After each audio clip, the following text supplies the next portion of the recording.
with the audio.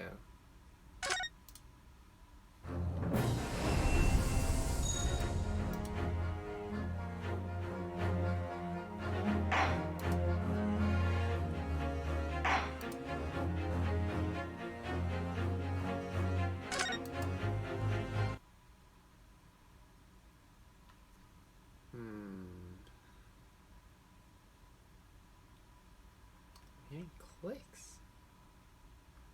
Maybe it's because I'm...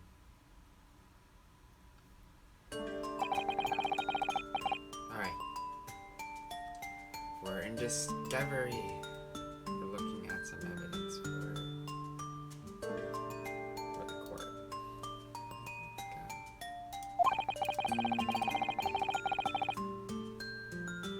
So we have a mysterious box. Wait.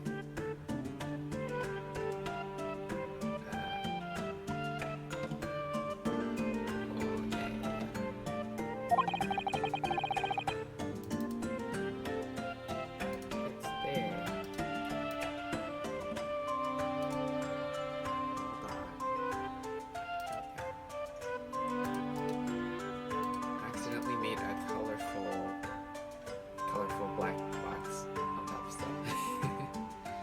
Alright, let's go. Okay, on the night of Windibank's murder, the only item on the shelves was touched by whoever broke into the shop. So we have a pawnbrokery. Someone broke into that shop, and now we're trying to figure out why was it broken into? Did it work?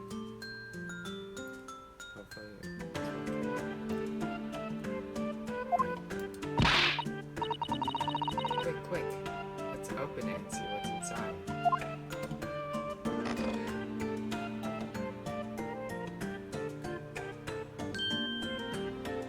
Sounds like a music box.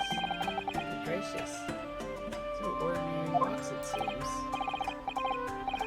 Although the truth adds anything but a miniature box. It would appear that the box houses a miniature music box.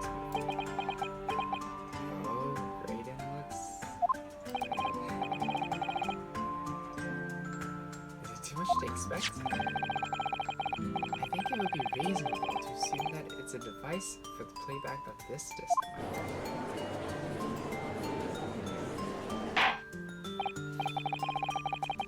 So here we have the means to play back Mr. McGilvett's disc, deposited at Windibank's at much the same time. That's strictly correct, however. It was not McGilvett's disc. Of his victim in the omnibus. The victim was the thrice-fired Mason. If you look at the court record, the people should. He's not showing up here. We do have evidence from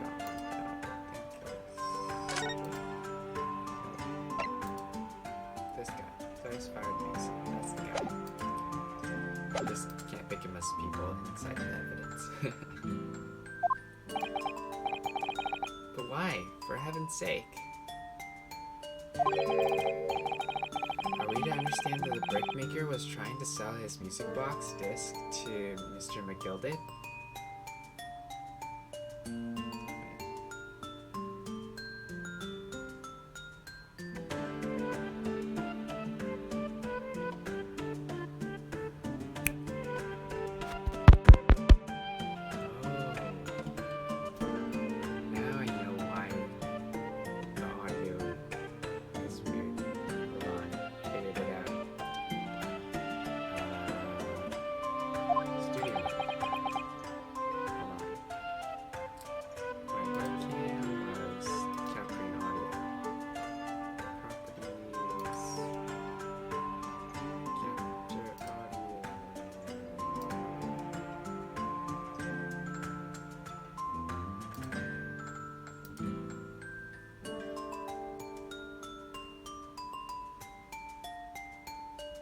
How do I disable it? That's the question.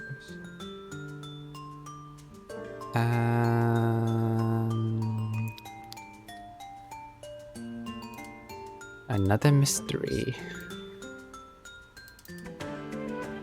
Settings.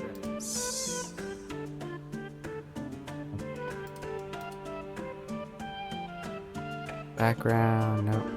No. Language, no. I need a way to disable the audio. Virtual audio capture?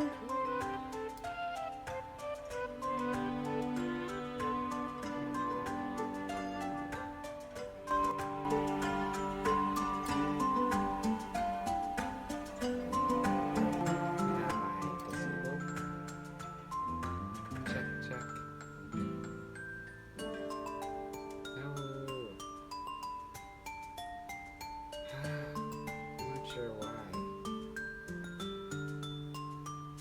Make it louder, but a little echo. Like, Wait, this is my normal mic. Wait, can you hear me? Hold on. Let me just test real quick again. Test? Test? Yeah, there's still an echo.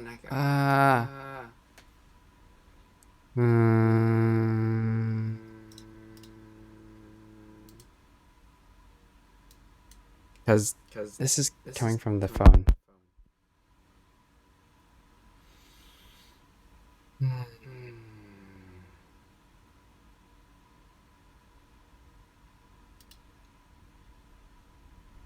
Chronicles.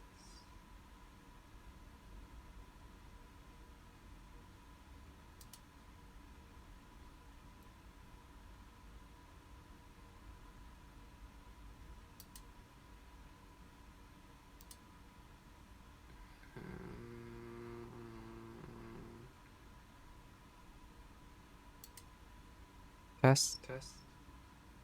test. Test. Nope.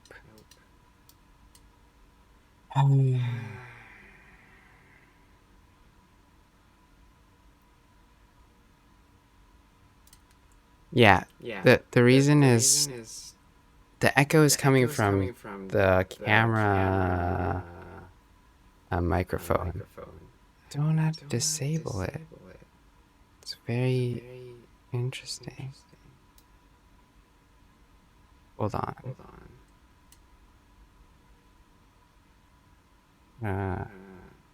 Just disable it for a second. Settings.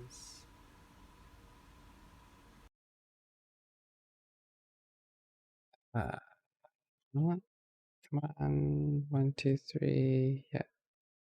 Setting. Video size. Audio encoder. Audio recording. None. There we go. That should fix something. Right. Do it again.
Testing still.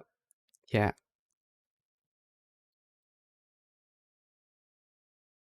We will have to be swapping camera things because I needed to buy an app to get it working again, which I can get it working soon. Reverse.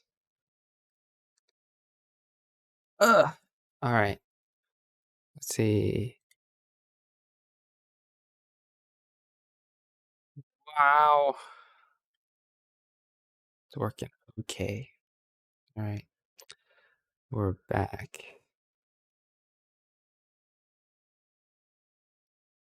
Yes. All right. Looking to my left. I need to flip it. Do, do, do, do.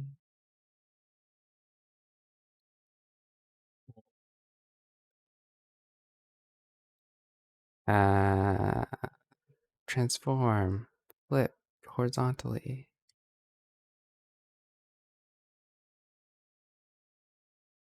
I think it looks right now.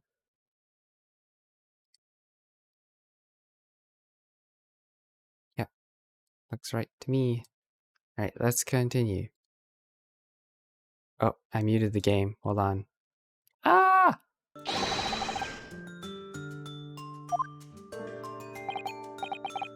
Ran out of a trial for something, so the quality's different again. That's okay. Alright. Very well.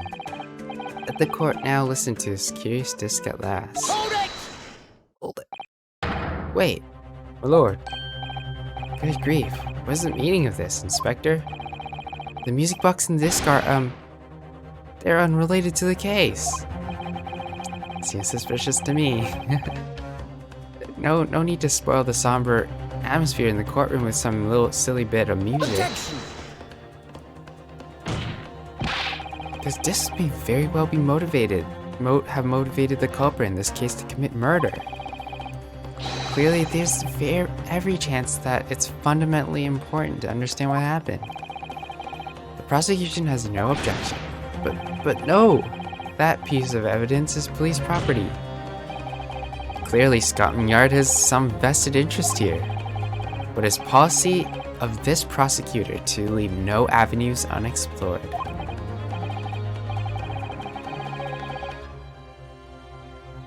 And you, Inspector, have no jurisdiction here to prevent that from happening. Yeah. No further delays, please. Play the disc. Alright, let's hear it. Very suspicious.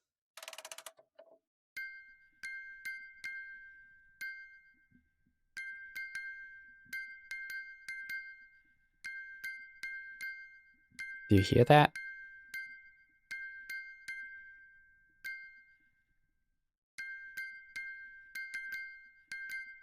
Okay. Too bright now.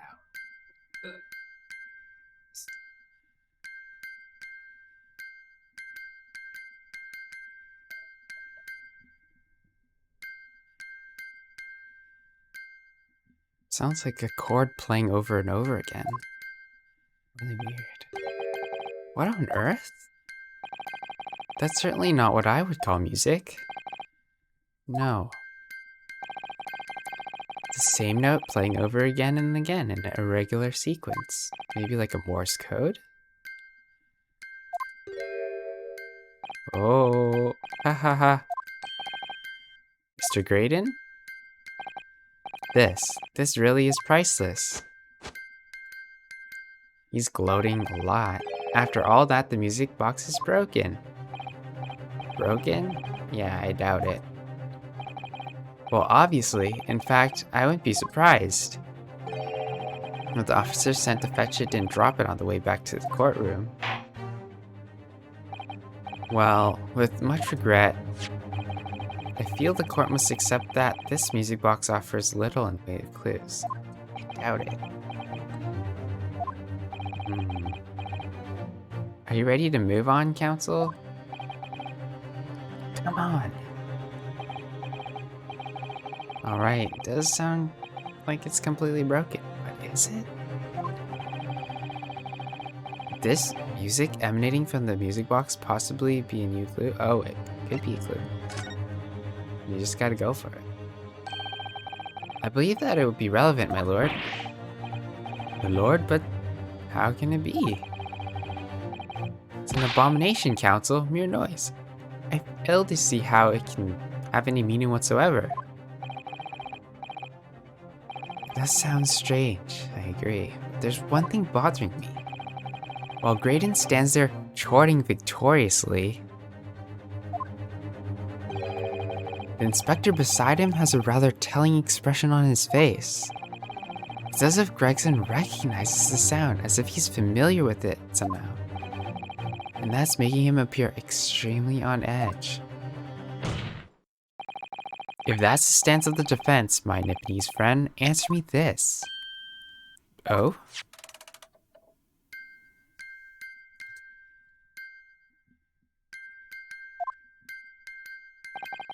Just what relevance do you propose this woeful chiming has on this case?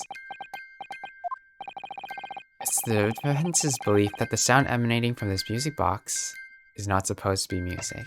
Yeah, I don't think it's supposed to be music. Just because this is a music box, it doesn't necessarily mean the sounds we're hearing are music. Look at that, the smile vanished from Graydon's lips as soon as I said it. I'm on the right lines here, I must be. Hehe. Making deductions based on how people react to what you say. You're acting just like Hurley, Hiruna. Hurley is our Herlock Sholmes character. Objection! The sounds we are hearing aren't necessarily music? Well, now that you've told us that they're not, I'm sure the court would like to hear what they are. Do enlighten us, my Nipponese friend. Well, surely you have an idea in mind, because if not, it'll be death of your ill-formed argument. Exactly. The music box is clearly broken. Refusing to accept that fact is pure foolishness. They got me. I don't know what the answer is. Yeah. Bruno. I just examined the music box very thoroughly.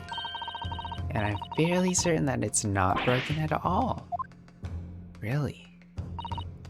Really. The way it's been made, it can only produce a single note anyway. Thank you, Iris. Very interesting, eh? Alright.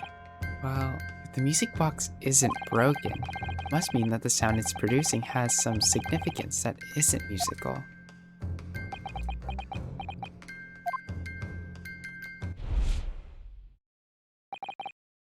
Ah, could it be?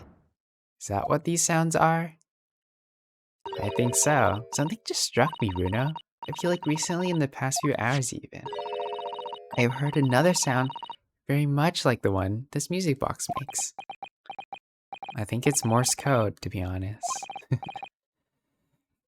Actually, Iris, I was just thinking exactly the same thing. I'm going to have to press the defense for an answer. If your assertion is the sound produced by this music box is not in fact music at all, then what the devil is it, counsel? All the evidence we've seen so far, all the testimonies, it's all pointing to one single answer now. The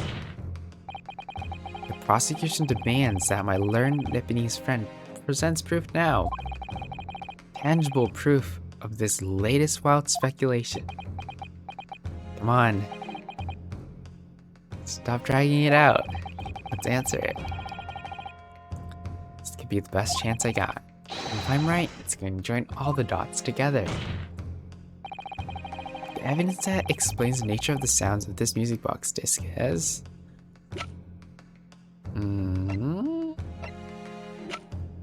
Excuse me. I think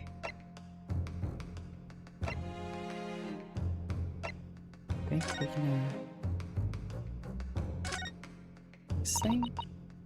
Annotational story. Classified secrets. Apparently intercepted. Okay, I think we'll just present this evidence.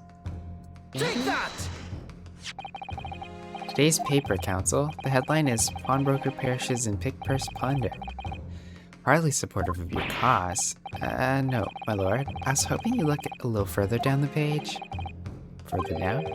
Ministry mole classified secrets that may have been leaked overseas from the Ministry of Justice. This is a very serious matter, being investigated at the highest level, I understand. I've heard that the international transmissions along supposed secure lines are somehow being intercepted and are leaked into various other countries. And presumably, those transmissions are in the form of wired telegrams? Interesting. Juror number 5, your input, please. Me, sir? Whatever is the matter? You told the court before that you worked at the same communications station as Mr. Graydon, didn't you? That's correct. And the particular station where you work deals with government communications and newspaper reports? Yes, we're not your run-of-the-mill communication station at all. Work is extremely important. Tell me, is this not a very familiar sound?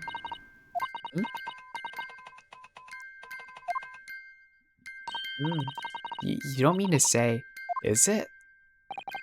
That's right, madam. It bears more a passing resemblance to the sound made by your telegraph machine as you tap it. I believe it's called Morse code. I don't believe it. Now, correct me if I'm wrong. When it comes to leaking telegram from government departments, there could be nobody more perfectly placed than a high-skilled communications officer. Are you suggesting that the music box disc contains stolen government secrets and Morse code? Ooh. Order, please, everyone, order. This is high treason, counsel, deserving of capital punishment. Too much new vocabulary. What is treason? What is capital punishment? Capital punishment. That's a thing we learned from scripture about what Christ paid for our capital punishment. For sovereign governments' confidential information, hostile nations would surely pay almost at any price. And on that night 2 months ago, that was the very negotiation that was taking place inside the omnibus. In the end, Miss McGill perished and all the important discs lay unclaimed in the pawnbrokery. Word. In which case, whoever stole that information in the first place must surely have been beside himself with worry. Because if the disc were to be discovered before it was found its way out of the country, it would reveal an act of high treason punishable by death. So the culprit had no choice but to retrieve it, and in order to do that, he would have to gain entry to the pawnbrokery illegally in the middle of the night.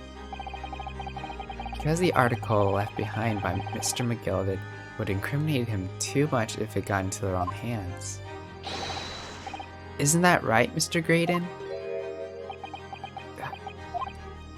You think I've been stealing government secrets?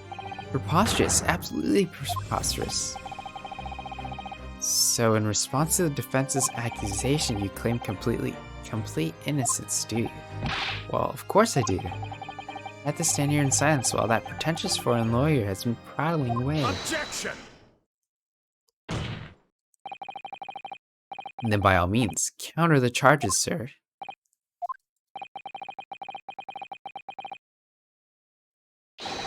This guy isn't helping his own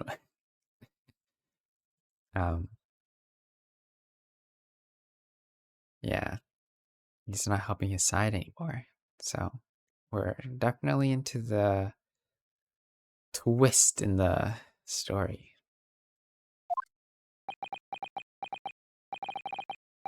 Delighted, I'm sure. Alright, we're gonna go in cross-examination. That being said, that being a most legit... I don't even know what that means. Let's look that up. Oh! Legitious. A person This is from Oxford Languages. Flagitious. Flagitious. Criminal villainous. What's capturing my screen though?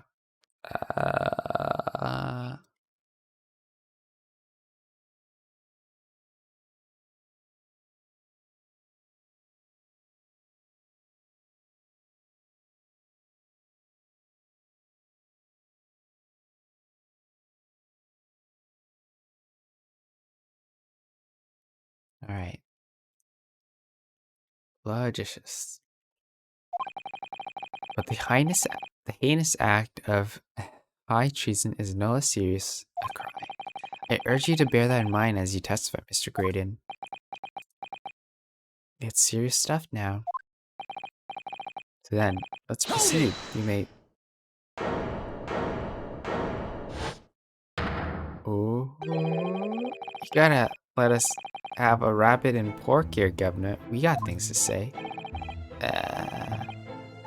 Who do you think you are? Name's Nash Skulkin. Occupation is professional baddie. Name's Ringo Skulkin, and we ain't baddies enough to sell out our motherland. That's right. We what they call the three Skulkin brothers. Bad timing, fellas. Very bad timing. They've rung the inspector in. Alright, let's hear it. A mere communications officer couldn't possibly steal confidential government information. Besides, the sounds produced by that music box aren't even Morse code. If some low-class brickmaker negotiating with McGilded anyway, is it not? No relation to the man. Look, all we done is break into the gap the other night, like what he told us. Oh, he told them. Oh. If we'd known there was dodgy government secrets and all, we wouldn't have touched it.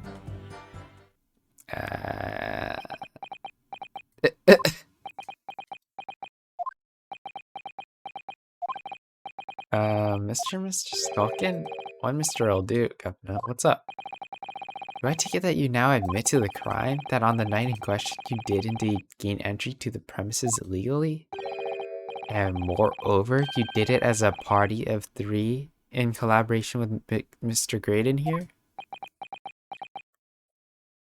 Yikes. We did, Gov, we did. Whoa. Whoa, it's right.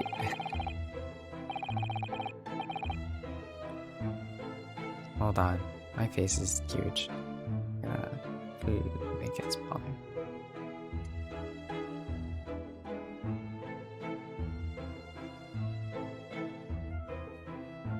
There we go.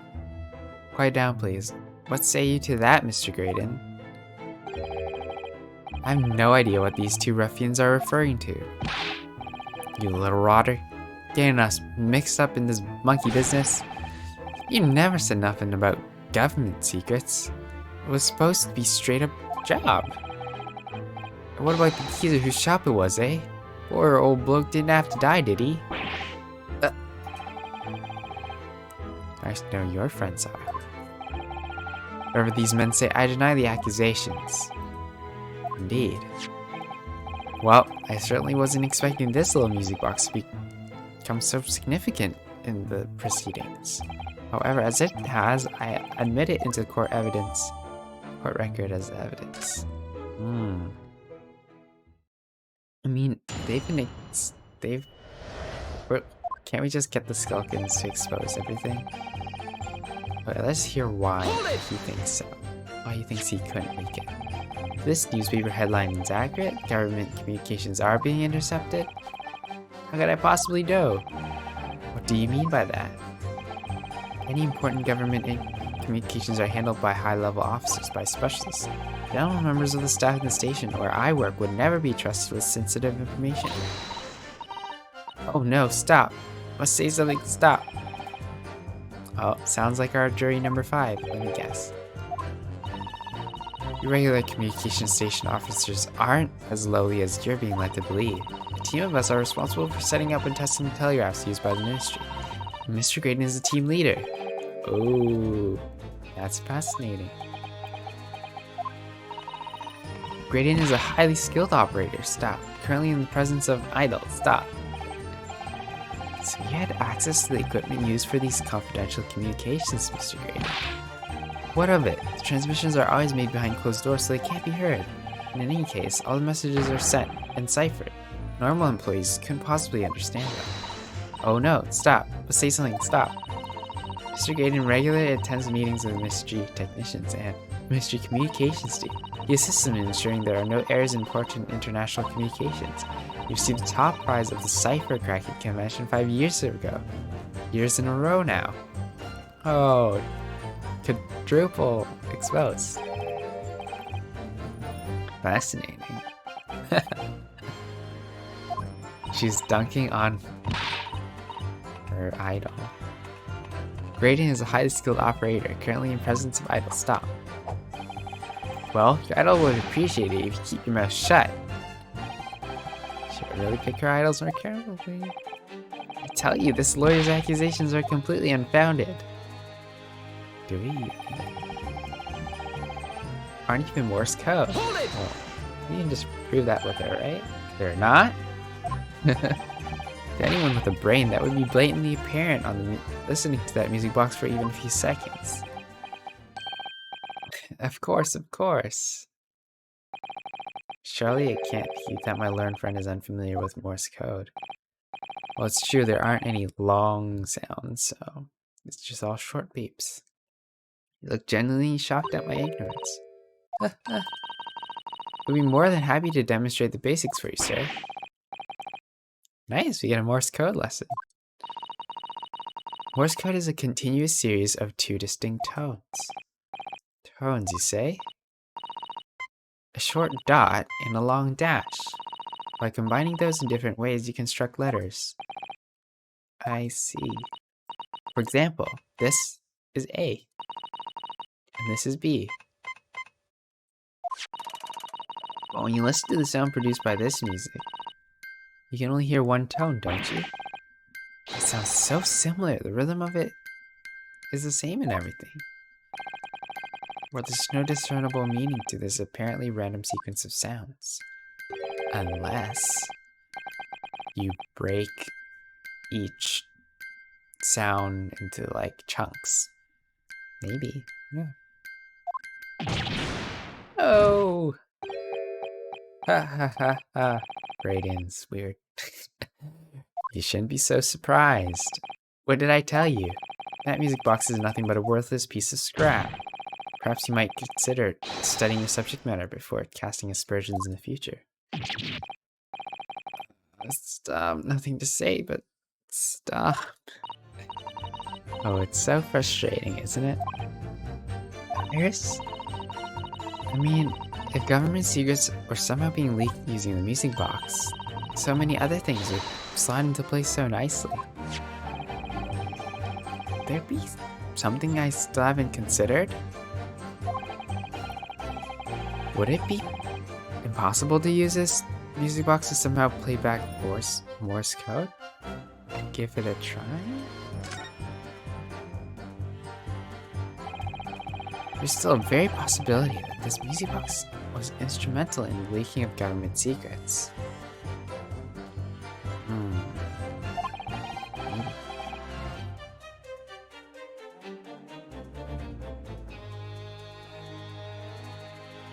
That's the belief of the defense, at least. Objection! Does it please you in some way, my Nipponese friend, to repeat the same line of argument ad infinitum? It's been established that to be Morse code, 2 tones are required, dots and dashes.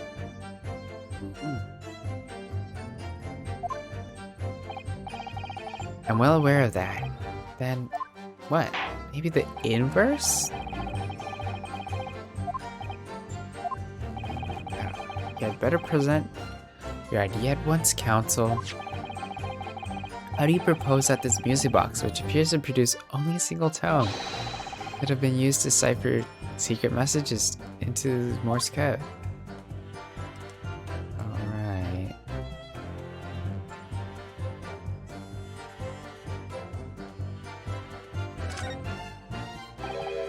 Oh, what is it, Bruno? I just noticed something about this music box. It looks like the bottom of it opens up as well. You're right. Come on then. What are you waiting for? Let's open it. Alright then, here goes. Look at that. There's another movement on the underside. Does that mean we can set another disc to play back on this side? I think so, and it looks like the two movements are linked together. Linked? You get two discs. They both play back at the same time. Oh, who'd have thought there would be a second movement from the other side of the box? The movement is like the other one. The motifs are all the same length. So this movement also only produces a single tone like the other one? It must do. Except that the length of the teeth on the two combs isn't the same. The single tone produced by this movement will be different from the single tone we've already heard. Basically, each movement can only produce a single note. But the notes they produce are different. It plays two notes.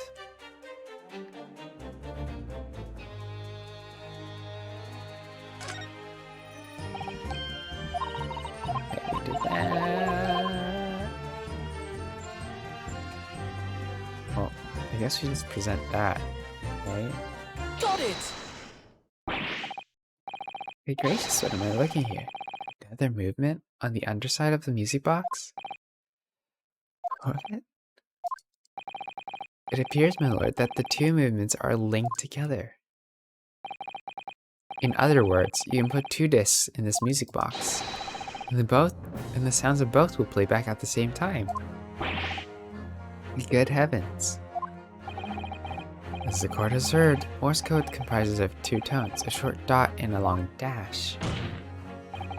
With a second disc in place, the music box could use to generate Morse code and convey a message. Ooh. It's beyond a joke. I'm sorry. This poor excuse ruler has absolutely no evidence to support his claims. Though, of course, if my learned friend were able to present the court with a second disc, that would be another matter. Well, I can't at the moment.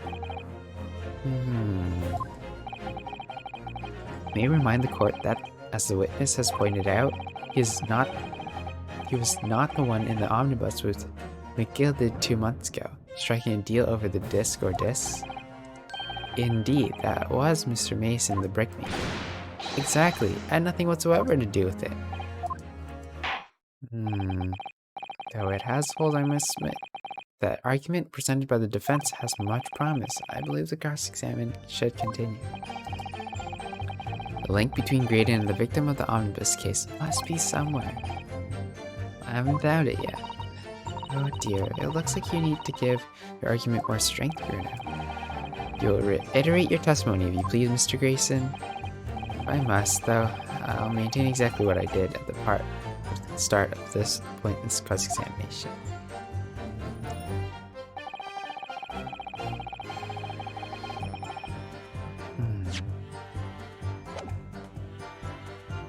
Hold it! So 2 months ago in that omnibus, McGill had killed the brickmaker and stole the disc. Mr. Mason was a single man with almost nothing to his name. It seemed he lived in an artisan quarter some years ago, but people there remember little about him. It doesn't make sense though, does it? How would a humble brickmaker come to acquire secret government information? Oh, epitome. It says, "Good morning, Yoshi. May grace and peace be multiplied to you in the knowledge of God and of Christ Jesus as you inject people's feelings by the grace of God to the glory of God. I hope you're doing well, epitome. Alright, how are you? And if there's anything you'd like prayer for, I'd love to pray for you. Are you still working on your sermon, or you finished?" glad you're awake. How indeed. It must have been someone else involved behind the scenes of all of this. Somebody who acquired the disc and gave it to Mr. Mason, and in order to take it to the meeting with a gilded and negotiated deal. Dear me. He's gloating. You may have it in for me, sir. I assure you I have far more class than that. Epitome says, yeah, I'm still working on my sermon. Hopefully I can finish it soon so I can help my wife in controlling our bugs. Well, I hope your kids are doing well. Your kids doing well. Hopefully.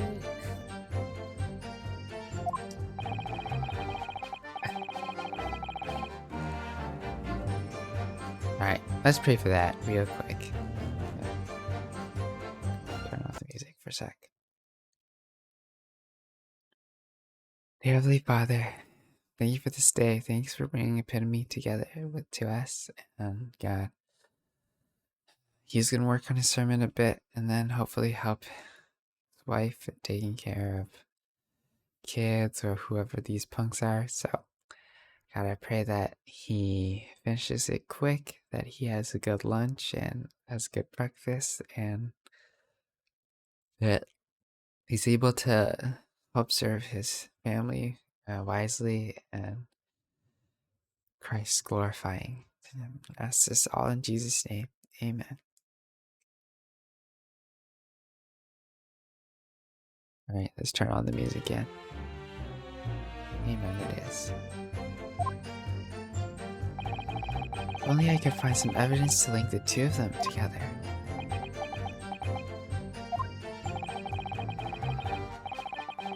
Let's return to the witness testimony. Right, look, all we done is break into the gap the other night. What he told us. Let's hear what he told us, though. Hold it! Like Mr. Graydon told you to? That's it, yeah. Who else, eh? Silly me thought he was just popping over for a natter. For a natter? After all them years, but the rotter had a dodgy job for us. Eh, Ash? Ooh. Let me stop you there, Mr. Skulkin. After all them years, you say? Do you mean to tell me that Mr. Graydon is an acquaintance of yours? We're the sociable kind of baddies, you know? Sure, let's say Graydon's an old China. Well, let's hear some extra Excuse me! comments from this little gang. Something wrong, Mr. Skulkin? Eh? The other Mr. Skulkin. What? Me? When your brother was testifying just now, he said something that seemed to cause you to react. Oh, I was. Just remembering the old days, that's all. Interesting. We used to have a right old laugh together way back when. Together with Mr. Graydon, you mean? Yeah, with Ash. I mean, you look at him now, it's fancy. Now in his fancy whistle and flute, and you wouldn't Adam and Eve it. But when he was younger, he was from the poor part of town, just like us. Is that so? But he was always a leery one. He had the brains, he had the savvy. Always coming up with smart ideas like what would never have gone through our heads. Gore blimey, isn't that the truth? Remember Milverton and Skulkin's milk run? That was a corker, eh? Save it until after the trial. Your reminiscing has no place in this courtroom. Neither does your fruit. Oi, the geezer asked us a question, didn't he? And we was answering. Yeah, we ain't done nothing wrong. Nevertheless, the court is not prepared to accompany you on your trip down memory lane. Counsel, we must turn our attention back to the testimony, please. Oh, could that sentimental story be relevant? Well, obviously add it to the testimony. You always do. Add them all. Add all the testimonies. My lord? Yes, counsel. The brother's last sentimental statement could hold vital information relating to this case. Very well, counsel. I'll permit the brothers to supplement their testimony with that detail. Briefly, I hasten to add. They're doing it. Say no more. The skulkins never skulkin. Milverton and Skulkin's milk run. Gore, them were the days. That's impressive. I'm sure I'm going to regret asking, but what exactly is that? Some kind of business? Just a little scheme we had back when we was youngsters. A bit of fun, really. Delivering fresh milk to the locals. That's what it was all about. That sounds alarmingly legitimate. There must be a catch. I suppose since we're here, I should ask them to elaborate, but what? Let's hear what business model? So how did your little business work exactly?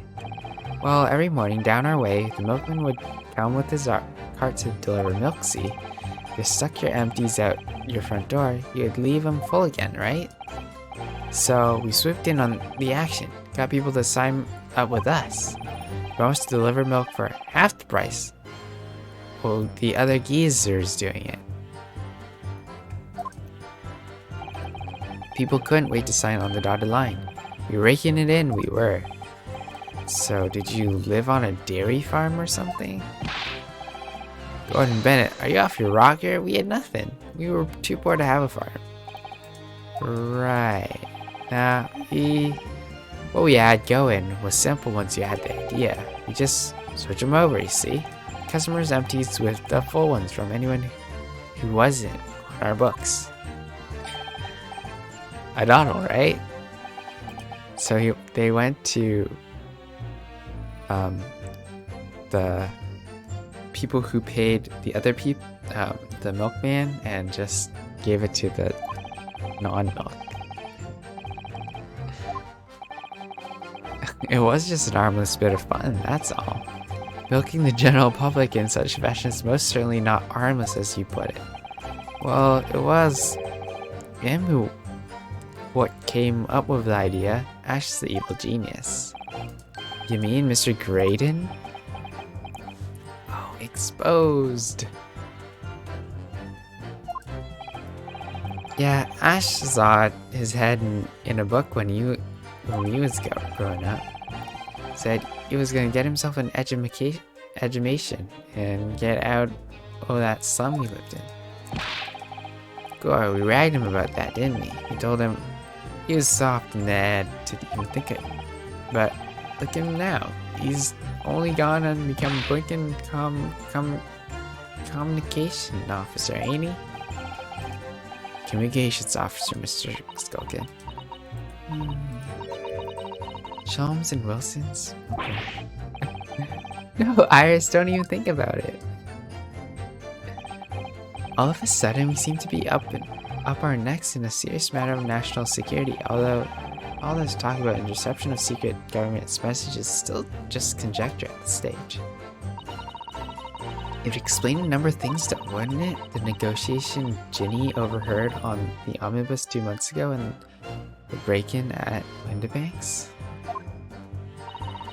Because the trouble is, it wasn't Mr. Graydon in the omnibus with Mr. McGilded. Yeah, that was Mr. Mason, the brickmaker who was horribly murdered. I think there was some link between the two men somehow.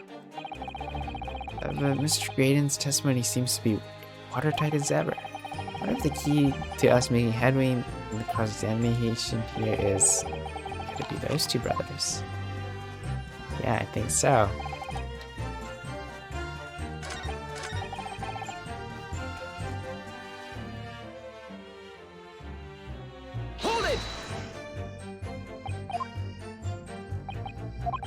Let's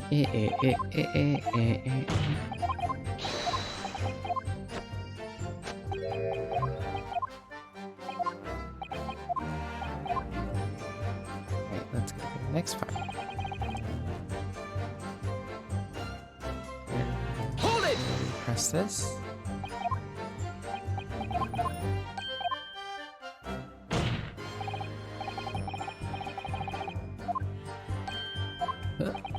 Obviously, I don't know these men from Adam.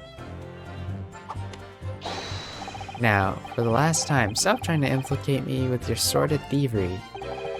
Oh, that's blooming nice, isn't it? You little turncoat? Fine, if that's how you want it, you can play that game. We ain't never heard of this skeezer before either. Don't know him from Adam. Never spoke to him before in me life. Never seen him. Haven't seen him. Never, Nash, never. Good grief. Such a blatant lie will not stand in my courtroom. Well, all I'll say is this. We know there was dodgy government secrets involved, we wouldn't have touched it. Okay, let's see why. So did you know nothing about this music box? We didn't know nothing. We didn't know nothing. We ain't planning to know nothing about it either. But 2 nights ago, you did indeed break into Winterbank's pawnbrokery, didn't you? In your original testimony, you said that the door of the shop was ajar, and that it was like some kind of sign begging you to go in. But the truth is, you were planning to break into Winterbank's all along, weren't you? We were, Gav. We were. You're right there. Because that's what he told us to do. Because it was his plan. And why was it Mr. Graydon's plan to break into Winterbanks that night? Did you not ask the reason? He said the place is full of stuff worth nicking. That's what he told us beforehand anyway. Turned out it was a load of cobblers, didn't it? I weren't best pleased, I can tell ya. In any case, if we know the real reason, it doesn't sound like they're going to give it anyway.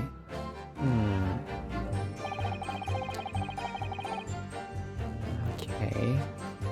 Hold it! Talk about that.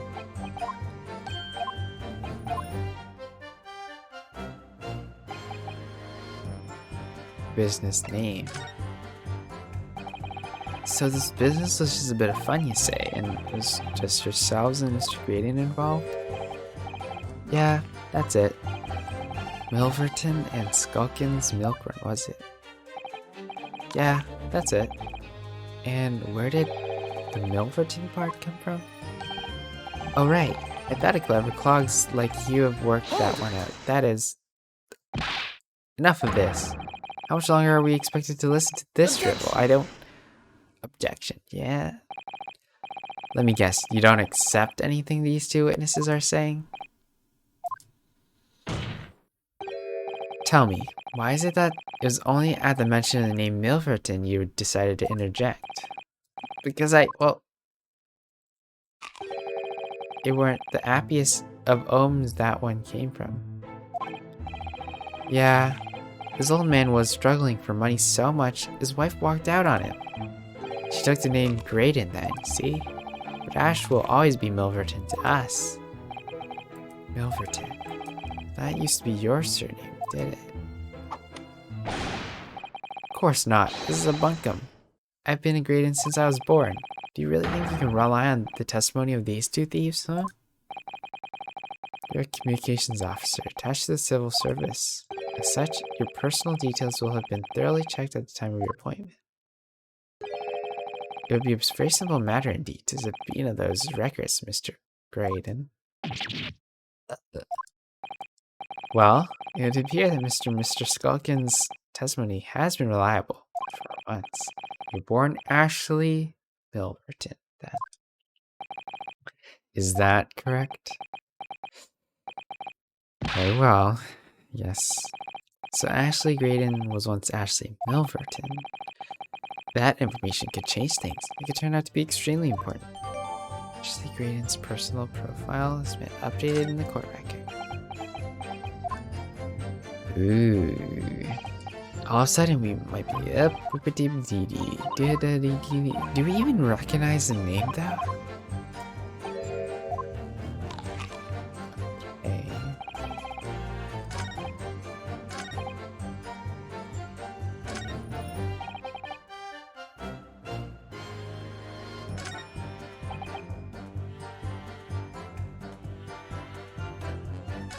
They all have letters. Their last name starting with M.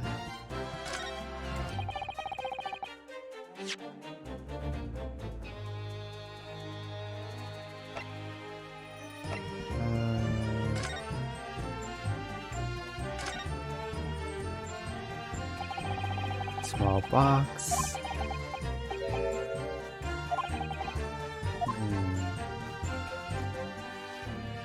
Another cat.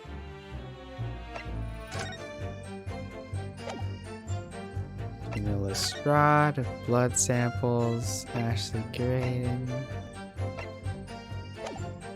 Oh, the gun, right?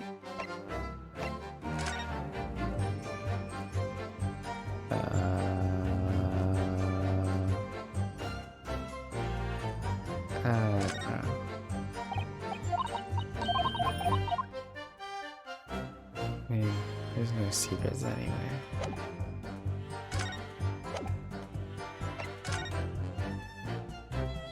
There's no engravings on anything. Right?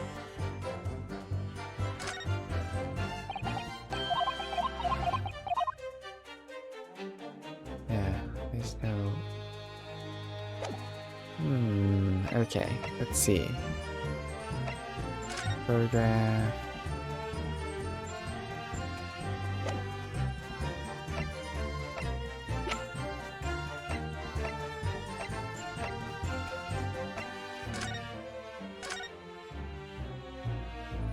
Maybe there's something. Movement thanks to the comb, passing through the bumps. His teeth are different lengths, so each one produces a different tone. This comb is very strange. All the teeth are exactly the same length. What does it mean? Makes the same sound. It is strange. I only play a single note. There must be some significance to that, surely.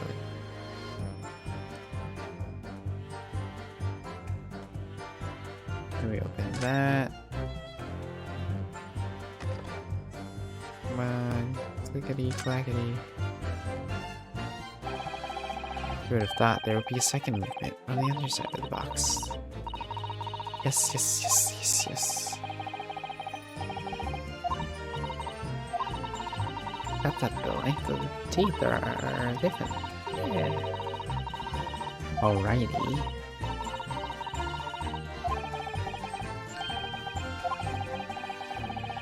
Plays two tones.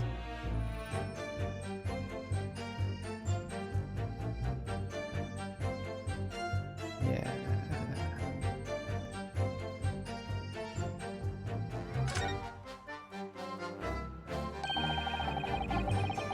See how the poor McGilda disc sits in the music box the man deposited?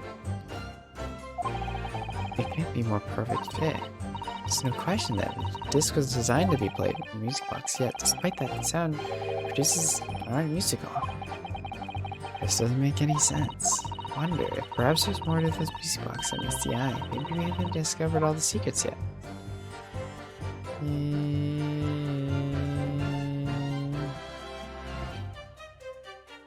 Yeah. The third bullet.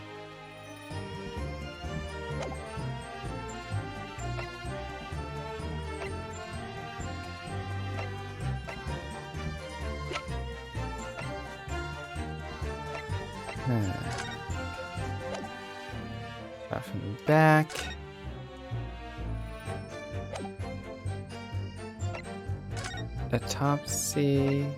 Autopsy, post-mortem. No visible signs of any issues.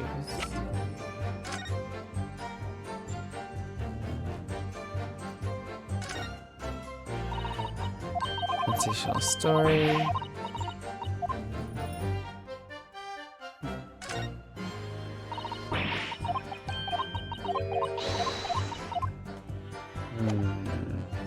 Not sure. Mason Milverton. That's his name. That's his dad.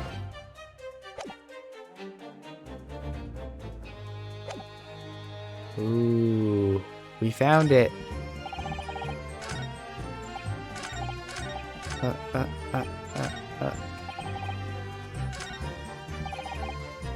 All right. Let's present.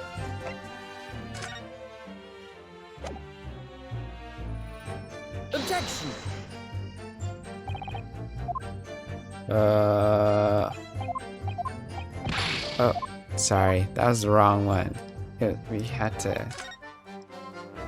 Okay, let's loop back to the beginning.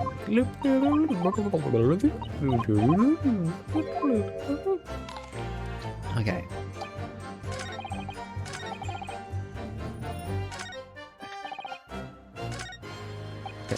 Where's the statement that he wasn't related to? Yeah, he was directly related. Whoops. Okay,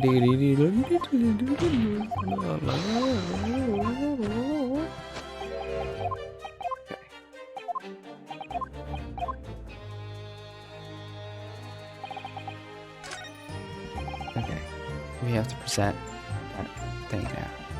Objection! There we go.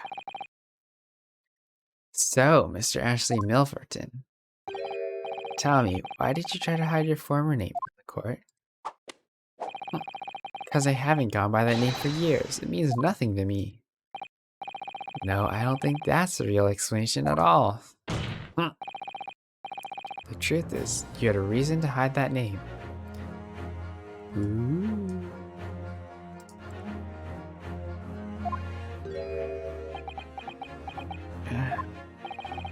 Explain yourself, please, counsel. I hear the notes from the omnibus case, my lord, and as we all know, the victim, the man who we now understand to have been negotiating with Mr. McGilded. Yes, Mr. Mason, the brickmaker. That's right. Only Mason wasn't his surname at all. It was his given name. His full name was Mason Milverton. Milverton? You mean a saint's alive? Mr. Ashley Milverton. It's not the case that the brickmaker, Mr. Mason Milverton, was your father? I don't... As I believe I mentioned earlier, your family history has been thoroughly checked when you joined the civil service, and it really would take no time at all for the court to subpoena those records. You've been illegally acquiring highly confidential government information and selling it on to McGilded in collaboration with your father. Oh, exposed. The new facts and evidence unveiled by this cross-examination of the witness all come together to reveal the truth. The truth, you say? You collaborated with your father, Mr. Mason Milverton, in illegal dealings with Magnus McGilded. Yikes.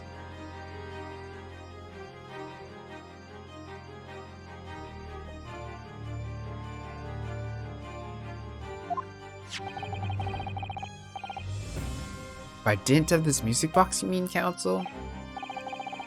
Stealing information's been being sent in secret government communications and selling it to McGilded. Mr. Graydon concocted this elaborate scheme of using 2 music box discs to encode the information. It's presumably a safety measure against the information falling in the wrong hands. A very effective one. I shouldn't have given the scheme any credence whatsoever. But the deal with McGilded went sour and Brickmaker met his end. But before he was arrested, McGilded managed to temporarily dispose of the stolen disc at the pawnbroker. And having learned of the situation, he appeared at the Windibanks 2 days ago in an attempt to recover the 2 articles McGilded had placed in the pawn there. But that attempt failed. One of the discs was seized by the police and the other never found. That same night, he enlisted the help of the Skulkin brothers and broke into the pawnbrokery. This time, determined to recover the second disc. Are you suggesting that the second disc was inside the music box? He never knew nothing about that. On the night that Mr. Windibank was killed,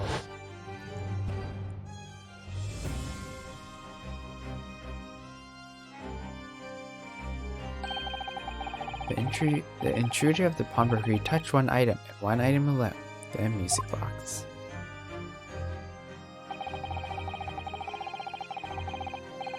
As rather ingeniously demonstrated using the 2 prints from the security camera indeed. So, the question that naturally begs answering is this. Why was only that one article disturbed? The answer is obvious. Because it contained the second disc, which the intruder was desperate to retrieve. Since if it were to fall into the hands of the police, it would be proof of high treason. Well, Mr. Graydon, do you deny all this actually began on that fateful night 2 months ago?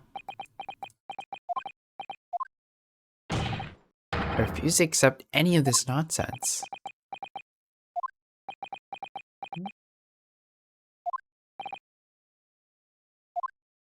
Sir, there appears to be blood seeping through the sleeve of your jacket. What? 2 nights ago, we know that 3 shots were fired at the scene of the crime in Windibank's pawnbrokery.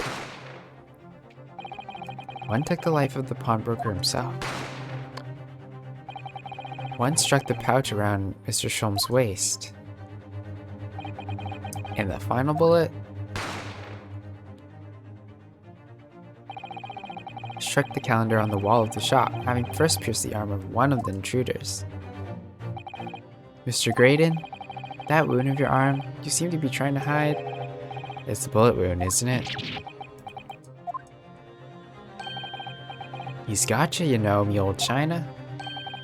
Time to call it quits and croak, I reckon.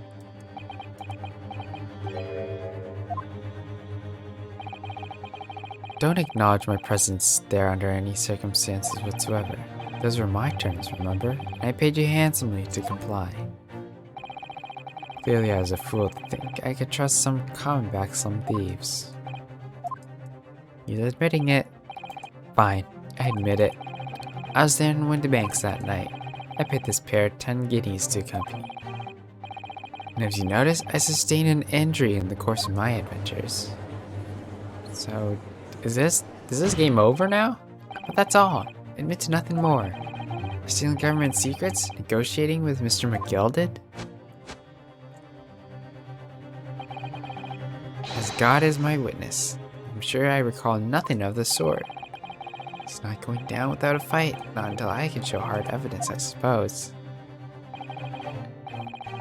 Nevertheless, the defense has now established a crucial fact, which is, well, we know that one bullet was fired from each of the 2 firearms that we have in evidence. The bullet from the Skulkin brothers' gun hit the pouch around Mr. Sholm's waist, and the bullet from Mr. Windibank's gun clearly must have been the one that caught Mr. Graydon on the arm. Indeed it must. So we can rule out the possibility that the man shot himself. Right.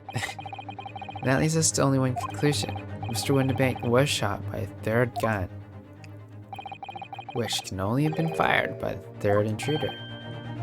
Goodness. And that's right, Mr. Graydon. The only person who could possibly have shot Mr. Windibank that night is you. Hold it!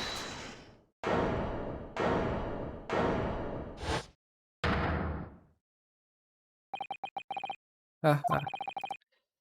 You little upstart. You made a grave mistake when you summoned me here.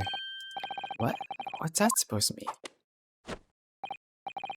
As you rightly say, I was there at the pawnbroker's. Did my best to hide the fact, naturally. I had no intention of ruining the distinguished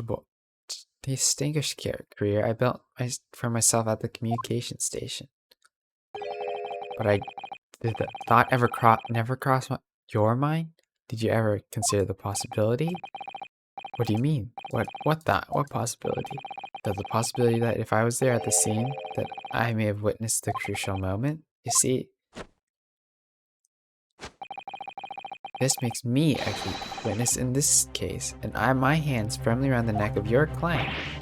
What? Are you suggesting?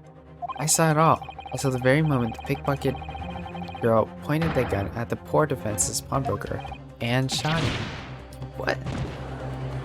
Ooh. That's a bold claim.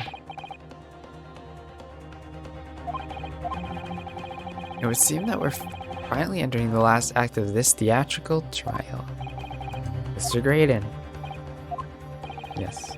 Just so you're fully aware of the implications here, if it is shown that your claim is false, you will have incriminated yourself as the killer. Oh, I understand fully. Now I ask you to give your formal testimony once more. Whew. You explained to the court precisely what you saw the moment the defendant allegedly shot the victim. Nothing would give me a greater pleasure. I doubt the evidence will point to his favor. We got him in the bag. While these ruffians were jostling with the broker, I was still near the entrance to the shop. When Winterbank threw Nash over the counter, I felt a sharp pain in my arm. I pursued the man, but he shut himself in the storeroom. I could see him through the peephole in the door, though. The accused in a black coat shot the man in the back as he was trying to flee to safety. Okay, so she was wearing a black coat. I saw the blood splatter all over the wretched girl. Didn't she have no blood? Then she tossed the gun out of the peephole, so I picked it up and made my escape.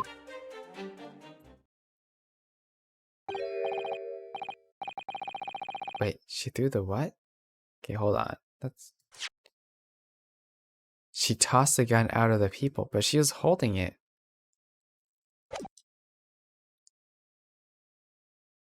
Then why was she holding it again? That makes no sense. Your claim, sir, under oath, has to have clearly seen the defendant pulling the trigger.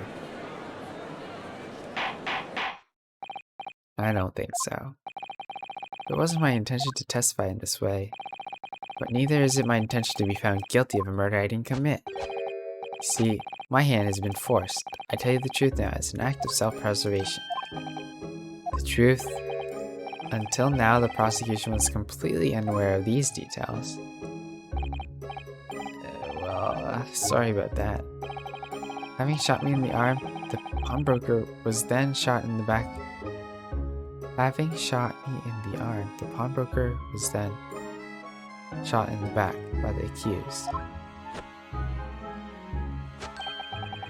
As I said, she was showered in his blood. So the blood splattered over the accused's coat? Are you sure on that point? Quite sure.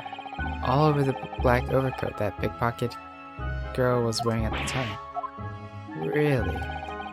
If her coat would somehow be shown to harbor vestiges of blood, that would be conclusive evidence here. Such an investigation is entirely possible, my lord. But only very recently, a German scientist has developed a technique to identify human blood. So here's the true science, not some amateurish detective's dubious foray in the world of chemistry. There's nothing dubious about Hurley's work, his ideas are all sound. But these are no use to us here. Science is in law. Theories must be proven before they stand. In Germany, the technique has already been employed in the courtroom as a basis of evidence. Scotland Yard has a small quantity of the chemical reagent used, with your lordship permission. We could shatter all vestiges of doubt within minutes. This doesn't look good, Bruno. Why not? Well, we know, don't we, that there's blood all over the front of Ginny's coat? They test it with their chemicals? Oh, you're right. I was forgetting what happened yesterday. Don't move, Ginny. I'm going to shoot.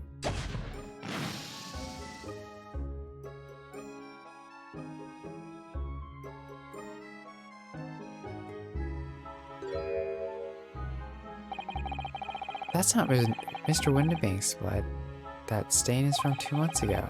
That's Mr. Mason's blood from when he was stabbed by McGilded, who was wearing the coat at the time.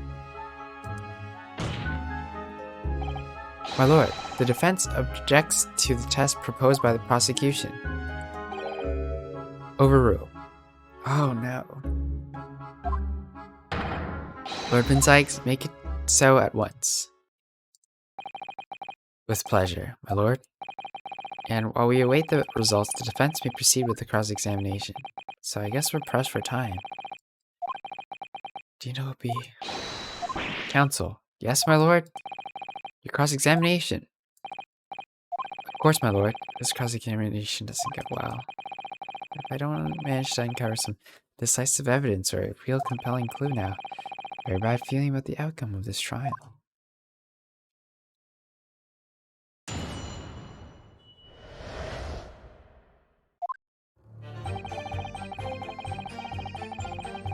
Still near the entrance of the shop.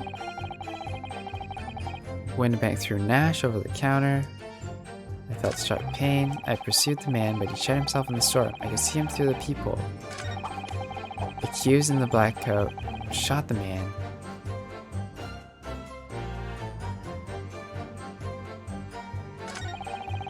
Saw the blood splatter. Then she tossed the gun out the peephole, so I picked it up.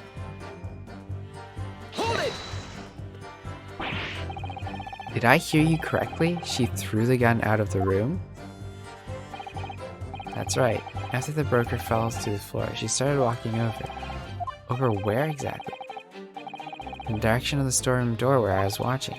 Of course, I quickly retreated, and then the girl dropped the gun through the peephole onto the floor on my side of the door.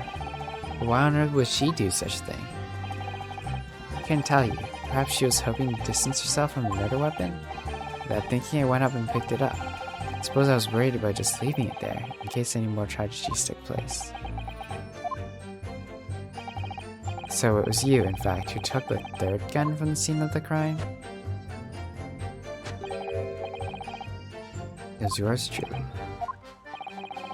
I left it clear up to my lackeys and left.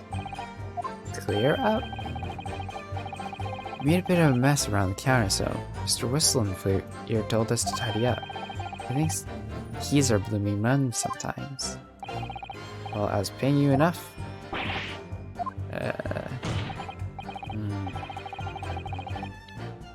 Tell me, Mr. Graydon, when you left the pawnbrokery that night, was it by any chance the second disc in your jacket pocket? How would he end that? You little toe rag!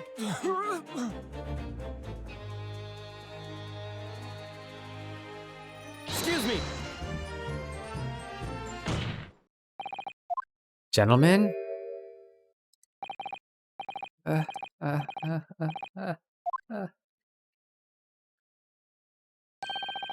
Something's wrong, Sunshine? That would be my line. You do realize you were just violently shaking Mr. Skulkin.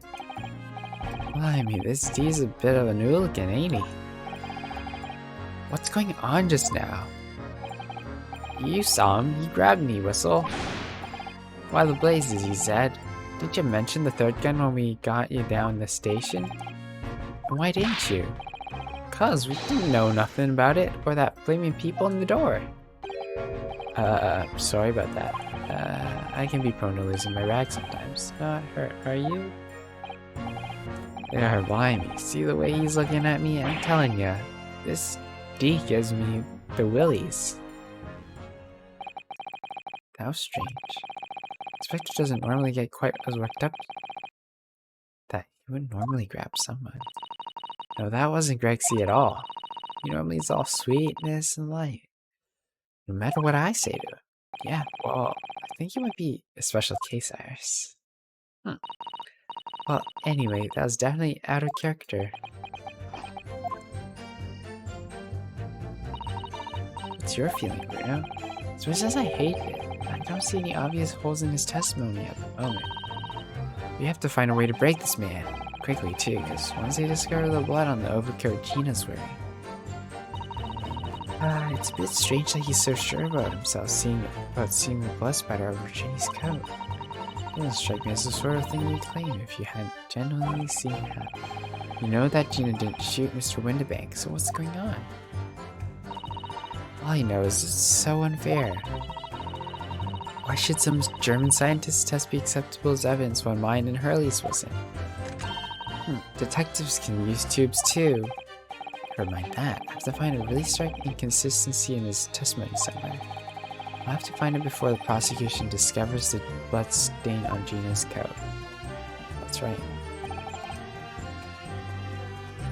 Entrance through Nash over the counter. I pursued the man. Hold it!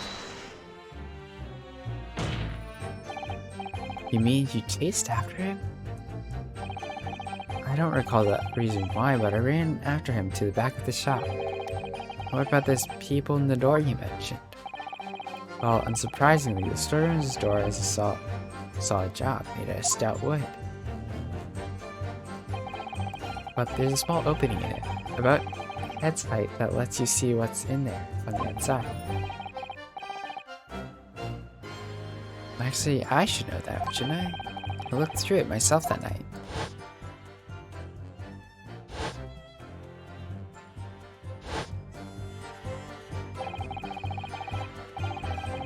What about your burgering brothers? Did you see what went on through those people as well? Not likely, Gov. Didn't see nothing of the sort, Gov. None of these two buffoons were even aware of the people's existence. So the Skulkin brothers were there, but they didn't see the killing of Mr. Windibank take place. Inside the storeroom, I could see the broker, the young girl standing there. The defendant? Though neither of them noticed that I was looking. The girl raised her gun and pointed it straight at the man. And then, what did you see next? The accused in the black coat shot the man in the back as he was trying to flee to safety. Hold it! Yes, when the crime was discovered, the defendant was found with a gun in her hand, but that was Mr. Windibank's gun, from which only a single bullet has been fired. And as we've already established, Mr. Graydon, that bullet was fired at you. But no, it wasn't the broker's gun that the pickpocket had when I saw her. The bullet from Mr. Windibank's gun grazed my arm, as the Skulkin's gun grounded the detective. But this was another gun entirely, a third gun. The broker's gun was not the murder weapon. So clearly, there had been a third firearm involved. In other words, the accused must have had their own gun with her at the same time.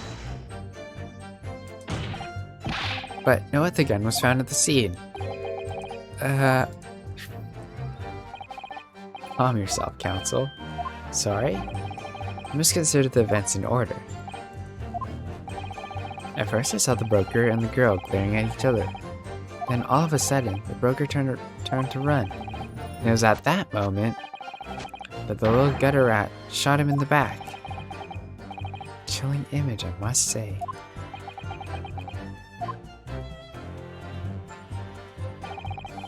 I saw the blood splat all over that wretched girl.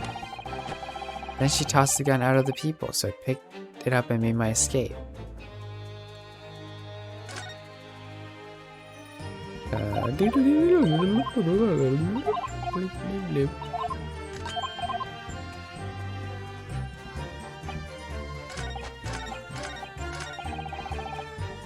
Okay, let's press this. Hold it! All over her? Through the people, I saw it very clearly. Of course, the stains are invisible now, the coat being such a dark color. But I assure you, the garment was sullied with the victim's blood. Well, it's sullied with blood, that's for sure. Yeah, I think that's an inconsistency. That's right. It's Mr. Mason Milverton's blood from when McGill stabbed him 2 months ago. It's so annoying. If only they accepted his chemical analysis for it. Unfortunately, that's not the evidence. Okay, but we can look at... I think the blood is the inconsistency here.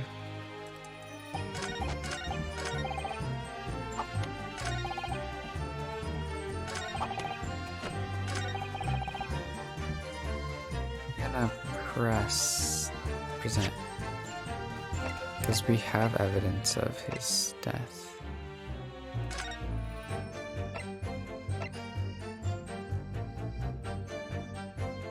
It's so suspicious.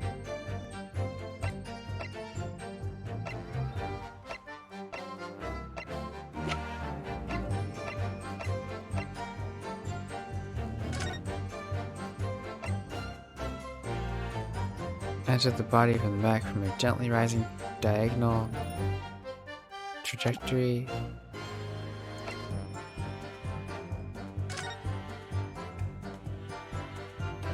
And it's from the back. There wasn't much blood even from the... Yeah.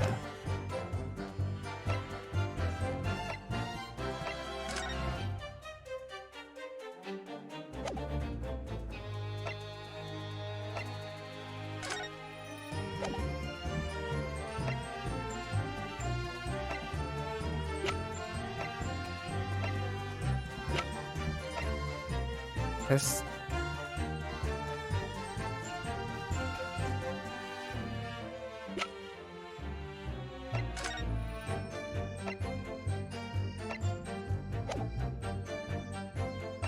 I don't know. Let's just present it. Objection! Objection. No. Okay, let's not skip the first one. Hold it! Mr. Winterbank emerged from the storeroom, I believe. Ringo and Nash were scouring the counter when he suddenly appeared and flew at them. He already had the revolver in his hand. Fortunately, I wasn't too close. I've never been so scared in all my life. Yeah, we were just regular, mild-mannered burglars, that's all. We didn't like violence. Says the pair who carried a gun.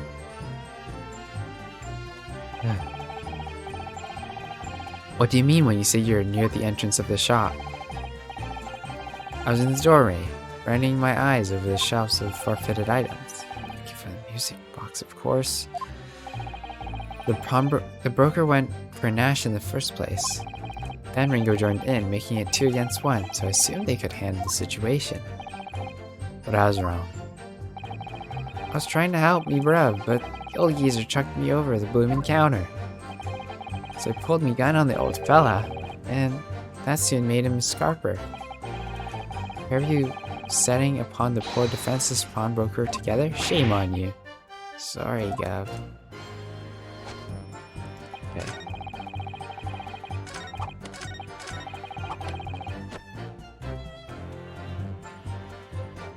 Hold it! Press it again.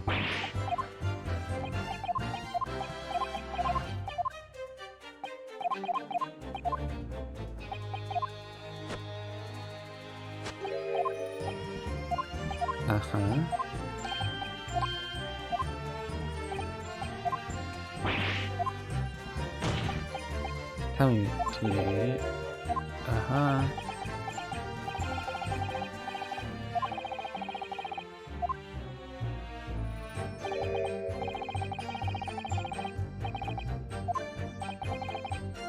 Correct it. He won't admit to anything unless I could thrust the evidence in his face. Not as easy as you thought, is it? To pin a crime on this Lapo. Won't stick. Not murder, not treason. Maybe not right now, but you won't be sniggering like that forever. What's your feeling, you know?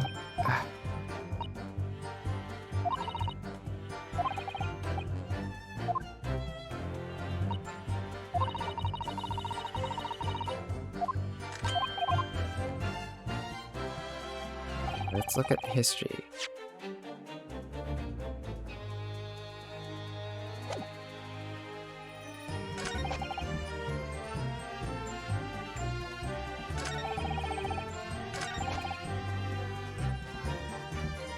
Hold it! You mean that's the moment you were shot? Yes, though I didn't immediately realize that what had happened, of course. So he was shot.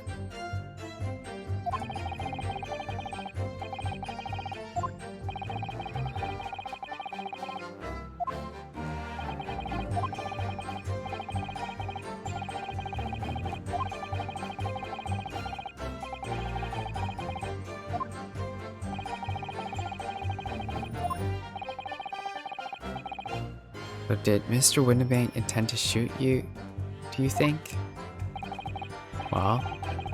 Well now, I don't imagine he even noticed I was there, to be honest. Perhaps the gun went off accidentally. Anyway, it didn't quite strike home. Well, when I pulled my gun on him, he tried to shove me out of the way. Then he scarpered through the door out back. At which point, what did you do? Oh, I think we're out, yeah. Oh, we didn't find it out. We're being interrupted by a constable. I have the results of the test that was ordered earlier, my lord. The blood on the accused's overcoat. Maybe they have evidence that shows it's not a newer blood. Presuming you have no objection, counsel? No, my lord. Alright. Let's watch them explain it. I'm gonna take a few bites.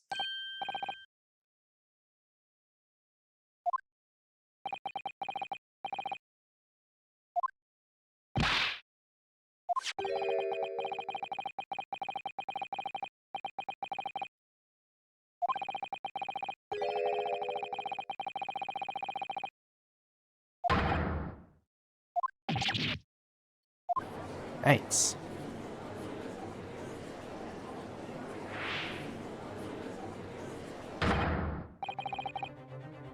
Objection!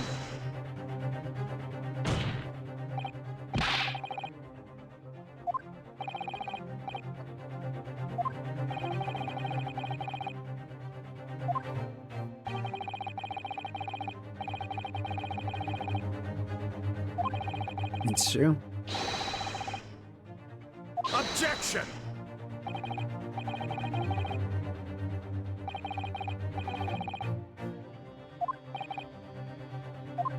But we have our witness, Gina Lestrade saw it.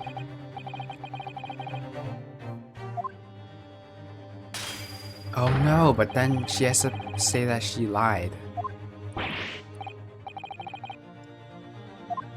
Uh-oh.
I disagree.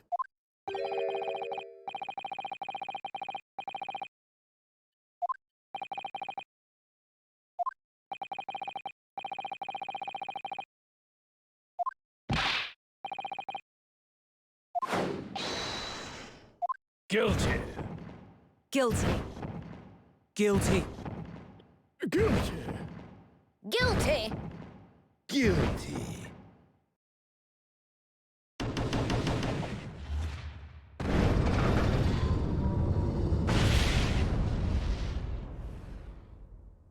Looks like we'll have to fight the jury now.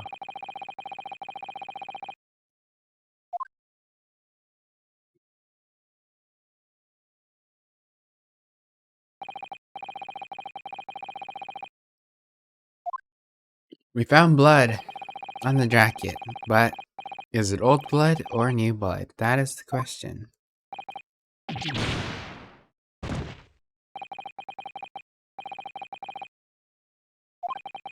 I don't believe it. After all I've done, unraveling so fast.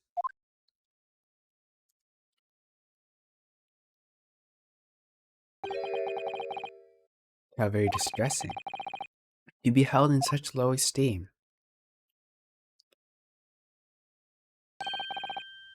Would you agree, Mr. Naruhodo? Officer? You delivered the report. Now that'll be all. Thank you.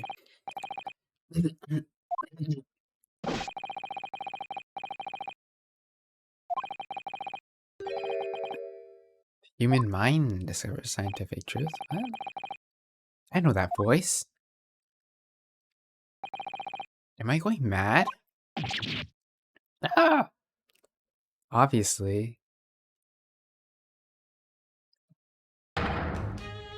Mr. Sholmes, what's the meaning of this? Order. What business do you have here, detective?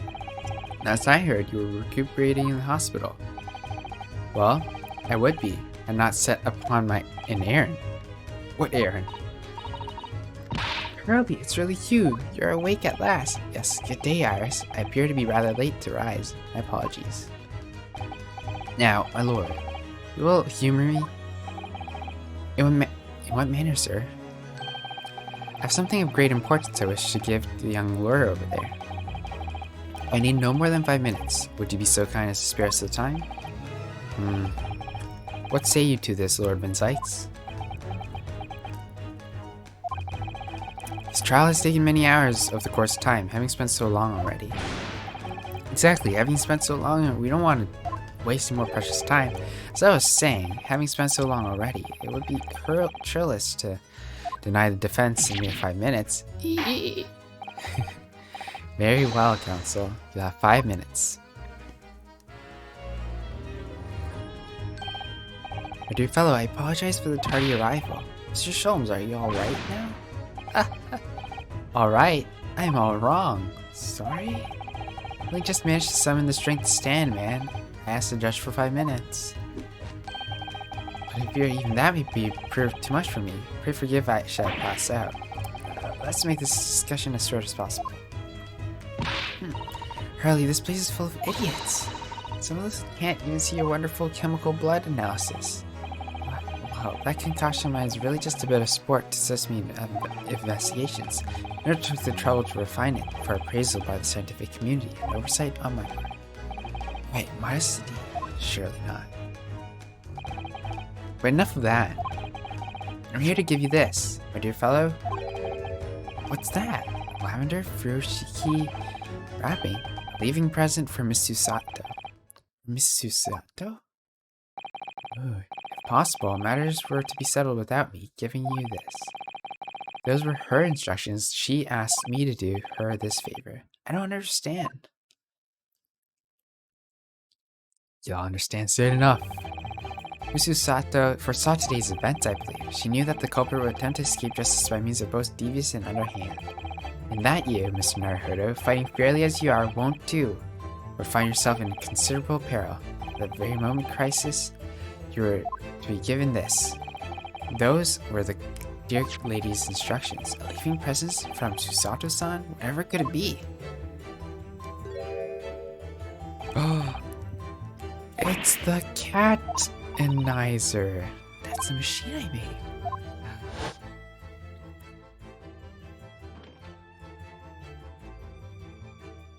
Cat door-nizer. Look, they use this. This is my latest invention. What is that? They call it a cat flap-o-mat. It can make a cat flap for a little furry friend like Wacky. What's Susie up to? Susato muttered the following words before she left. I'm a failure. I don't deserve to be a judicial assistant. What? Didn't she say so? Like that? You really are the best judicial assistant in the world. Well, that's extremely flattering. But I'm sorry to say, I've been a complete failure. Whatever does she mean by that, Mr. Sholmes? That night, when you left Winterbank in pursuit of the thieves, Miss Susato made use of this contraption for a certain purpose. That's your answer, dear fellow. No, not all that cryptic then. Susato used this cat flap-o-mat that night, but why? Cat flap-o-mat has been entered.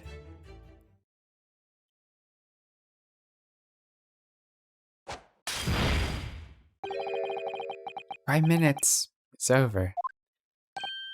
Hey, we have to find what the cat flap-o-mats done. Maybe he did something to the crime scene?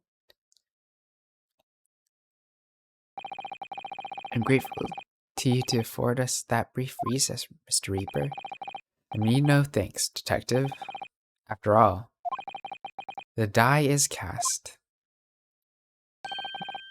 Is it really? The jurors are unanimous in their leanings. No doubt my learned friend will consider a summation examination. But any attempt to alter the verdict now would be utterly futile. I wonder. Mr. Naruhodo. Yeah? The rest is down to you, dear fellow. What is your plan? The rest is down to me? Be careful here. If you make the wrong move, the trial will end badly. My lord, the defense requests...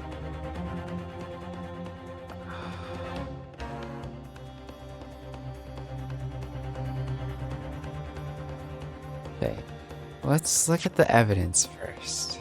Let's look at the flap-o-mat, man. Okay.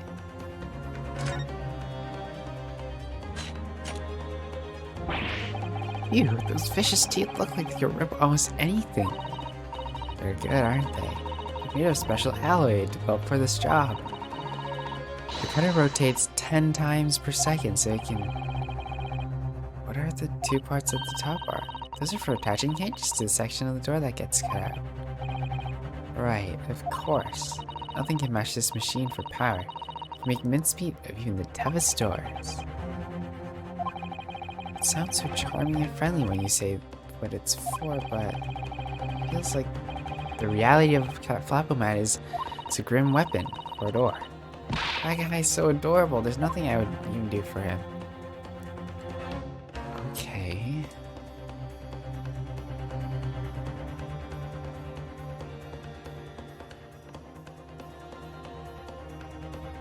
Well, let's look at the door one more time.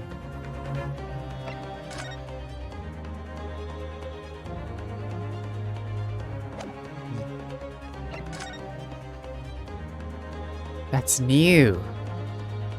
That window is new. Look. There wasn't one. Okay. We found the clue.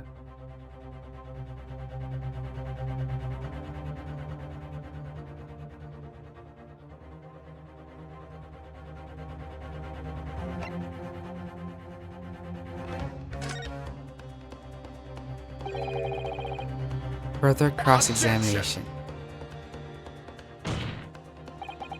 The jury has spoken. Protocol dictates that you may not cross-examine a new witness now. Hold on. The defense is not asking for a cross-examination of a new witness, rather to continue with an existing witness. What? It would appear that a rather important detail has escaped your attention, Mr. Reaper. My lord. Requesting your lordship's permission to interrupt the cross-examination. Thank you, officer. Very well. The cross-examination is hereby temporarily suspended. I presume you have no objection, counsel? No, my lord. So nobody can say anything then. If Bruna asks to resume his cross-examination of Mr. Graydon, the court is obliged to allow it. This is absurd.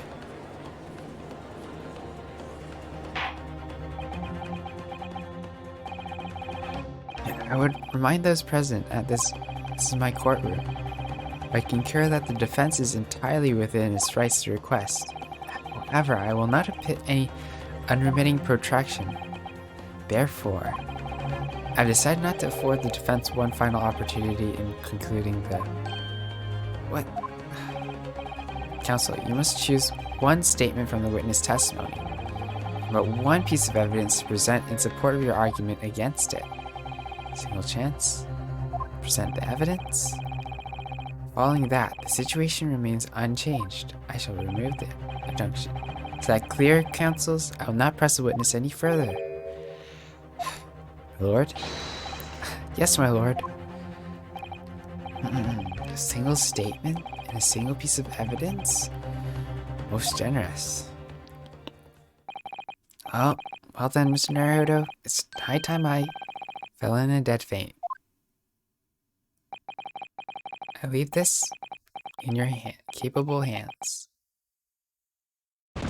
You just fainted. Mr. Schultz!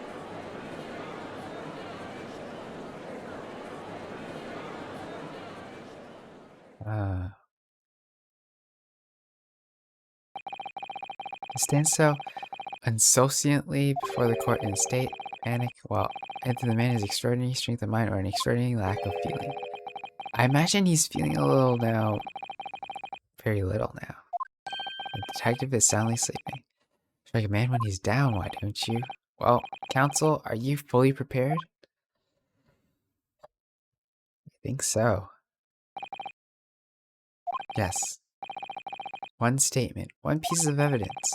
Won't let Mr. Sholmes down or Iris. And I won't waste this final chance that Miss Susato-san has given me. This is going to decide the entire outcome of the trial. Very well then, under the terms I've outlined, you may resume the cross-examination.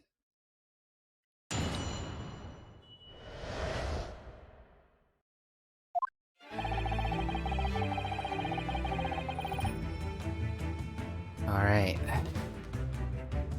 F is to turn off auto? I can't turn off auto. Threw Nash with the counter, felt sharp pain, pursued the man, but he shut himself in the storeroom. I could see the people in the door then.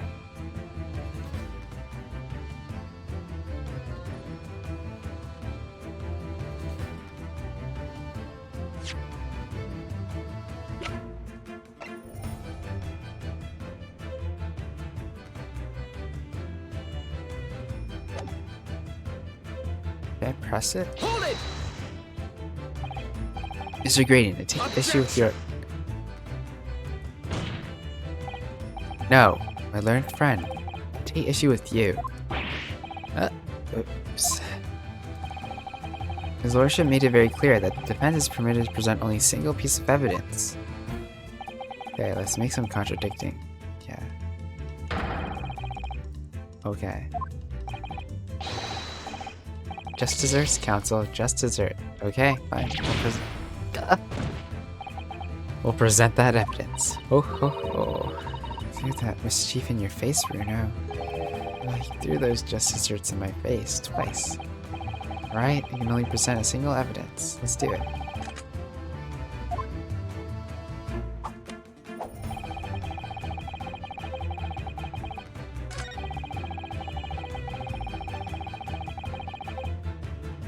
Okay, no pressing. Objection. Objection. Witness last statement clear audits with this piece of evidence. What? I'm sorry, counsel, but I failed to see the connection. For heaven's sake, would you kindly desist from the wide-eyed panic? But it's the only panic-stricken look I know. There's the thing.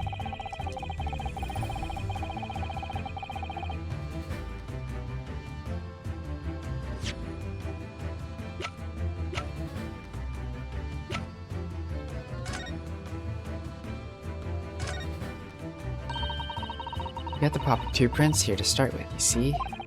And then you look through the eyepieces so you can see the image in 3 dimensions. The important thing is to get the position right. I don't know who came up with this, but it's really quite fascinating. Can we pull it up yet?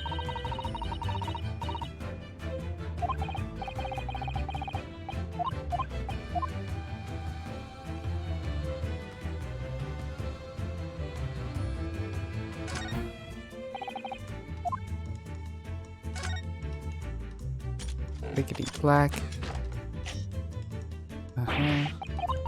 Yeah. Alright. Can we put something?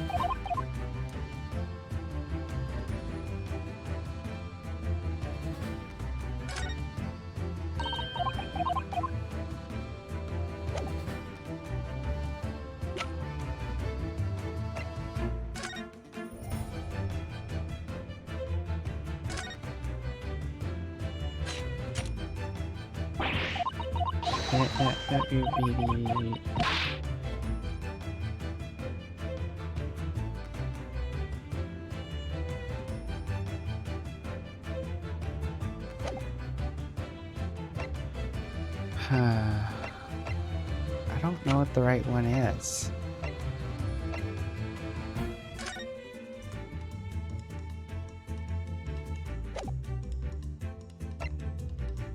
I guess it's a different thing.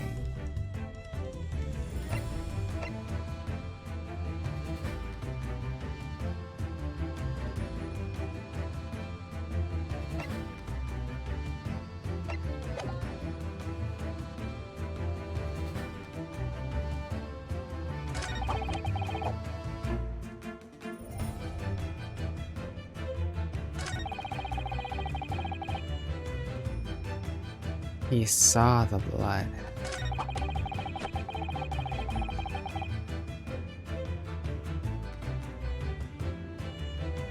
Maybe there was no peephole?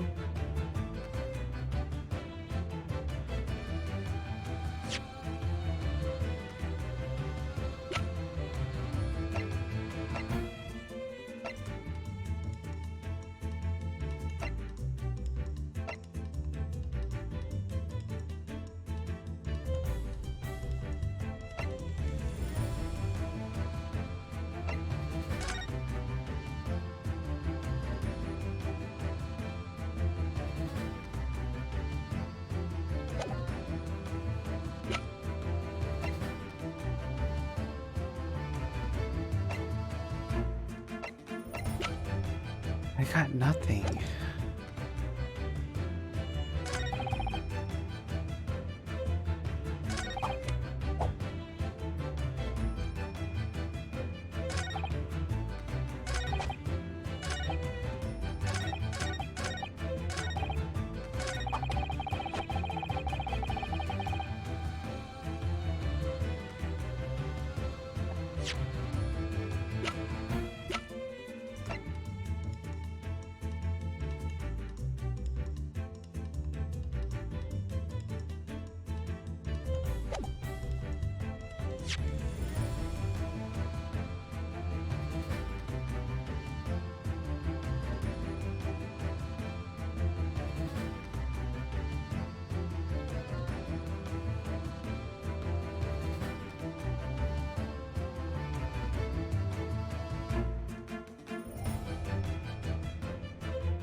Only allowing me one evidence. It's clear that what that piece of evidence. How in the world did Susie manage to sneak off with this without me noticing? She used it in the pawnbrokery? At least that's what Mr. Sholmes said. I was only gone from the police for about 5 minutes when I went after the Skulkin brothers. What possible reason could Susan have had to use Iris's contraption at that time? Could it be that she did it with the cat Flapomat? Completely changes one of the key premises in this testimony is based on. Right.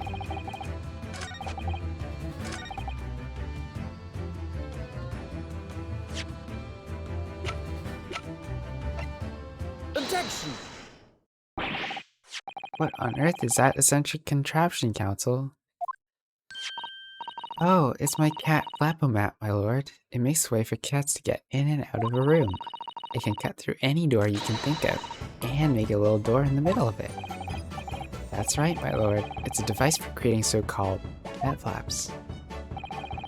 Small doors for cats to come and go as they please without their owners leaving the room. I'm sure we can all work that out for ourselves. But that cat lover's contrivance has no possible relevance to this case. Oh, really? Of course it doesn't. To start with, there's no cat flap in the pawnbroker's door.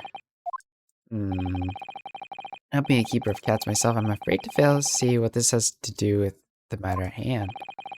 Perhaps it would help if I described its function another way then? This contraption is able to create a peephole in any door you can imagine in practically no time at all. Beg your pardon? Peephole, you say? 2 nights ago, we arrived at the scene only minutes after the murder of Mr. Winterbank had taken place. That's right. According to the paperwork at the yard, it was you, your Japanese assistant, and Schultz. The 3 of us were together, and it's recently come to my attention that my assistant made use of this device at the time. Your assistant did what? There's a peephole in the storeroom door. I can attest that. Because I looked through the peephole myself in order to see inside the locked room door. That's ludicrous. What are you trying to say? Of course there was a peephole in the door. I said as much in my testimony. How else would I have witnessed the crime, for pity's sake? Yes, how could you? What? Counsel, kindly say what you mean? Alright, it's time. Time to strike the final blow. What I mean is this, my lord. My assistant made the peephole in the storeroom door. And until such a time as she did, the door had no hole in it to look through. Hey, 0077. Thanks for the raid. Hi. Welcome to the stream. Welcome. Objection! Oh, there's a lot going on. This is a farce. Are you really suggesting the people in the door was? Okay.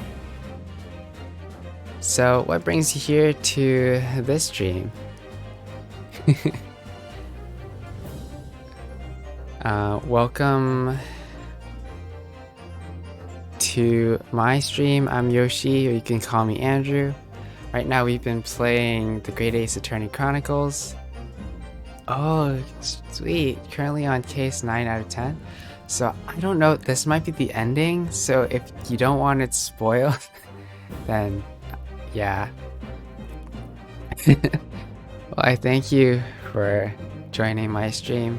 It's been a while since we've gotten to play it. I had a week break, so we're finally catching up to find out what was happening, and we've messed up a few times, but we haven't gotten a guilty verdict yet this time around. I appreciate it. Thanks for joining in. As always, you can see under my tags, I am a Christian, and this is a family-friendly stream, but we love all kinds of games like this game. It actually has a lot of meaning to me in seeing what justice is and how that works in the Bible, we kind of see a huge relation to that. We actually have one of the analogies of the court when we talk about the gospel, which is the good news. And it's just a beautiful understanding of how Jesus, he gives his life to pay for our sins, our crime. So just looking at this story, it's amazing. We don't have a verse of the, I don't know if verse of the day works, but I could try. It might have broke. But usually we have a bot called Chapter Verse that helps to do that. And it's just, yeah, it's amazing. If you know Missionary Gamer, he's been playing Ark for the past week, and we've been having a lot of fun talking about these ideas of what justice is and what that means in terms of the Christian worldview. So if you're interested in that, come by the stream, Missionary Gamer.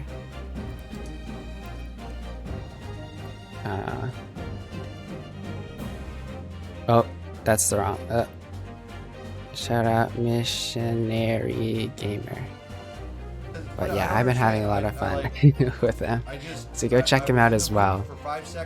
Alright, let's continue on and find out how this cat Flapomat creates a door, a little peephole door for the true culprit, I think. He will make sure that every sin is paid for. Yeah, I love my name too. The meaning behind my name is I've enjoyed Yoshi, the character Yoshi from Nintendo, and I just enjoy the Japanese culture and stuff like that. So that's the first part of my name, and OST stands for original soundtrack. I'm a music producer, and so I just love all kinds of music and getting inspired by that, and that's kind of how I put 2 and 2 together and made it into my tag. And Solar Clan, yeah, that's my stream team.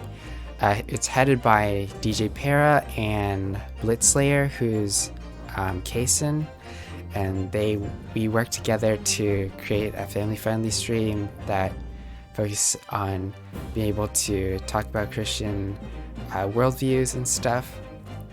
And if you're ever interested in joining, you can use !Discord, I believe. And that's how you join the Solar Clan Discord, as well as my personal Discord.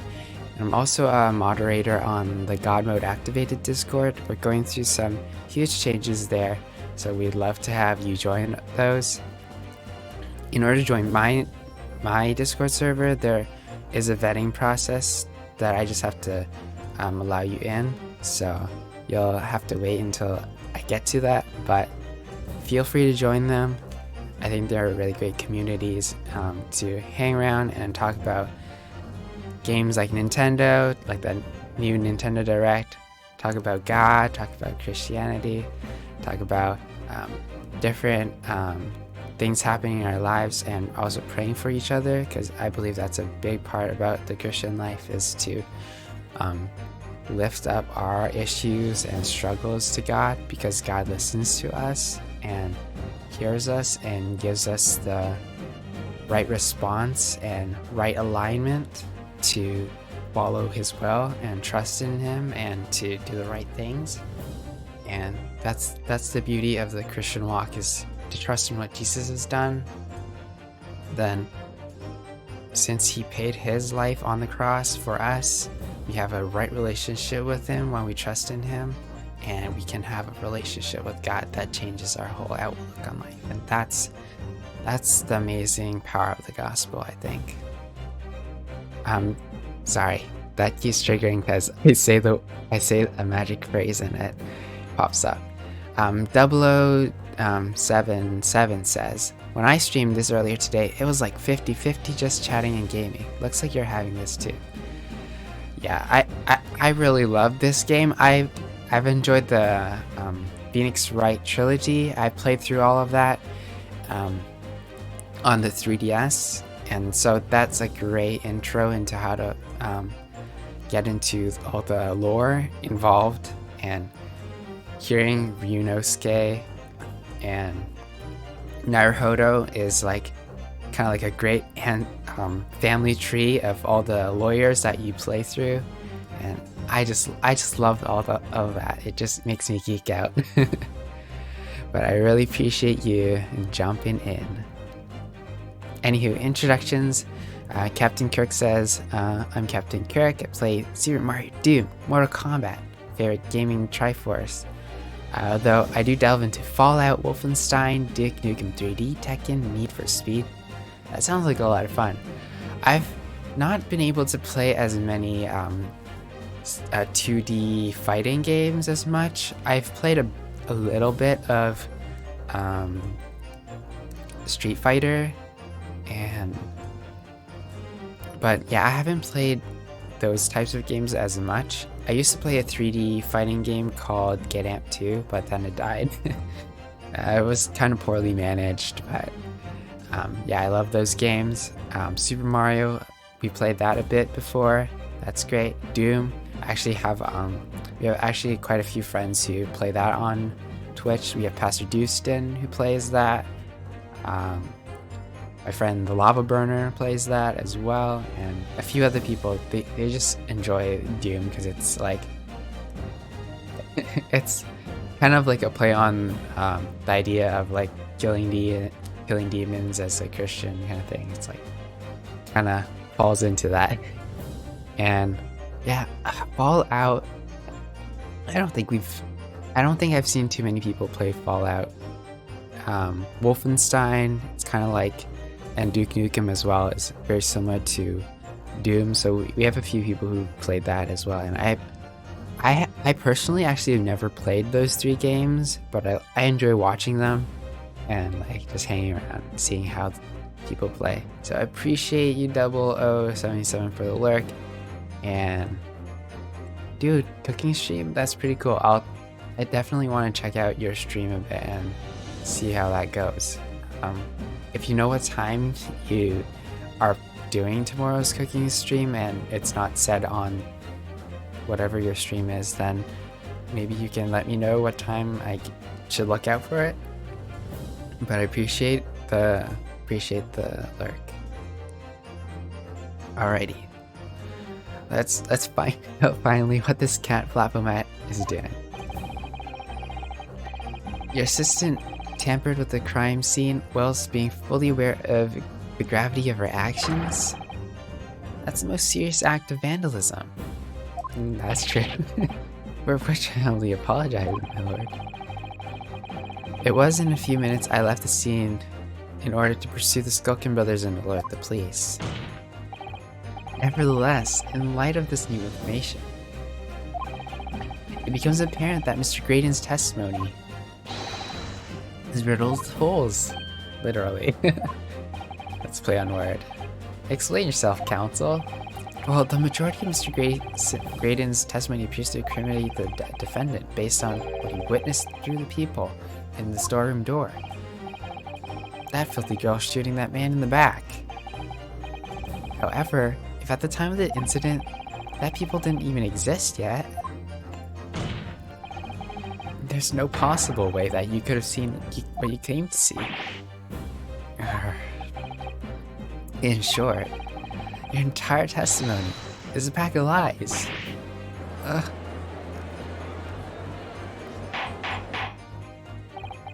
Order. Is there any credence in this revelation? None whatsoever, as my learned friend must surely realize. Exactly, that's some cheap trick designed to discredit me. I'm afraid not, sir. Of course it is. Do you seriously expect people to believe that the plaything will cut through a door? Yeah, I designed it to be very powerful. That's absurd. I don't believe it for a second. I had a feeling you'd say that. What? Wacky Killy, time for dinner.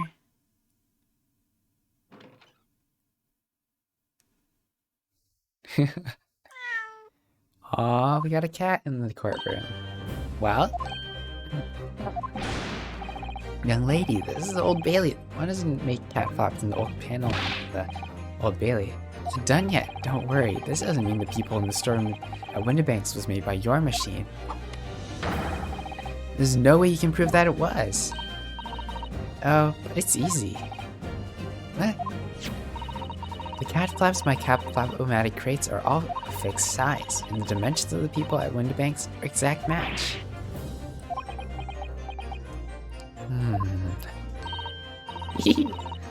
Old Silky's lost for word. Excellent work, Iris, thanks. And now, in my learned student friend's turn to be lost for words, I feel. I believe your judicial assistant has already left the country for your Eastern Island home. Well, yes, that's true. Then you may have some difficulty establishing all the facts. I mean, we could do the Morse code thing, right? For the sake of the argument, just assume the people was dimensions that are a perfect fit for this contraption. In that case, when was the people cut? The prosecution demands proof for your answer. What's the purpose of your line of inquiry, Lord Van Sykes? It's very simple, my lord. The defense argues that the people was created after the incidents using this device. But now that the perpetrator has returned to her native land, she can't testify to that. And for as long as the defense remains unable to prove that the people was made, my learned friend claim amounts to nothing more. That's true. That would be a baseless accusation. What? Ugh. Indeed, that's so. Lord Van Sykes, well, counsel? Don't give up now, Bruno. It's time to create your opening. Force your way through. I don't know if I can do this.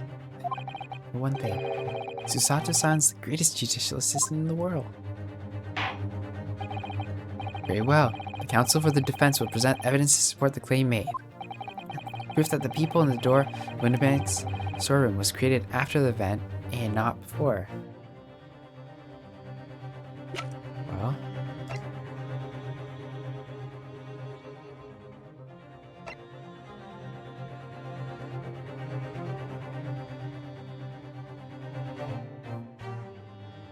I guess we'll present this. Take that! What are you? A print from the detective's infernal cameras again? My judicial assistant, Miss Susato Mikotopa, is an extremely intelligent and capable woman, which is why I never had any cause of doubt that she would have considered this scenario and made sure I had the necessary proof. And the necessary proof is this photographic print, counsel? This print shows a scene in the shop moments after the defendant entered the premises. Agreed. And it also shows the accused mercilessly wielding a gun in the direction of the defense's broker. But, more to the point, it pictures the storeroom door in the background. We see that print again. I don't believe it. That really is quite remarkable. It's the door to the storeroom. It's completely devoid of the people in any description. Mr. Graydon? You couldn't possibly have witnessed the crime as you claim to have done. Because at that time it happened, there wasn't a people in the door.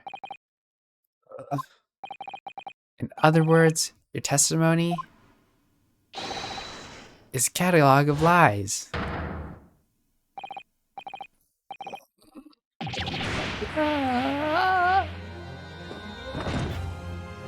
Well, I think we got him. Order, order, order. I'm satisfied that the defense has substantiated its claim beyond all reasonable doubt. This witness's testimony is entirely fallacious. That's not the only thing we now know beyond all doubt. I learned friend's assistant's guilt can no longer be denied. The woman tampered with the crime scene. More importantly, good lord, there's more, Lord Van Sykes? Captain Cook says. Where's the jury? Well, They're all being silent. They've all turned to say that we are guilty, but because of a technicality where the cat Flapomat, when it was brought to evidence by Sherlock Sholmes, he paused the cross-examination, so we continued. So we aren't reaching the jury yet. So that's our approach. Hope that helps. The defense may have established a reprehensible instance of perjury. Santa Claus become judge. Yeah, I thought of that too. Yeah, I have no idea why he looks so like Santa Claus. I don't remember if the other judges look kind of similar though. They all kind of have like a big, kind of big bushy beard.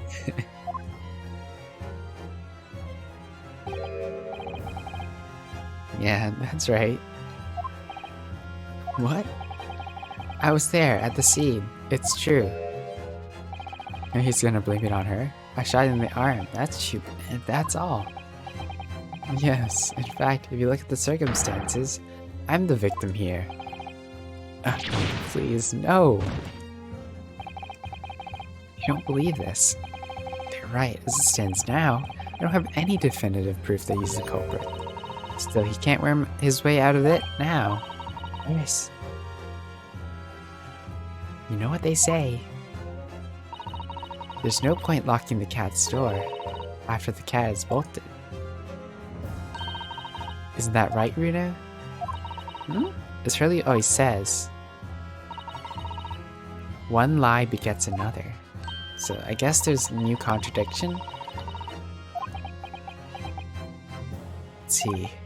Well, no matter who said it first, you're right.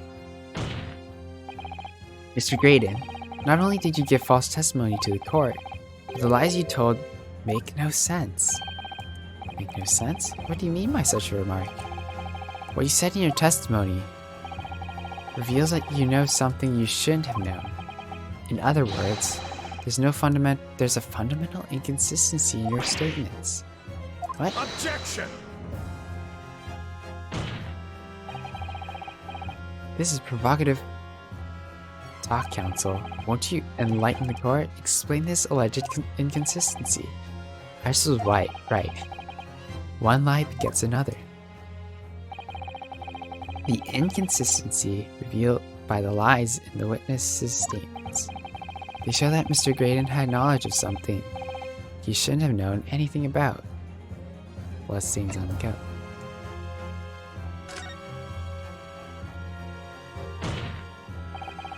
The bloodstains that were present on Miss Lestrade's coat.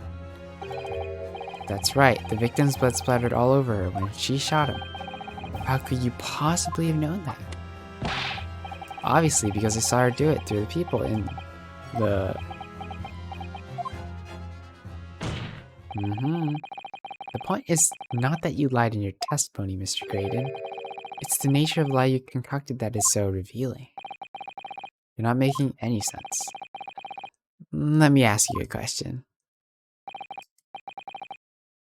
How is it, Mr. Graydon, that you knew of the existence of the people in the store door? What? Well, obviously has the cat got your tongue, witness?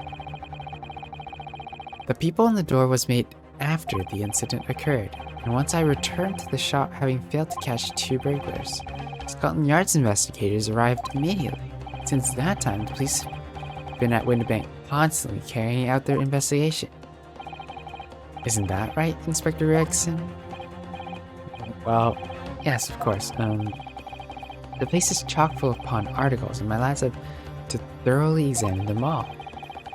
So, I gave the order to have the officers working around the clock in shifts so we get through it all.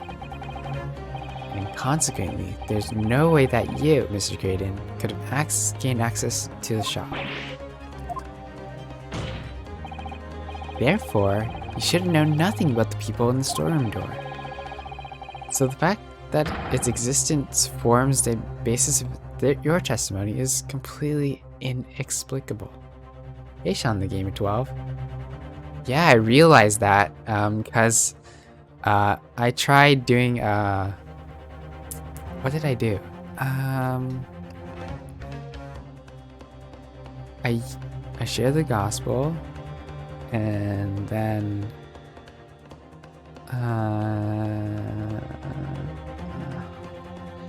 I did something else to try to trigger the chapter verse, and it didn't work. So yeah, maybe it's because I said the gospel thing twice. We actually had chapter verse respawn at 105. Yeah. So I'm not sure exactly. Sean. Yeah, my verse of the day wasn't working, but I think other things were working. Like if I check John 1:1. Yeah, I think verse of the day went down. It's possible that the API that I was calling is down. You should contact Machine Gamer if you haven't already, Sean. Let him know that the verse of the day is down. Yeah, if you haven't already. Then sweet, we'll be fine. I know we tried verse of the day once or twice and it didn't work. So, I mean, he was up pretty late yesterday. He was up till 12 PST, and now it's like what? 10 a.m. So he's probably having breakfast or something, or doing something with his church. So we'll see. All right, let's hear the explanation. Could I have a word, Lord Van Zykes? Speak, Inspector. It's just that I really ought to be getting back to the station now to put in my report. There's really nothing more I can add to this testimony, so it's all the same to you. Permission denied. It's not all the same to me, Inspector. Not at all. You will remain exactly where you are until this trial concludes.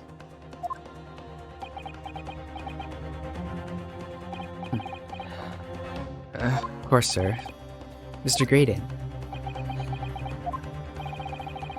You shouldn't have known about the existence of that people. Which can only mean that you must have been informed about it by someone else. Objection! Objection. Alright. Stop there, I learned friend. You realize I trust that the words you uttered have extremely serious implications. Yes, but the defense believes that the details about the case that Mr. Graydon claims to have seen must have been revealed to him by a certain person before his testimony. And in fact, considering a particular clue we have, there's really only one person that could be. Is that Gregson?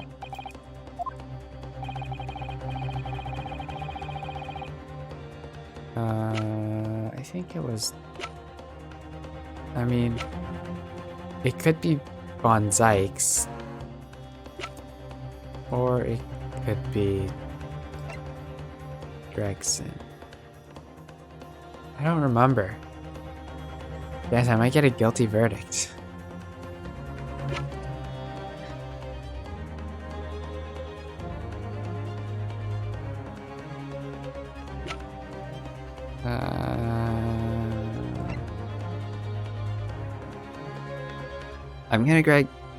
I'm gonna guess Gregson, and then we'll get a Beric Van Zykes. Take that! The truth is, it can only have been you, Inspector Gregson. Objection! You'd better have some proof to substantiate such rash claim, my learned friend. Consider the fact that we've only been aware of Mr. Ashley Graydon's identity for the last few hours. We learned of it only during the course of the trial today. Indeed, preparations for this testimony were made in great urgency during our hour-long recess. While the police executed the subpoena and brought the man here from the communication station, until that time, Mr. Graydon had no idea. No inkling that he would be suddenly required to appear in court. It's true. Are you suggesting that until that time he was summoned?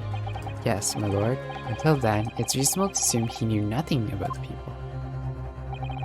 It was only once Mr. Graydon was in the stand that he realized his position, that he would have to defend himself against the accusation that he was the third intruder.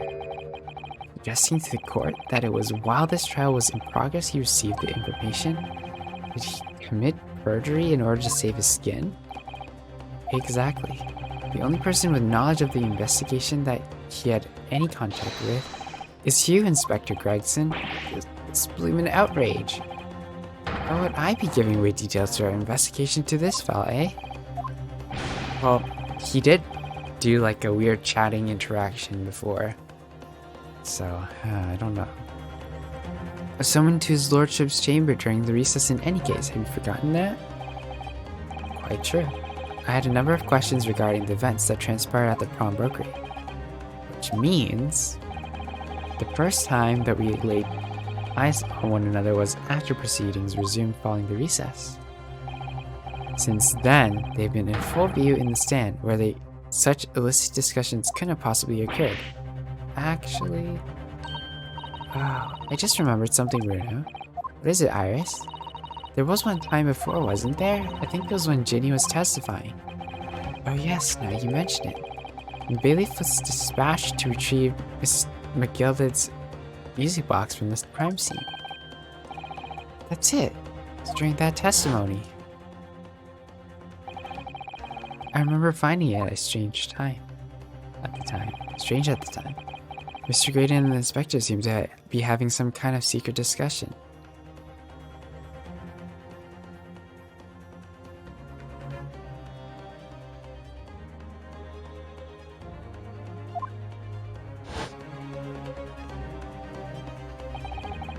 Would it have been possible for you to give Mr. Graydon the information he needed? You little toe rag, you're making this all up. I'm a respectable Scotland Yard inspector, for crying out loud. Why would I do something like that? Why would I be giving confidential details to the likes of this bloke? Admittedly, you wouldn't have any reason to do something like that for no gain. But perhaps as part of a deal of some kind? This starts to make more sense. What deal, counsel? I wonder if perhaps in exchange for details about the people at this crime scene, Mr. Graydon agreed to give a certain something to the inspector. I'm sure I need not to remind that inspector that if I found it to be true, striking a deal of any kind with a witness, we consider a gross case of malfeasance. Objection! Alright, it's becoming clear that jumping in with the accusations is this Nipponese student's specialty. I don't do that. With the stakes so high, the prosecution is prepared to listen to baseless charges. It is incumbent on the defense now to present evidence in support of this diabolical claim. Evidence? Because what are you proposing the inspector demand of the witness in return? I think the disc?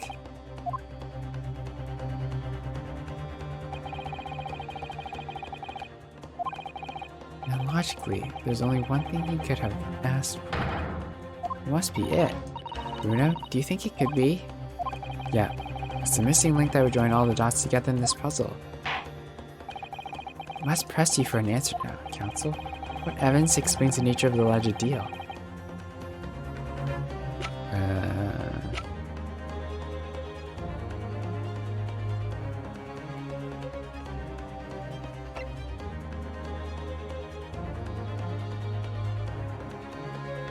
Is it this evidence? Or is it that evidence? The papers?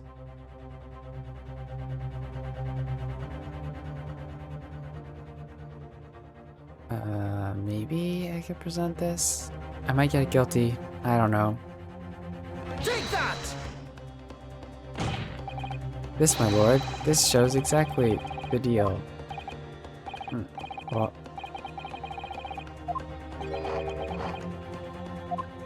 Well, looks like we got a guilty. Right?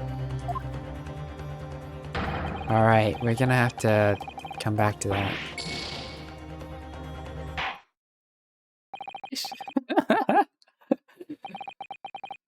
Said too soon that we wouldn't get a not guilty today.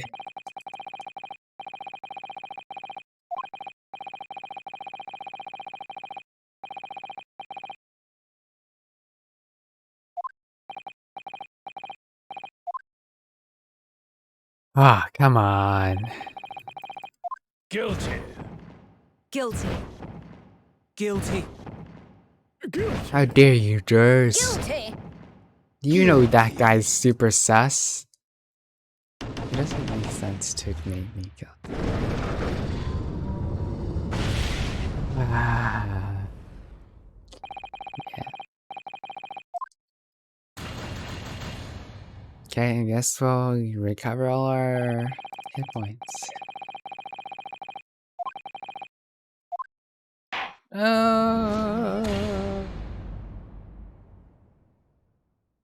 Retry from the scene. Yep.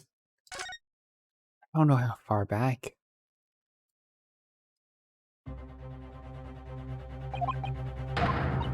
Bloop, bloop, bloop, bloop, bloop. Okay, I'm gonna point at this thing instead. Take that! Inspector Gregson. Besides this murder, isn't true you've been working on another very important case? What is this? No reading of scripture? We finished.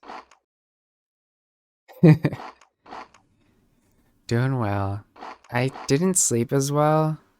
I still fell asleep at like 2 or 3.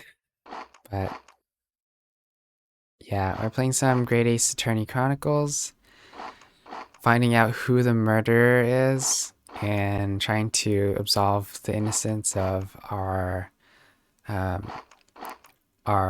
accused, which is Gina Lestrade. And so this guy on the left, his name is, I don't even remember his name anymore. Ashley something. But he's the bad guy, and we're trying to point fingers at him. Me? I look like a dino? How am I looking like a dino? Like a T-Rex? That's not me. I'm not Gregson.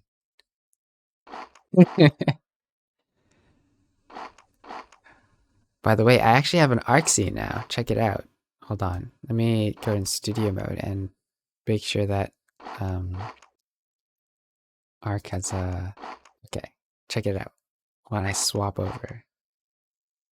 Okay, hold on. So I actually added an arc scene. I don't know if I'll ever play arc yet, but check this out. Oh, did that work? Did I crash? Uh-oh.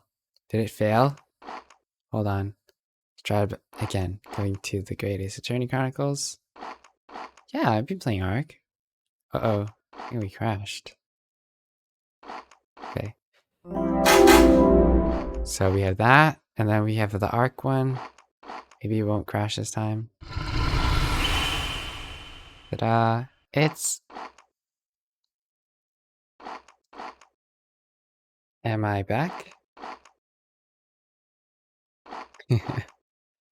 Yeah, so we worked on some of the transitions and over this week, so that was fun. Alright, back to the game. Woo! Alright. Okay, what are you getting at now, Sunshine? So, that's Inspector. This is me. I'm Ryunosuke Naruto. I'm the defense attorney.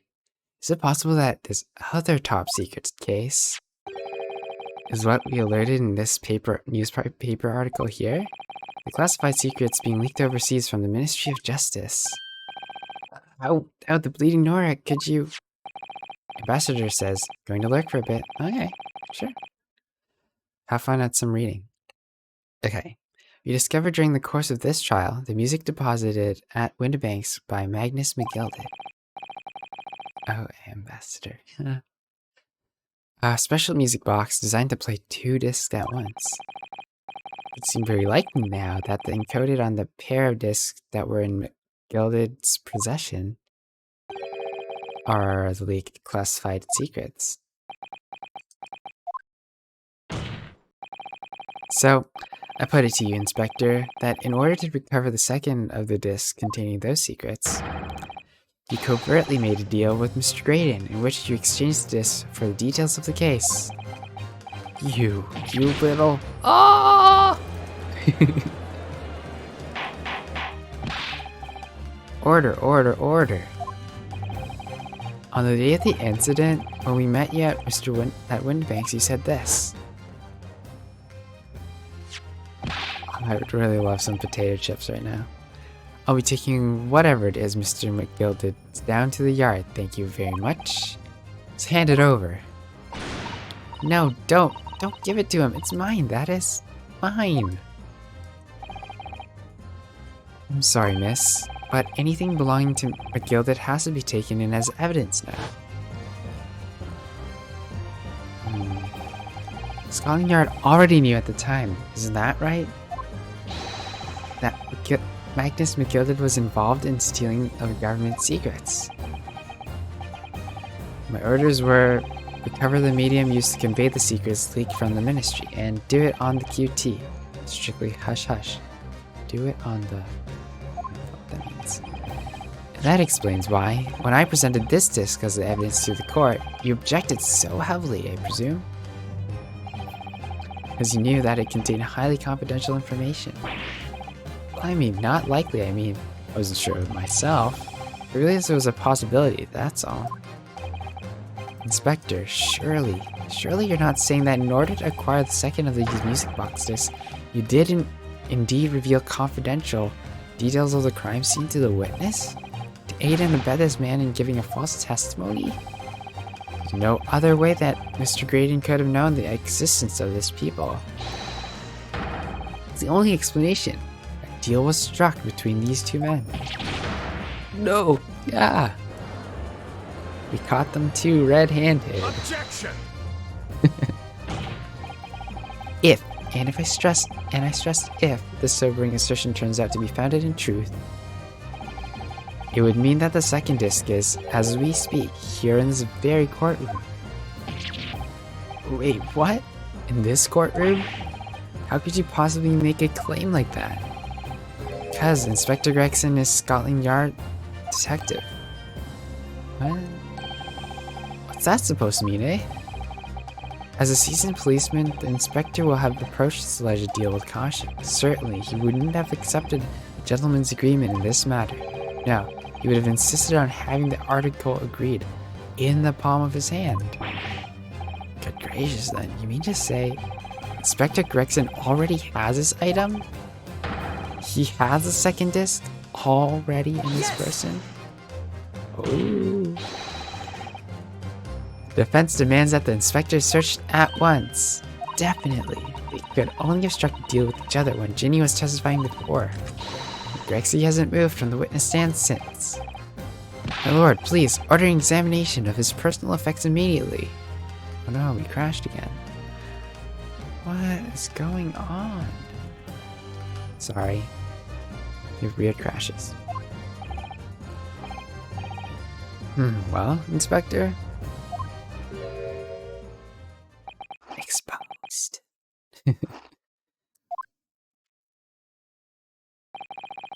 This young lad wants to tone down his imagination. He insulted me. Profession quite enough. However, if it'll put this matter to bed and dispel any doubts about my involvement, I'll happily submit to a body search. What? He's going to agree to it? I presume you're aware of the precipice on which you now teeter, my learned student friend. It may be the most serious allegation against Scotland Yard here. If following the search of the inspector's personal effects no disc is found, you will be deemed unfit for the court service. This trial will end. My country's government will formally demand that you're severely reprimanded. Ooh, does that sound serious? Indeed. To have a visiting student make such a defamatory remark about our country's most senior police force, if you're saying it, I guess that's slander. It's not something Her Majesty's government will be able to overlook. You just threatened Runa because you're scared. The accusation is beyond serious. You must be prepared for grave consequences. I don't know if I'm ready for that. Maybe I don't want to be a lawyer anymore. I can't imagine Gregson would have accepted gentleman's agreement for something so critical. This must have physically changed hands, which means the inspector should have it. Somehow something doesn't feel quite right here. You're very well, Counsel. You know the implications, so let me ask you one final time. Yes, my lord. You persist in formally requesting a search? Search someone else. There we go.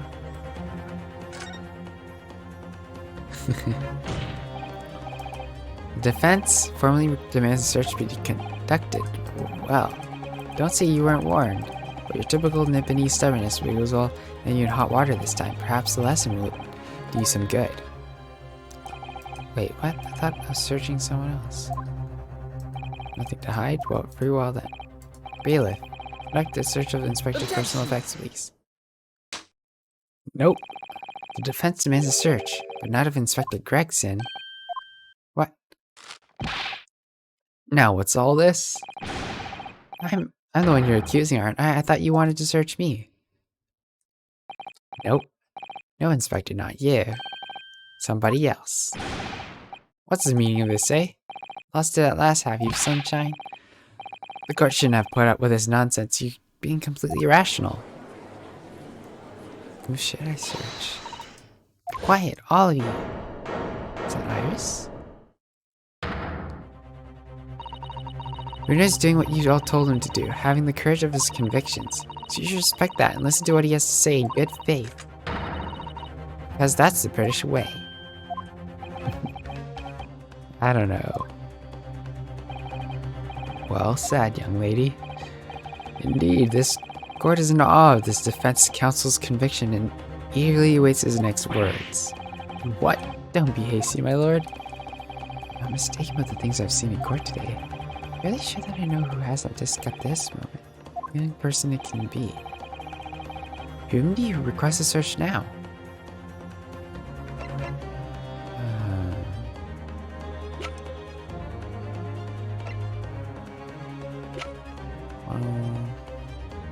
Could be him. Be anyone.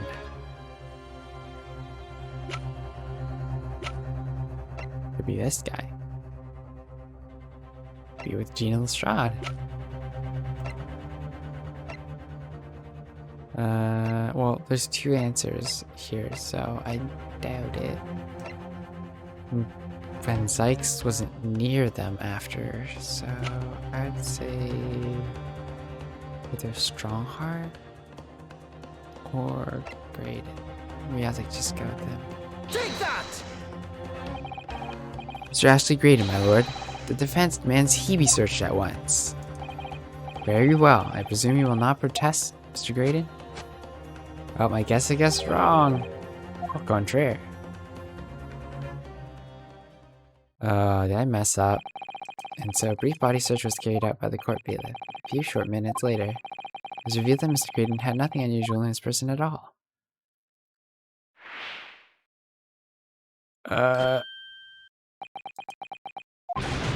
Yeah. Well.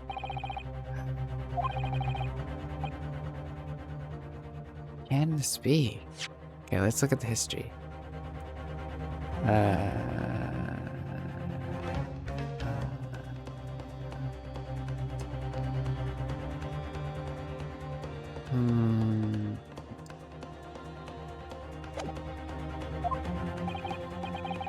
Who has it? Strongheart?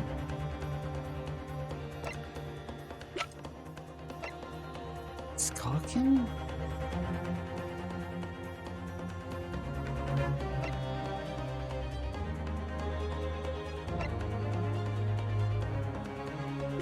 Did Gina get it?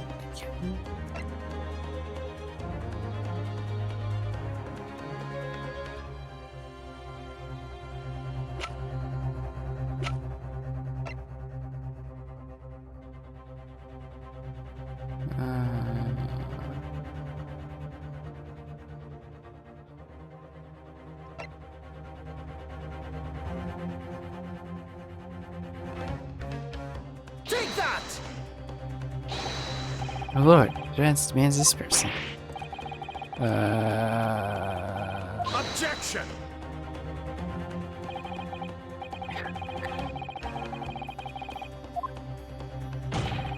Nope.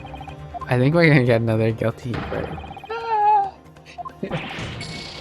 Oof.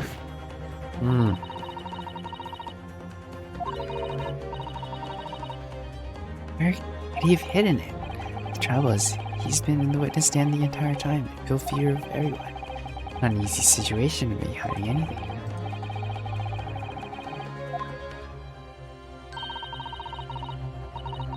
Someone with him on the stand?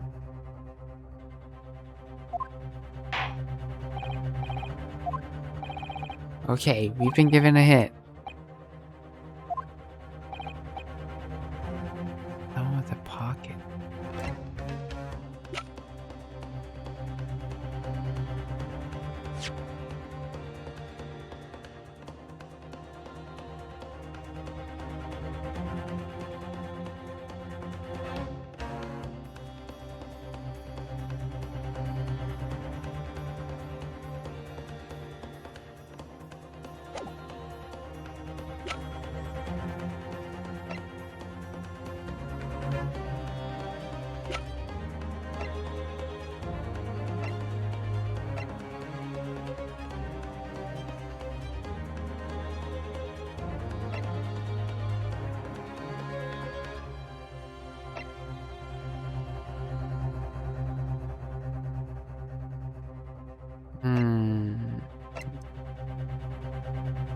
Take that! Mr. Nash Skulkin. Let's try that. Me? Him? Very well then, bailiff. Restrain the witness and conduct a thorough search of his personal effects. Please, my lord. Oh, sounds like we found them out. Scotland Yard, has an object to this search. Objection! Unfortunately for you, Inspector, your objections carry no weight here. In this courtroom, only the prosecution and the defense have the authority to object. But, Lord Van Zykes, I have no idea what forces are in play that might influence your actions. But personally, I have no intention of obstructing the course of this trial. Bailiff, carry out the search. Now hold on, Mole. I don't know nothing about no disc. Cut it out. Come on. Ah. Here, my lord. The witness's pocket. I found this. Exposed. Yeah, lord, that's another music box disc. Don't know nothing about nothing.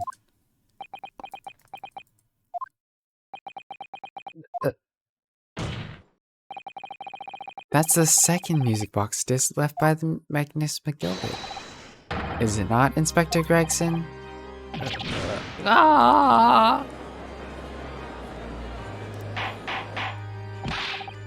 Order. Mr. Skulkin, what have you to say for yourself? Gordon Flamin Bennett. I swear I didn't know nothing about that disc. Honest to God. Counsel, would you please explain what is going on here?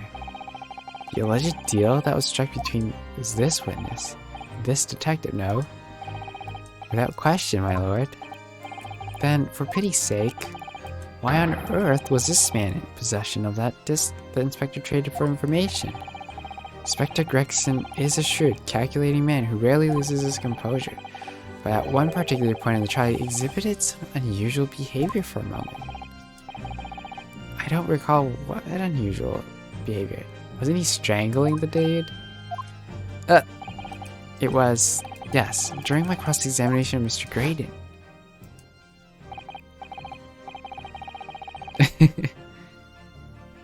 Tell me, Mr. Graydon, when you left the pawnbrokery that night, was it by chance a second disc in your jacket pocket?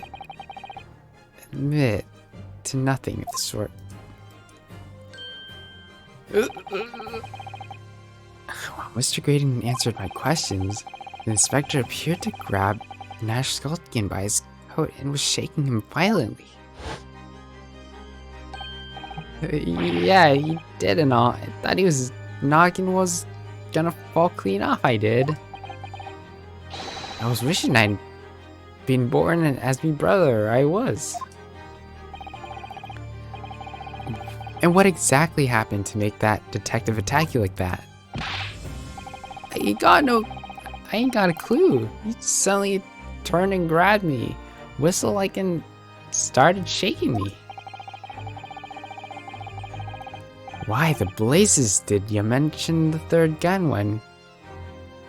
Why the blazes, didn't you mention that the third gun when we got you down the station? That's what he said. Yelled it right down my ear hole, he did. Me head's still throbbing now. By the way, the detective behaved when he was extremely... The way the detective behaved then was extremely out of character. Looking back now, it must have been then that he did it. That was the opportunity Inspector Gregson created himself in order to hide the disc. Well, bless my wig. Well, yeah, he has a wig. He hid it?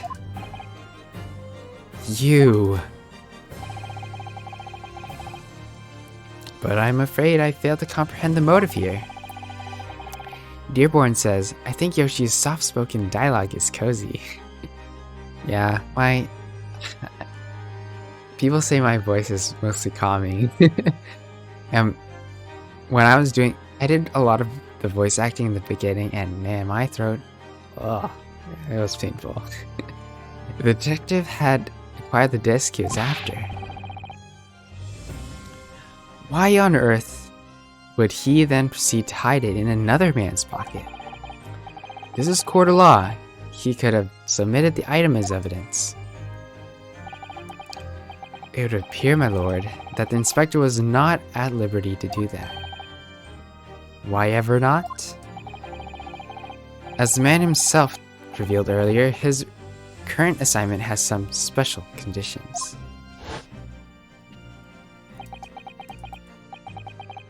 My orders were recover the medium used to convey the secrets leaked from the ministry, and do it on the QT, strictly hush hush. Hush hush, a top secret assignment, is it? As far as we are aware, the information stolen comes from confidential government communications. It seemed that if that information were to be revealed in court as evidence, it would be problematic. Does that sum up the situation, Inspector? I'm operating under direct orders from the ministry. I'm afraid I'm not at liberty to answer that question. So, realizing there was a chance that you may be searched here in court, you took steps to hide the disc you acquired from the witness. Does this mean? He only pretended to tag Mr. Skulkin in order to get close enough to him. He slipped a second disc into his pocket. So it was all a pretense.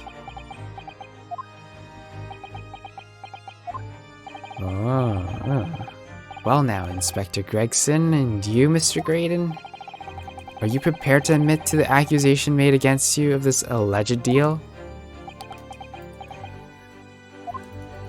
I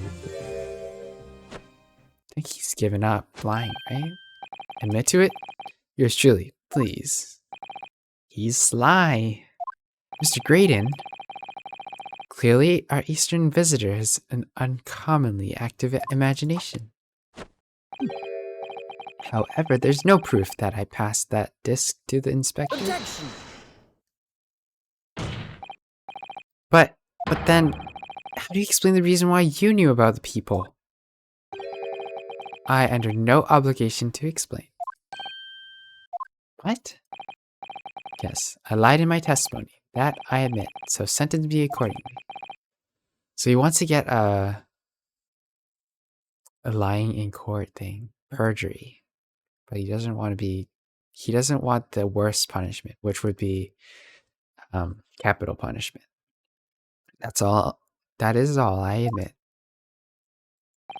Yikes. Murder? Leaking government secrets? Striking deal with a detective? Oh, this... all of it is this young Eastern man's fancy. No idea what any of that is about. What? Ugh. Oh. This guy. What about you, Inspector Gregson? Do you admit to making a deal with Mr. Graydon in order to acquire the disc? Ladies and gents of the jury, as Scotland Yard Inspector, I will declare this and nothing more. I'm acting in the best interests of the country. Whatever I've done has been in the name of justice. Is that how you influence the jury? So as the members of the public of this fine country, I'd like to think that justice will be your guiding light when you're making your decisions. Ew. Yikes. It's quite a quandary indeed. Rarely have I encountered such extraordinary tumultuous in the concluding of a trial.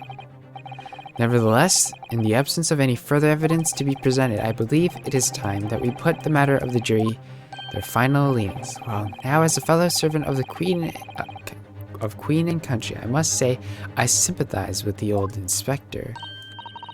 Yes, he is a dependable man, I'm quite sure. In service, one becomes a good judge of character. Even in crossing your eyes doesn't help when it comes to looking at this case. It's all blurry to me. Well, as a fellow professional, I'd like to put my faith in the detective, really. Hayden is a highly skilled operator, stop. Apparently in the presence of idol, stop.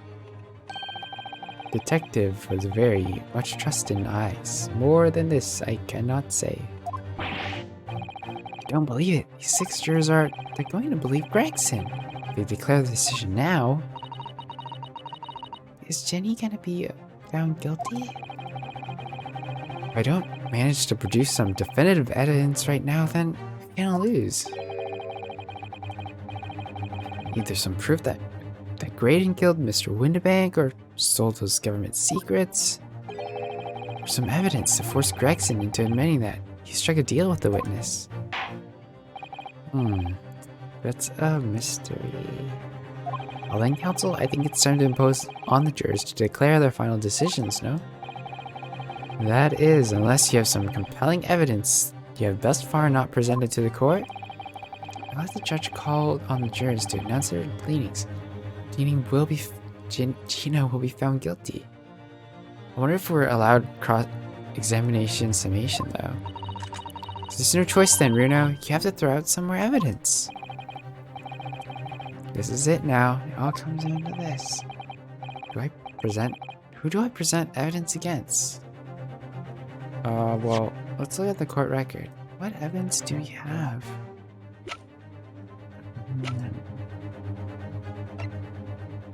I can't flip him at. Should we look at the disc? See who touched it?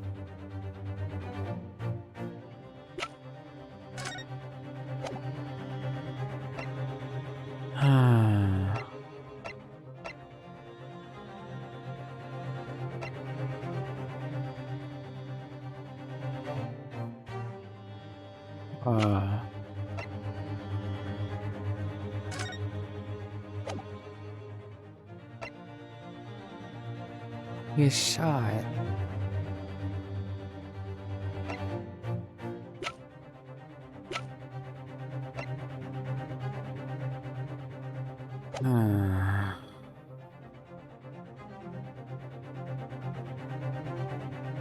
I really don't know. Seems I have to throw evidence, but what?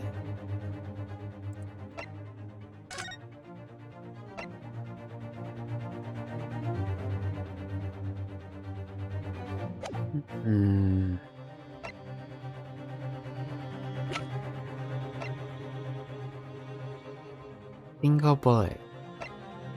Crime scene floor. So this proves nothing, but he still shot him, right? You just have no proof. You don't know who shot where.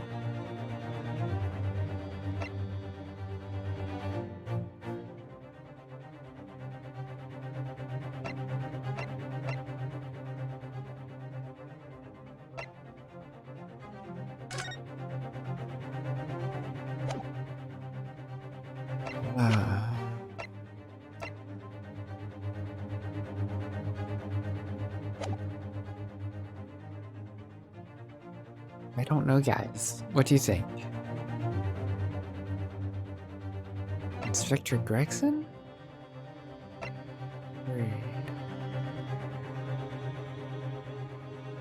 If I leave it to the jury, we're gonna get guilty, right? I don't know, man. Well, let's just try Gregson. Inspector Gregson, is there one final piece of evidence I would like you to see? What is that then? If you refuse to acknowledge that you did in fact strike a deal with the witness here today, you'll leave us no choice but to examine this piece of evidence thoroughly. Well, go on.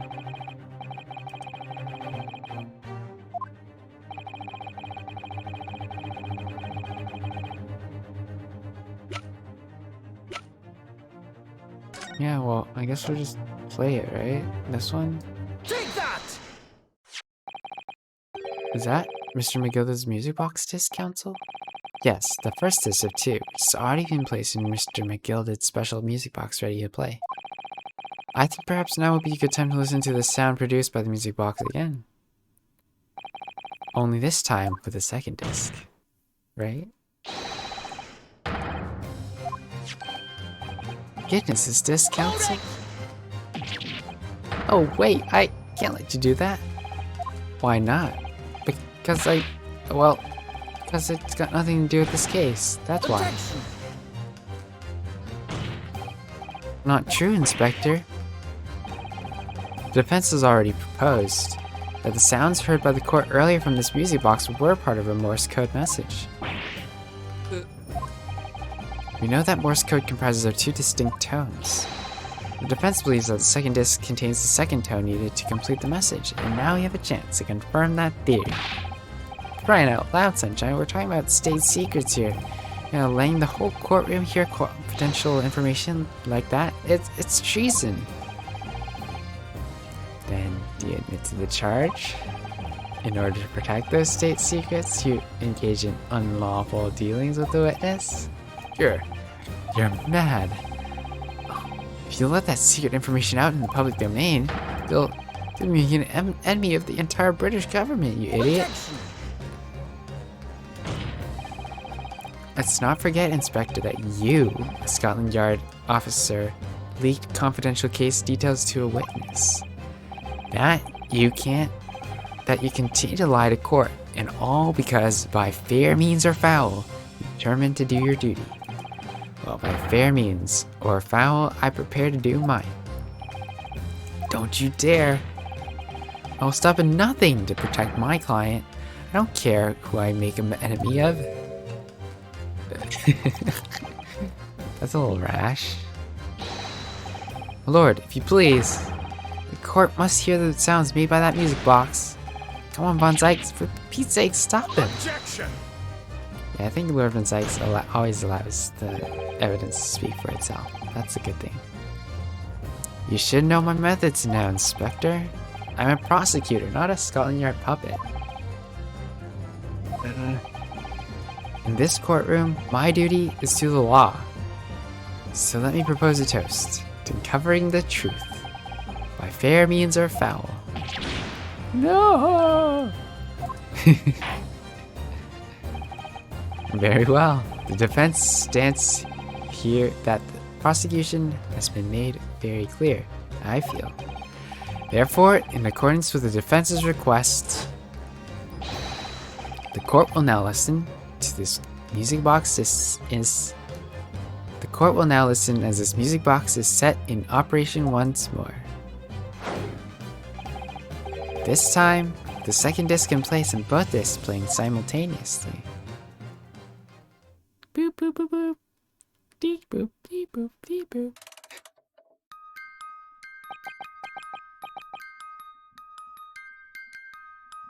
Oh. It's unmistakable now. It's Morse code. Come on, jury number 5. Alright, alright. Jesus Freak Annie, what's up? Good to see you. I think I've seen you elsewhere before.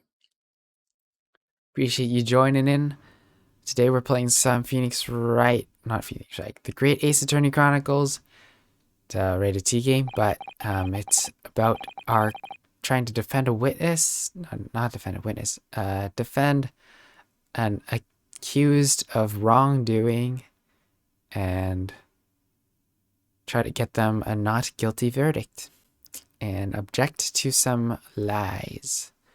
It's a pretty cool premise, and I just enjoy the idea of it and how that relates to the Christian worldview and how, you know, the gospel works, where our crimes need to be paid, and that's why we have that. We have the message.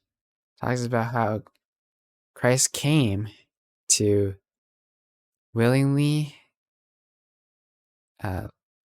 lay his sinless life for our lives, as we have needed to pay the penalty, the capital punishment, I could say that.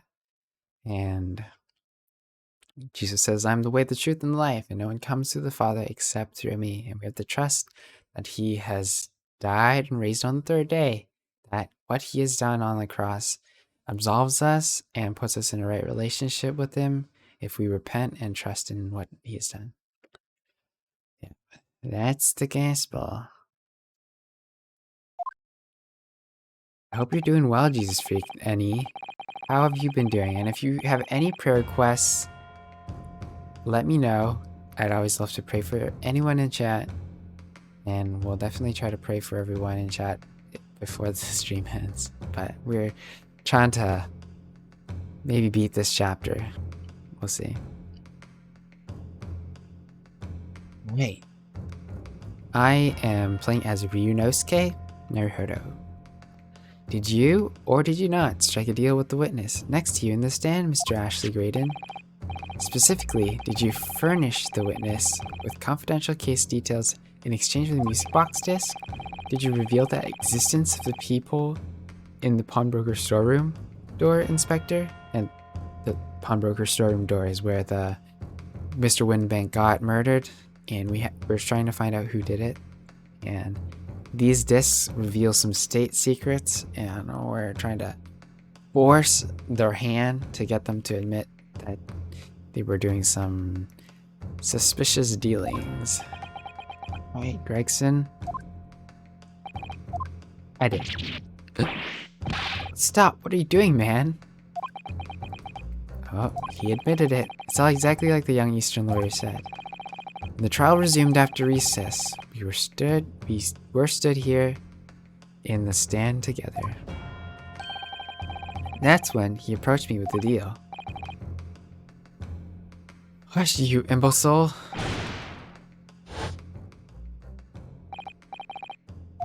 Psst, you here. You're the detective who turned up at the pawnbroker the other day, weren't you?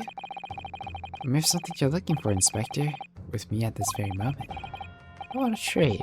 I suggest you accept, or information that may certain individuals uncomfortable will soon become very public indeed. That's a very sly guy. You couldn't let that information become public knowledge, not under any circumstances. That's blackmail, you know. So accepted the man's blackmail and told him the details about this case that should have put him in the clear. Or so he thought. The people in the storm door and the bloodstains on the overcoat. By giving false testimony, this witness intended to have the defendant wrongly accused of murder. Yeah, my voice is usually just pretty soothing. I don't know if I can do voice acting. Maybe a chill dude. Inspector, you knew that. Yet you revealed those details to facilitate the witness's perjury. I did. But then it turned out the people only been made that night, after the incident took place. Scotland Yard wasn't aware of that, if I'm perfectly honest. Well, Mr. Creighton, what do you have to say for yourself? There's nothing and no one left for you to hide behind. You struck a deal with the inspector in order to escape conviction of a very serious crime, namely this. You're the third intruder who broke into the pawnbrokery on the night in question. And you perpetrated the murder of the proprietor, Mr. Pop Winnebank. You...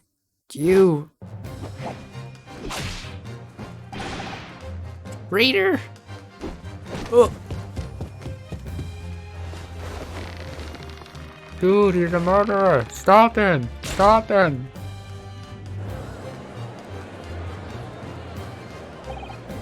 Bailiff! Restrain that man! At once! Yikes. Unnerving. Sorry, guys.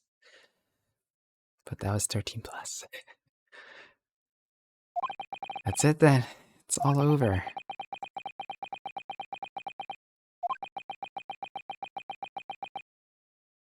Ooh.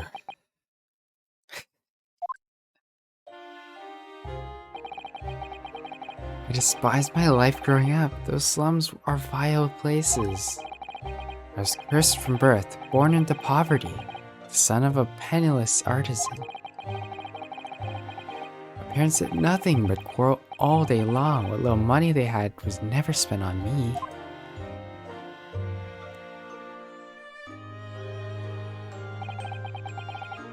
That's the motive. He was poor, and he had to sell state secrets to get rich. So I set about studying to better myself, to one day escape from that hellhole. You eventually became a communications officer. I admire your determination. But then you decided to sell government secrets? Why? I think his lavish lifestyle probably caught up to him. Isn't it obvious? Because I wanted money. Even now, years later, the nightmares of my life in the slums wake me in the small hours. I wanted to drown them out with more money than anyone who lived in that squalor could ever imagine. And one day, I met him. Mr. Magnus McGilded. You're fiend with a queer talent, so you are. I have money to throw at your way if you're interested. All you need to do is go along with me for a little play now. Ooh. Magnus McGilded's pretty good. Was to steal the ministry's telegraphic message logs, and McGilded would buy them for a handsome sum. As I was responsible for the inspections of the ministry's communications office, it was a simple enough task. The lure of the devil's offerings. How easy it is to succumb. Wow, that's like a biblical statement, right? The love of money is the root of all kinds of evil. Okay, Missionary Gamer. Honestly, I'm slept only slightly better, but not by much. I still slept at 2 or 3. It is, I don't know. Yeah. It's too bad. We found out our friend Gina is not guilty! Yay! We found the real murderer. All's good. And the motive was the love of money, man. Well, is it the love of money? Stress? The pursuit of money? Yikes, yeah, out of the game. Machine Gamer, are you gonna play some Ark today? Or are you pretty busy, so you're gonna go off your... I'm gonna hang with Sir Jaziel and play Ark with you, so that's the plan. I don't know, if Sir Jaziel isn't on... Sir Jaziel, if you're in the chat, you're not gonna be on. I gotta raid Missionary Gamer, so... we'll see. We'll probably raid my dude, Missionary Gamer. Yep, verse of the day was down. We got... Now, we can get the gospel thing to show up, but chapter verse wasn't getting the verse of the day thing. So I think it was the API just breaking, yeah. If you say, yeah, when I say the gospel message, it pops up. It's pretty cool. So, yeah. We'll read it right. Yeah. The verse of the day part is broken. Yep, there's just serious crimes. This serious crime, and we got serious crime. We had to have Christ, Jesus, take our sin. That's for sure, for sure. For that reason, it took great lengths to ensure that my actions were untraceable. By using the music box, he split up a Morse code of state secrets. Kinda crazy. My father was a brickmaker, though my mother divorced him when I was still a child. Mr. Mason Milverton. That's right, he was very skilled with his hands. He once had been a music box maker as an apprentice. I imagined his skills would be sufficient to create a machine that could generate Morse code, so I sought out my father again to employ his services. It was the first time I'd seen him since I left the slums 10 years ago.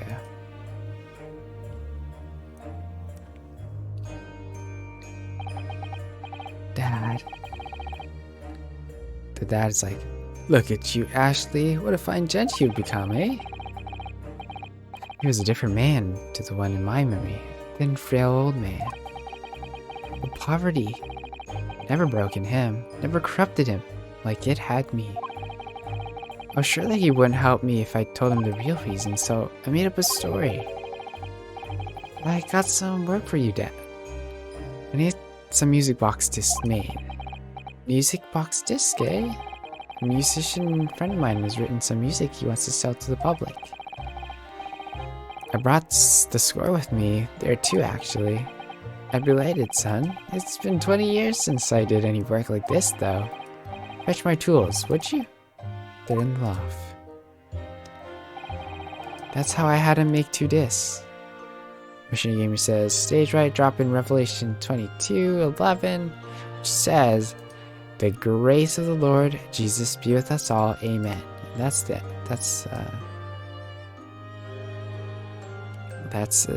last verse in the Bible, I think. If I remember right. That's how I had him make 2 discs.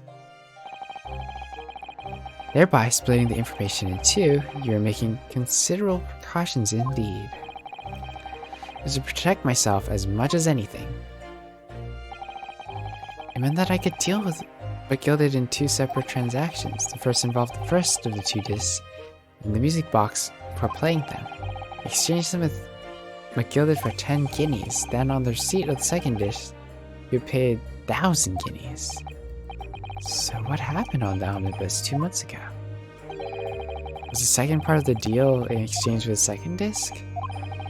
I sold the man information that way a number of times already, but seems to become a bit reluctant to part with his money. That doesn't quite make sense, Mr. Graydon. Or why was it on the omnibus 2 months ago? Your father, Mr. Milverton, was the one dealing with Mr. McGilded and not yourself. When I received the 1,000 guineas after my first completed dealings with McGilded, I decided to give 200 to my father for his troubles. But my father realized something was amiss. In time, he worked out that I must be involved in something dubious. Yikes. And then he said to me, next time there's an exchange, you'll let your old man do it, understand? Otherwise, I won't take your money anymore.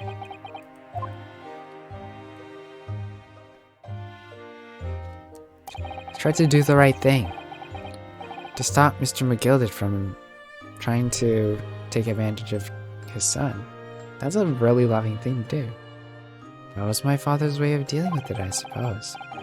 Climb into the omnibus and hand over the second disc and take the money from McGilded. That's it. He had no idea what was actually on the disc I asked him to make. He never knew. Just like, I'll never know why everything went so horribly wrong that night.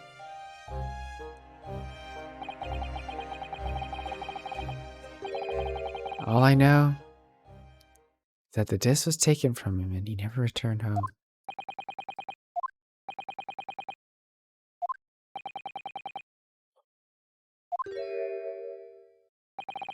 It was only then that I found out what sort of monster McGilded really was. So after 10 years of not once uttering it, I swore on my father's name.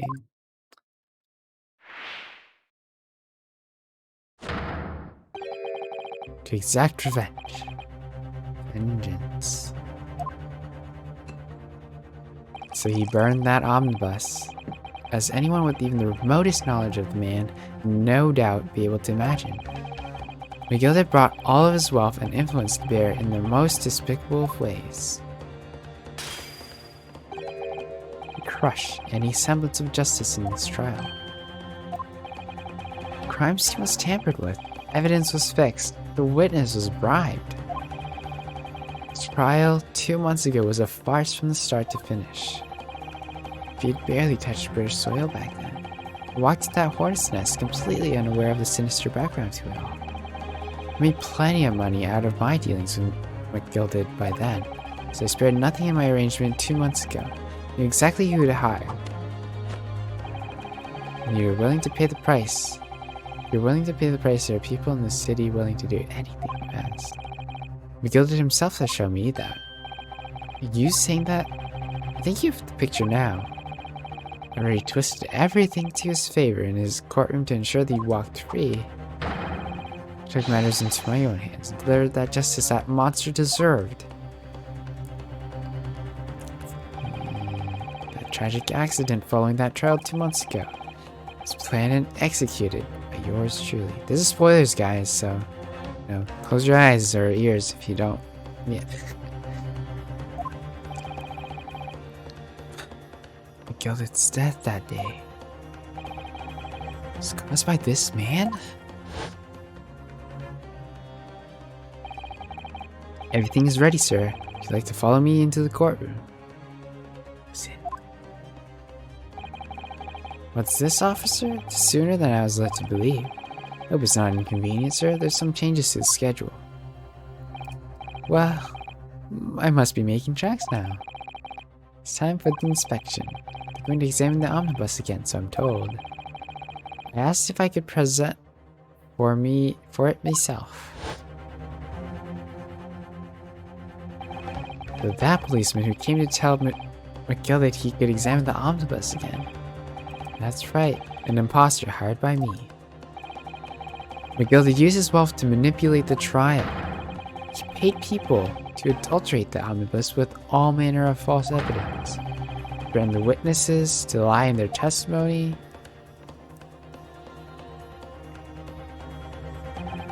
So he gave the man a taste of his own medicine. Once the omnibus was doused in paraffin, paraffin's pretty flammable, one of my sham policemen ushered McGilded inside and sent him on a one-way journey. Ooh. Yikes. An eye for an eye. That's how I avenged my father's death. Yeah, he wasn't getting justice before. And unfortunately, Graydon was using his own vigilante justice. Spine-chilling account indeed. That wasn't the end of it for me. There was loose end, you see? Loose end? Well, he still did the crime. He's gonna do the time. Okay? Yes, I think it's obvious. The second disc, which my father had taken to McGilded. There's indeed no mention of it in the man's trial 2 months ago. clearly because it had been removed from the scene of the crime. When I realized it was missing, I remembered something. Something from the first time I dealt with McGilded.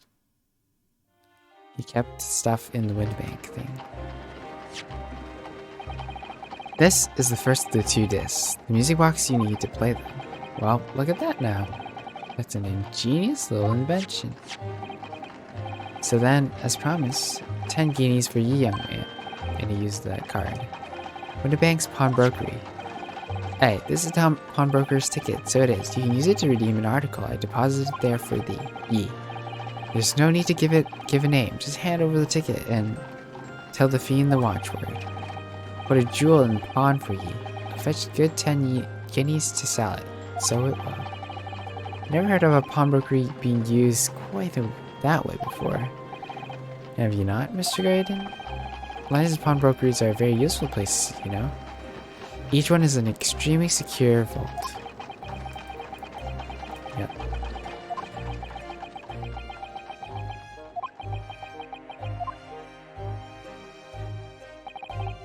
So I knew that if I had taken steps to hide the disc, it would be in that pawnbrokery somewhere. On that night, he killed my father. On that night he killed my father, he must have entrusted the ticket to someone. Yep. McGilded gave it to Gina. I remember now. But when we first met you at Winterbanks that afternoon 2 days ago, you had a description of Miss Lestrade written down.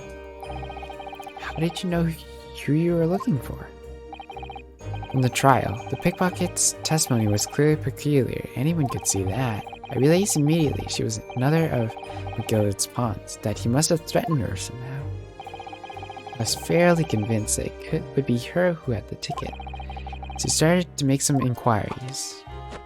I had a strong suspicion the girl would come out of the woodwork on the redemption deadline. He was absolutely right. Sure enough, she did. All I needed to do was wait until that girl went to Winterbanks to redeem the articles. Unfortunately, she redeemed only McGilded's overcoat, and 1 disc that was in his pocket. An all-important music box with the 2nd disc inside was missing, because it was already forfeited 2 days earlier. But I was unaware of that fact. Had it not been, I could have avoided my nighttime excursion. Meanwhile, as our investigation into the stolen government secrets was progressing, I picked up on the fact that McGilded was involved. Inspector, you recovered fast. My orders were to recover the stolen information as quickly as possible, so we started gathering the fellow's possessions and examined wherever we could lay our hands on.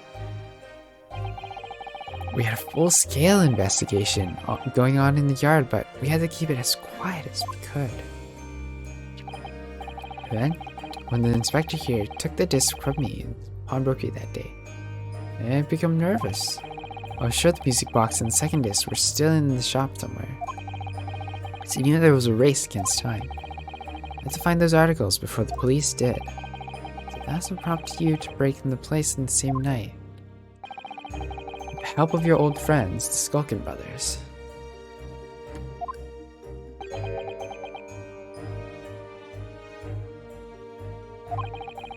What happened that night in the pawnbrokery? I can only describe it as a nightmare.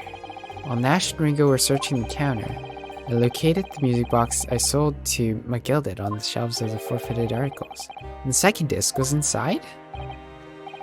Yes, I slipped into my pocket with a very deep sigh of relief, but then something entirely unexpected happened. What are you doing in my shop? He was shot right away. Gunshot rang out in the shop, and I felt a sharp pain in my left arm. Broker fired his gun and the bullet pierced your limb? That's pretty amazing. Fortunately, I had to bring my own gun with me that night, just in case. And he shot back.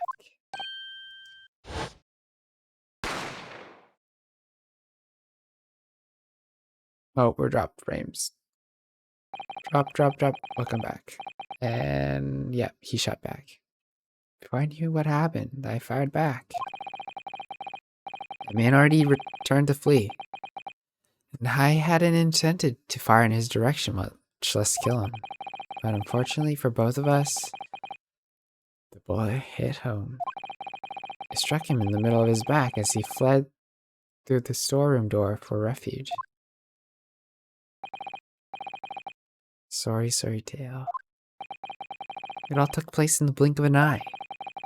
I don't imagine Nash and Ringo even realized what had happened at first. Terrified, so I fled. And that's the whole story. Everything that happened at Windibanks on a wretched night. Wow.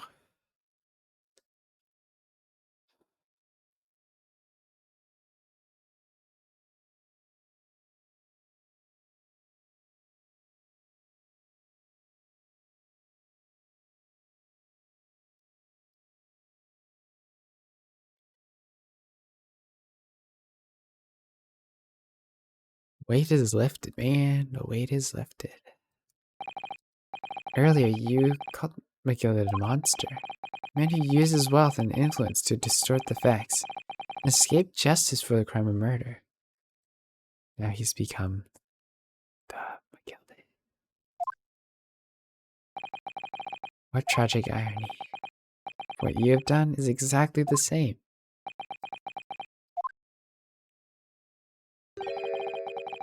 You become the very monster you saw and despised so deeply in McGilded.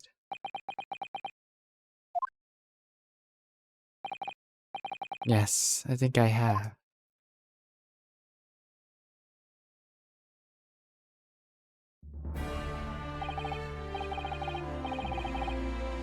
We did it! Yay!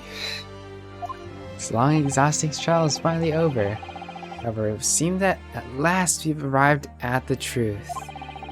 Inspector Gregson, what of Mr. Ashley Graydon? He's been restrained, my lord, and has been escorted to the yard. He's been charged with the murder of Mr. Windibank and stealing of government secrets. Very good.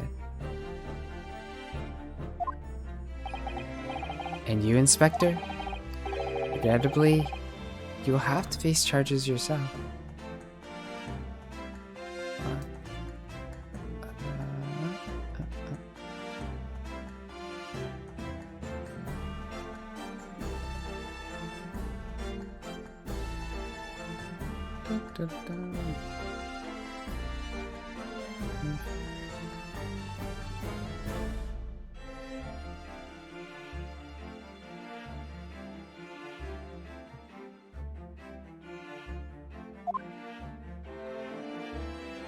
Thanks.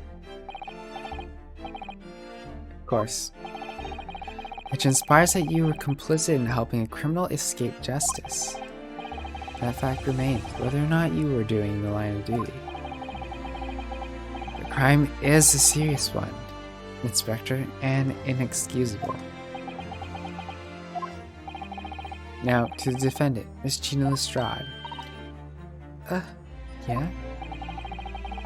I mean, she had perjury, so she would be in trouble later, too. It's time for the final adjudication. Is the jury ready, Mr. Foreman? Yes, sir, Gyarados Squadron. Standing by, sir. This is really it now. The last push, the final call, the final whistle. My men are ready to deliver their verdicts. Thank you, Mr. Foreman. Very well, ladies and gentlemen of the jury. You'll now declare your final decisions to the court. Not guilty. Not guilty. Not guilty. Not guilty. Not guilty. Not guilty.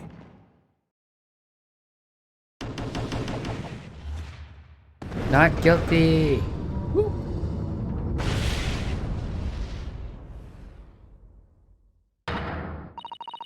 Hahaha, that's the stuff.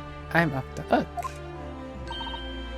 Finally, Rudo, we finally managed to do it. Finally is the word. I really wasn't sure we'd come out on top for a while there. Susie was right. You're the best lawyer in the world. Miss Lestrade, I'm not finished with you yet. What are you looking at me like that for? Before you start enjoying your freedom, there are certain other crimes to consider. 2 months ago, in my courtroom no less, you gave false testimony, did you not? And in relation to the trial today, not only did you unlawfully enter Winterbank's pawnbrokery, you also attempted to abscond with Mr. McGilden's property, it seems. I never done nothing of the sort. Of course not. It's not like you were gleefully wearing Mr. McGilden's coat in your cell yesterday or anything. I was just getting excited about throwing a party for Ginny this evening. And turning our attention to the defense. Determining that when played together, the music box disc contains a message in Morse code as well. Certainly a most unexpected revelation, Counsel. Quite so, Lord. Prosecution is caught entirely off guard. In fact, I think we should applaud my learned friend's courage here today. I propose a toast. Demand that the government secret be disseminated before the entire courtroom.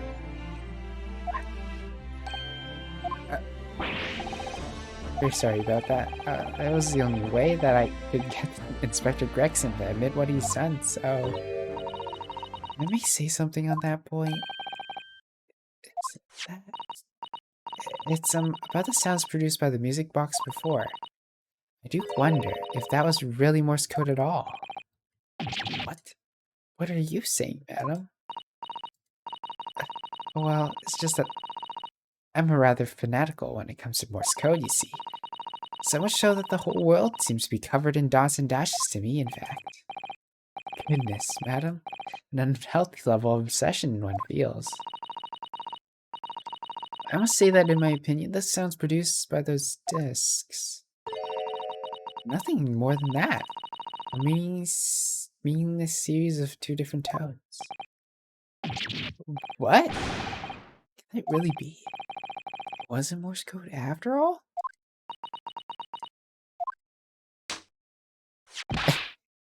Lord, the defense would like to listen to the music box again. Are you up? You're not? How many times do I have to tell you? Those discs contain mystical secret, sunshine. This courtroom is not an appropriate forum to discuss the nature of the government communications. We know McGilda conspired to trade national secrets with our enemies, secrets acquired from Mr. Graydon. Now that the man has admitted to his crimes, we have no need to pursue the matter further. It's really going to bother me. Perhaps, my guess is that, the thrice-fired mason actually tampered with one of the discs, possibly. Yeah, my lord? That which you've seen today in this courtroom has been extremely disturbing. Falsified evidence, intimidation, perjury, a grim catalog of depravity. That we all are as humans. Very depraved. An appalling experience to befall any child. Come on, it ain't nothing I don't see most days in the back slums. I beg your pardon? If you're weak, you pay for it. That's just how life goes. Gina? I reckon I worked something out today.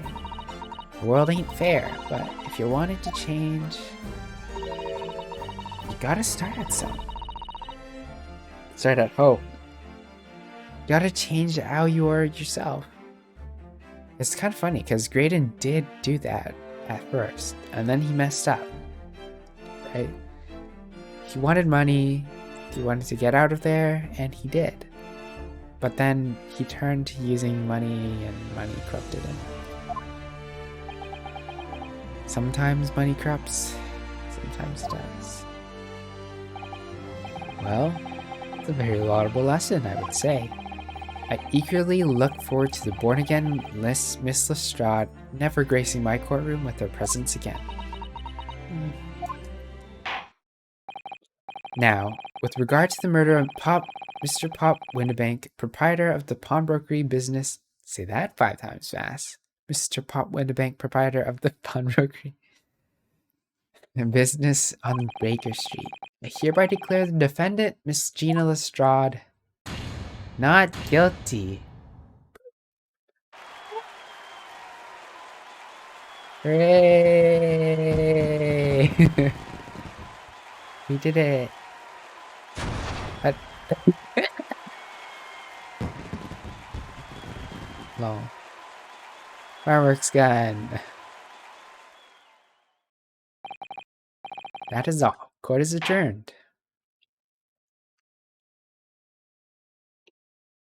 That was nice. I like that. That's great.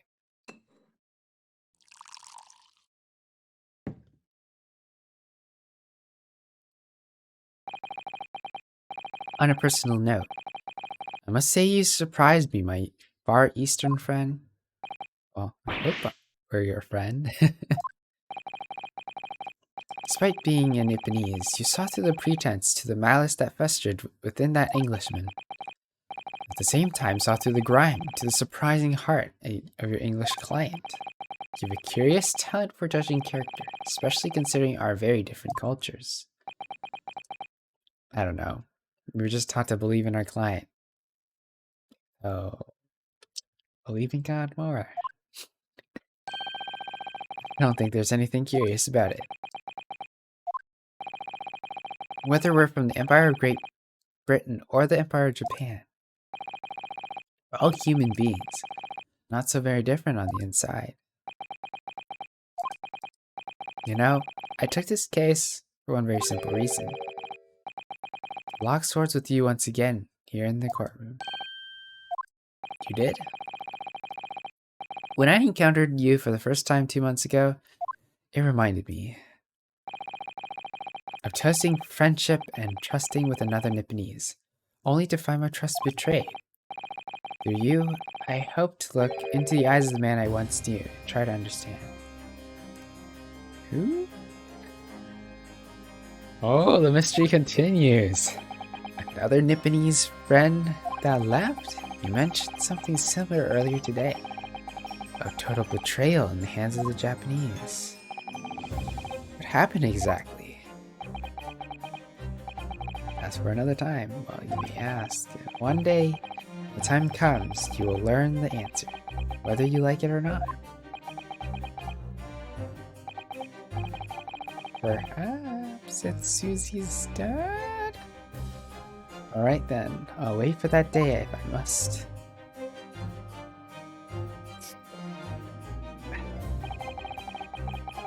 Coming to be known as the Reaper of the Bailey, my retirement from service 5 years ago.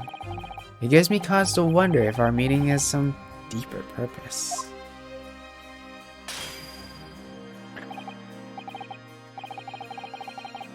So farewell, my learned Nipponese fellow, until we meet again.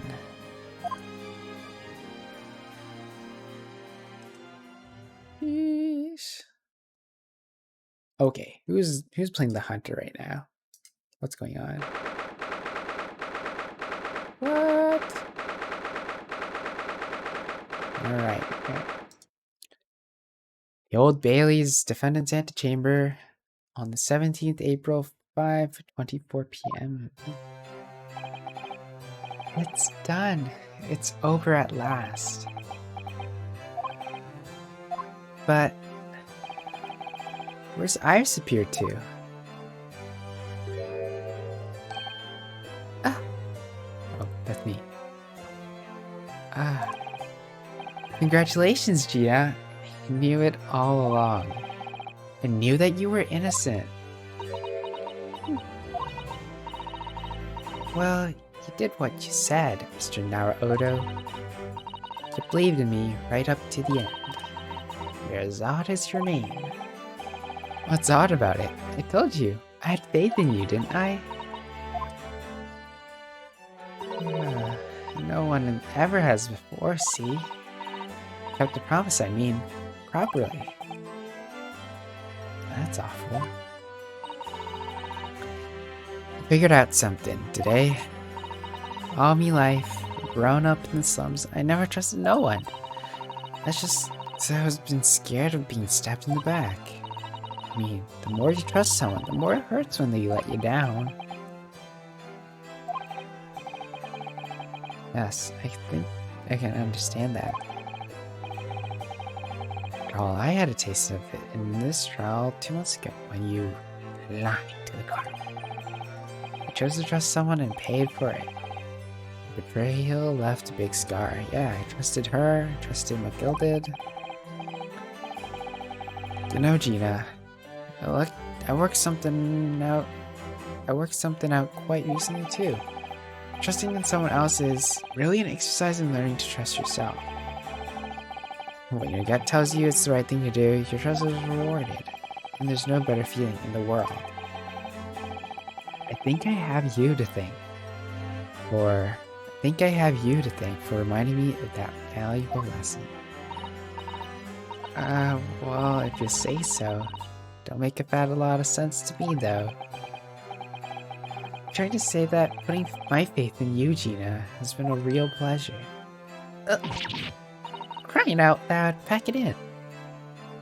Donaway98, what's up, Yoshi? It's been a while. I see you've been still streaming some. Maybe you've played some Valorant? I don't know. But mostly League of Legends. Hope you're doing well. I've been having issues sleeping at night, and I've been trying to sleep on time. So I haven't been hanging with the Australians as much. So I hope you're doing well. I missed you too. And if there's anything you'd like prayer for, I'd love to pray for you. And I hope we can keep more in touch. Right now, we cleared her name, Gina, as the defense attorney, so we finally did it. I don't know if we'll get the credits, so hopefully we will. Is there anything else that you'd like to pray for besides sleep, perhaps? Gina says. But I suppose I sort of feel the same way. Anyway says, yes, pray for me for being exposed to worldly views. Yeah, that's a struggle for me too. Why don't we give this music a pause and pray.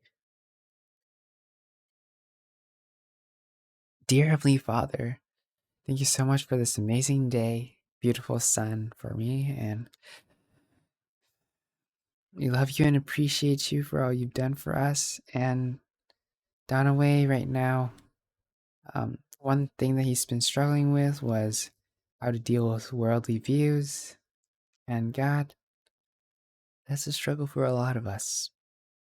God, would you help us to stay on track, knowing your purpose for us, knowing how you've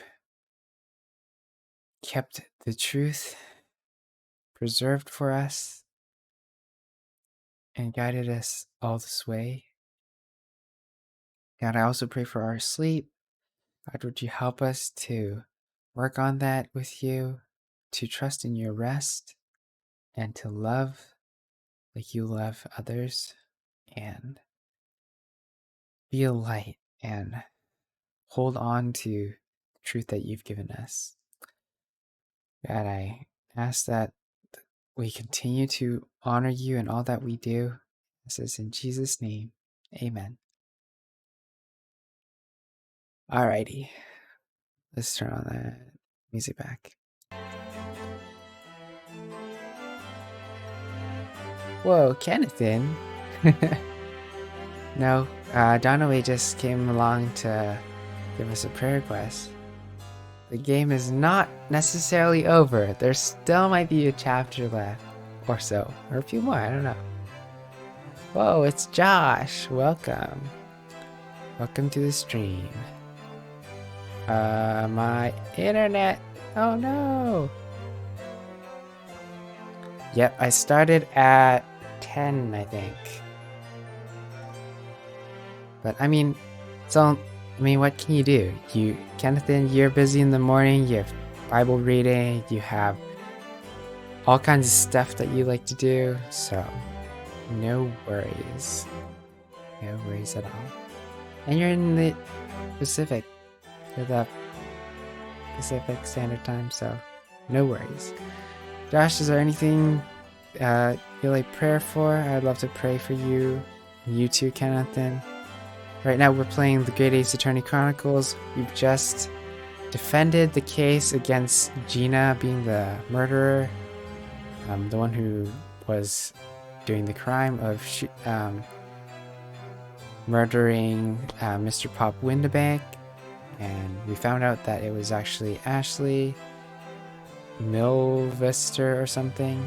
And he did it out of revenge, which was spiraled out from his love of money and the corruption that money did that affected everyone along this road was pretty intense. And we talked about how that reflects, you know, murder and capital punishment and very interesting themes. Alright.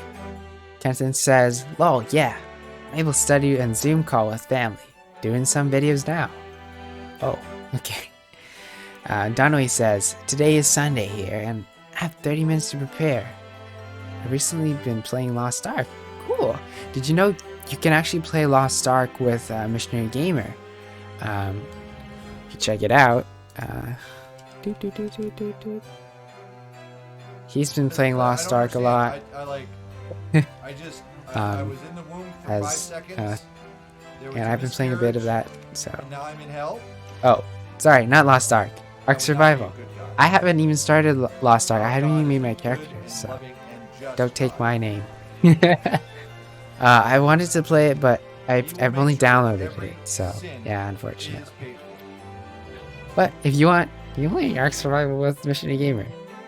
Kennethan, Answer Zeal, and Solomon has been playing Lost Ark as well. There's quite a few people. Surrey Wow's also playing. Who else is playing Lost Ark? There's this other guy. I don't remember. Is it CQ or something? CQ Master 777. He's a new streamer that I've been hanging out with. That is pretty neat as well. Yeah. So if you're in West Coast, then you can join with Kennethan. I know that Donaway isn't like Australia or New Zealand, so like that time zone might have a different server, so no worries if you can't make a character there. No, not a big deal. But yeah, this guy was playing. He also plays shooting games, but oh yeah. Alright, let's finish off this and see if there are any credits.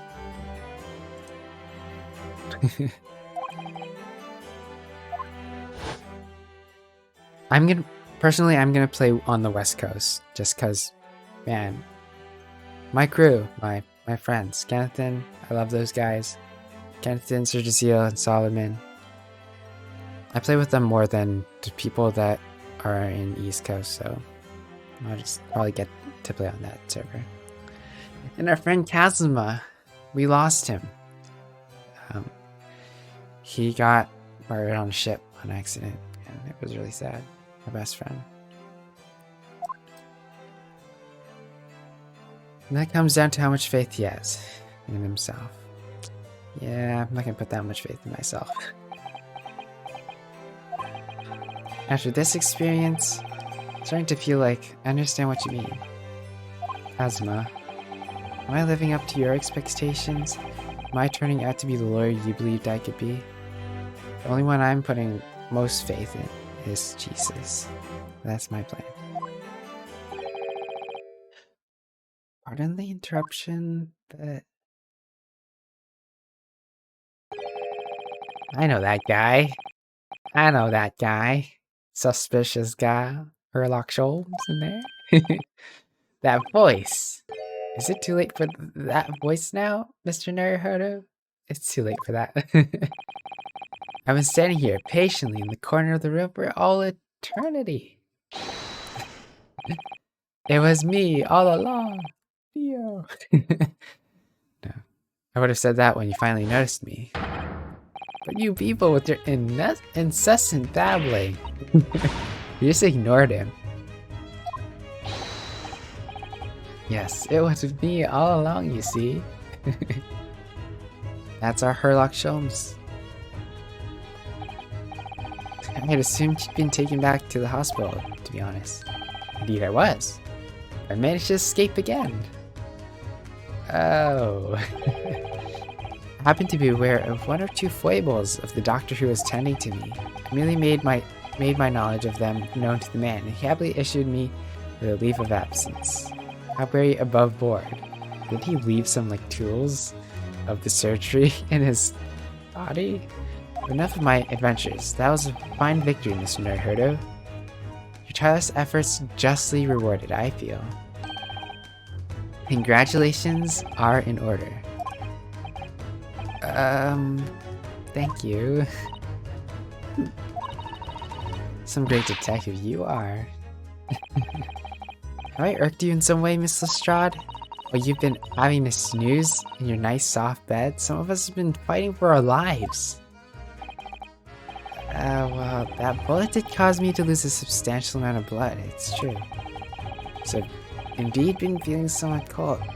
Not perhaps as cold as ice, but well, I have a feel. Could you take your hands off my neck, please, Mr. Sholmes? And in some way, I suppose, congratulations are in order for you too, Miss Lestrade. Hold on. Donnelly says, isn't it not Christ-like if someone who's claiming to be a Catholic Christian to tell me to support a Christian where he mods for that streamer and say something that my behavior in chat, which I did not say anything that could hurt the streamer's feelings? Is it not Christ-like if someone who's claiming to be a Catholic Christian tell me to stop?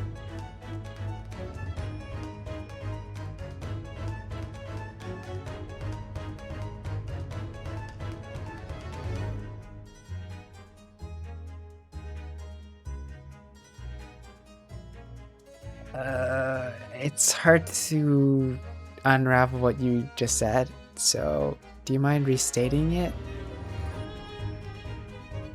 Maybe tell me in the DMs. It might be a little more complicated. But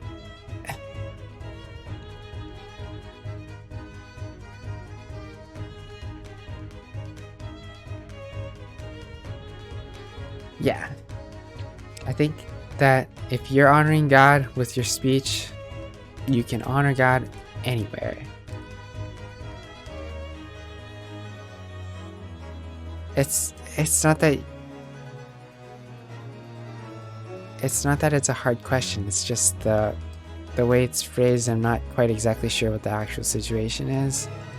Maybe I'm misunderstanding. So if we do it in the DMs, I think we'll maybe be able to resolve it or understand it better. So maybe doing it in DMs will help a little more. In some way, I suppose congratulations are in order for you too, Mrs. Lestrade. What's that supposed to mean?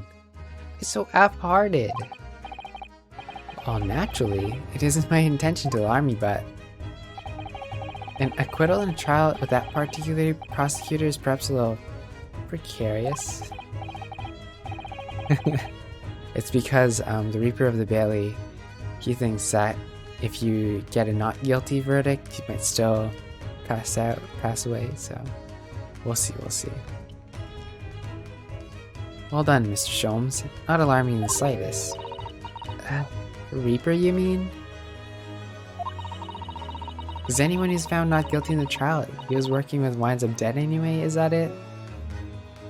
Okay, hold on. Let me check my Discord, just in case anyone's joined it.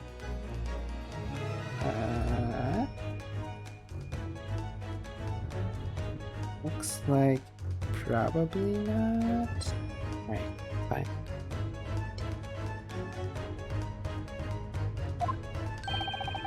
The very point I was trying to make. This exemplified by the fate of Mr. McGill did, in fact. But of course, I pay no attention to such irrational drivel myself. Yeah, well, it don't bother me. Oh, really? Of course not. The way I see it, the Reaper's a bit like him upstairs. You mean like God?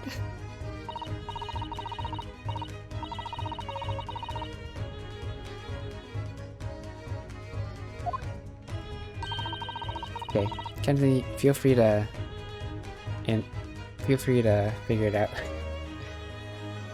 Might be a little complicated to wave through, so sure. He won't have got nothing. He won't have got the wrong end of the stick. There's some cubs, like that bog trotter, what are rotten to the core. At the end of the day, I'm upstairs. At the end of the day, I'm upstairs, make sure they get what they deserve. I suppose that's one way to look at it. Divine justice is one thing, though. The Reaper's taking matters into his own hands and claiming lives is a different matter. Well, I ain't like the McGildeds of this world, so I ain't scared. I got principles, see? Even stealing is a sin. A trait in you which is to be admired, Mrs. Strahd. Boy, just give me a rest, alright? As I was saying, congratulations are in order. The news of your acquittal was very welcome news to me indeed. Let me express my heartfelt congratulations, Gina. There you are, Hurley. How long have you been here? That's Iris, right? Honestly, I went to the main entrance especially to meet you there. Iris, my dear, I do apologize. Wait until I tell you what happened. This pair made utter fools of themselves. What happened? As you know, I have a penchant for disguise. I was hiding in this room dressed as a bailiff. But these adults didn't notice my presence at all. They had no idea. Can you imagine, Iris? Would you credit it? I'm not sure, really. I beg your pardon? I'm sorry, Hurley, but you don't have the weighty presence you seem to think you have. In fact, really ought to be careful about that. It's gonna land you in trouble one day. I'll be careful. Ouch. Like a big sister, even though she's a little sister. Anyway, it's such a shame.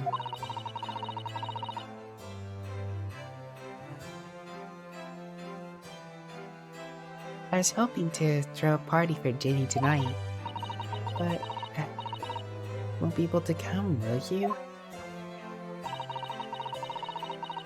Don't look like I'm going to be nowhere for a while. You're the judge's petter. I got stuff to make amends for, apparently.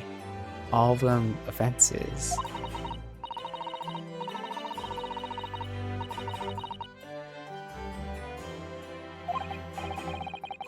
I think you'll find that basically, being a pickpocket is the main offense. But diving ain't an offense, it's a job, ain't it? I don't think so. Still, it's got me thinking all this. Maybe I should start looking for another line of work. I mean, you didn't start off as a lawyer, did you, Udo? Oh no, I was never a pickpocket. Well, anyway, I reckon I can make a change. I'm gonna do something for all them lot like me from the slums. Something that makes a difference for them. That's a wonderful idea, Jenny. I'm sure you can do it.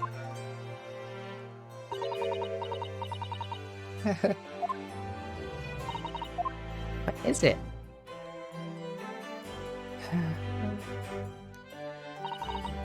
Nothing? Miss Gina Lestrade.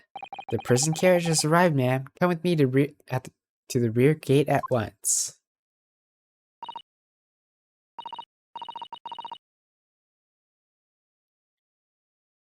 Right, well, looks like I'm off then.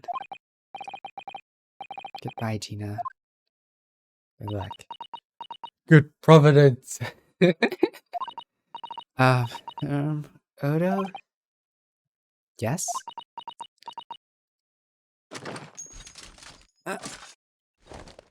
I'm reloading a gun. I'm gonna shoot you in the head. Woo! What was that for? I don't know. I mean, I don't know what to say, so... Oh, indeed. Perhaps the situation calls for a phrase hitherto missing from your vocabulary, Miss Lestrade. Eh? On occasions such as this, say thank you. I recommend a simple thank you. Oh. She's never learned to say thank you because she's been scared to trust people. Oh yes. It's good advice, Ginny.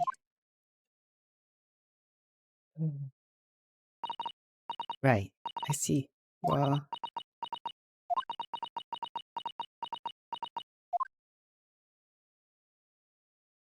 You see her hair. Her hair! Thanks. Thanks, Odo. Oh, that makes me want to cry too. That's wholesome. Thank you for everything, what you've done, for believing me. Not at all. In fact, that should be my line. Thank you, Gina.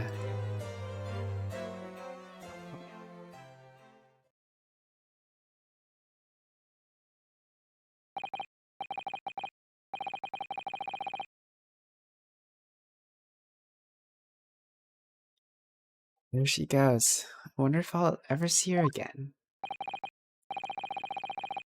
Oh well. Quite the inimitable Picpurse. Oh, I nearly forgot. I brought a paper outside. It's special edition. This trial is all over the front page. Pickpockets innocent proven. Isn't it wonderful? You should have shown it to Gina, Iris. She would have been thrilled. Oh no. How silly of me. Yoshi, will you be happy if I send DM? See what I mean? Yeah, for sure. If you are able to join in, I believe I can instantly add you in. Just let me know when you're in and I'll try to add you. I would be in all of them, so any of them that you're in, just look up my name, YoshiOST, and you should be able to find it. Yeah, no problem. No worries. Alright. But anyway, would you like the good news or the bad news? Not again. Well, what do you say, Runo? Really? As usual, I think I'd rather get the bad news out of the way first. Absolutely not. I have no intention of listening to anything but good news. And the good news is... the gospel!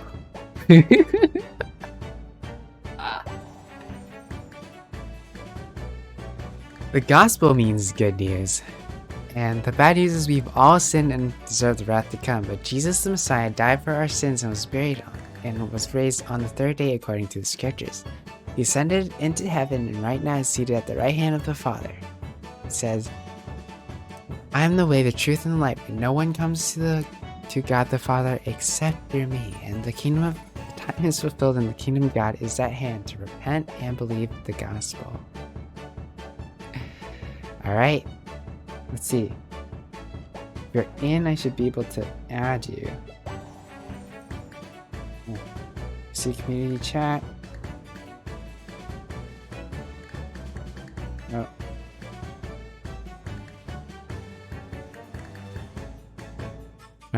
No worries, no worries. Alright, let's keep going.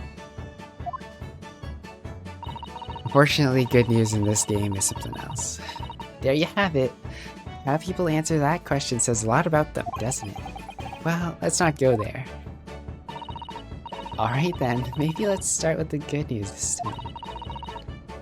The rain has finally stopped. It was a record level of rainfall, apparently. Well, that is good news indeed. We can journey back in greater comfort. Alright then, what's the bad news? Well, the bad news is we've all sinned and fallen short of the glory of God and deserve the wrath to come. Anyway, the channel in particular is awful, so sailings out of Dover has been delayed by a day or more. Wait, Dover? That's right. If we head to the station immediately, we may still make it in time to wave Susie off. But there won't be a train, surely. Don't call me Shirley. We couldn't be that lucky. Who do you think I am, Mr. Naruto? Mr. Schultz?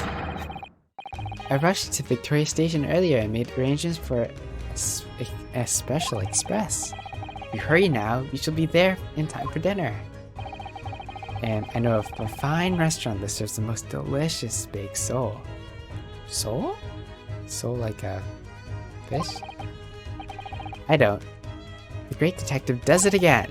Indeed he does. I happen to be aware of a number of the rail transport director's foibles. What? I merely made my knowledge of them known to the man. We happily played on the locomotive. Elementary. Just an idea. Would it be wise to stop manipulating people that way?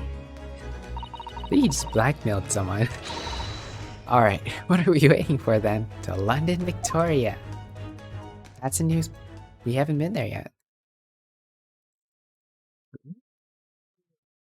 The 18th April 5:32. That's already another day. Port of Dover, quayside. That took somewhat longer than I'd anticipated. Susie's boat must be about to leave now. Susato, where are you? She's on the pier. Over there, look, she's reading something. Hold it! Hold it! Miss Susato, wait, what are you doing?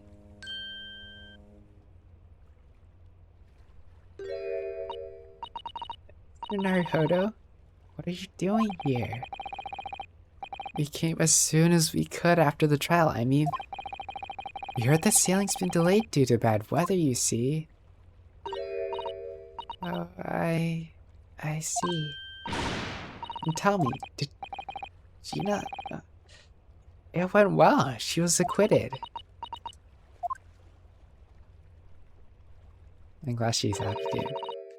That's wonderful. Really wonderful news.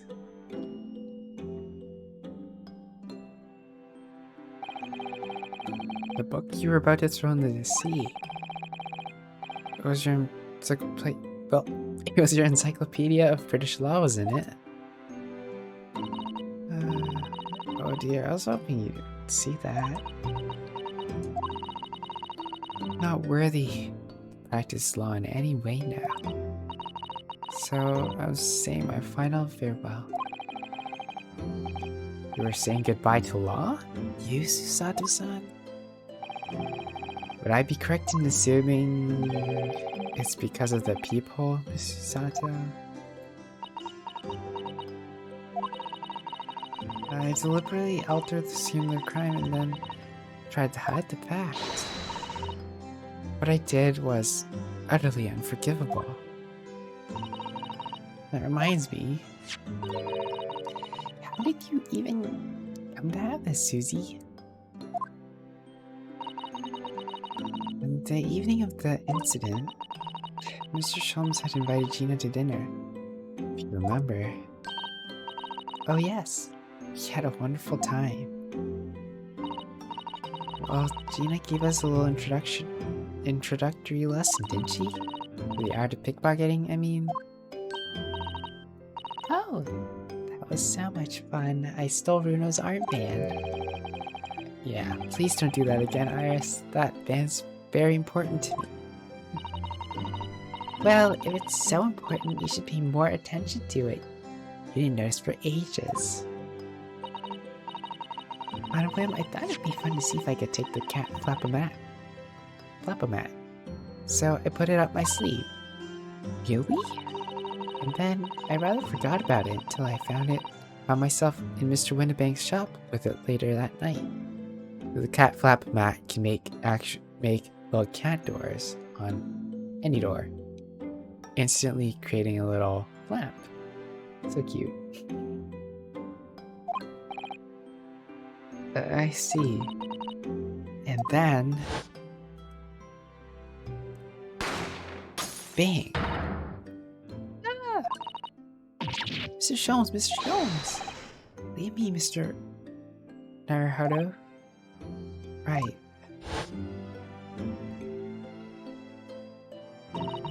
After Mr. Naruhodo had left the shop, I started to think the door started to play on my mind.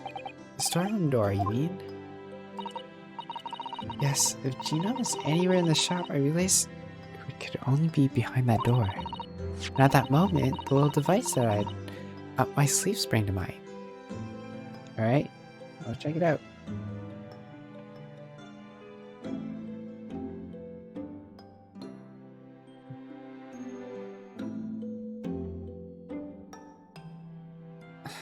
Do you mind I read it off stream after the end of the chapter? We'll raid off Missionary Gamer, hopefully, and then we'll go. At that moment, the little device that I had up in my sleeve sprang to life. I was so worried about Gina, I simply had to know. So you use a Flap-O-Mat to make people in the door. As captured in a photographic print of the shop by one of Hurley's red-handed recorders. Indeed, it was of first importance at that point. Precisely when the people was made, that information would prove to be Mr. Naruhodo's greatest weapon. Though naturally, without proof, it would have amounted to nothing. But when I looked through the hole in the door, the sight that met my eyes made my blood run cold.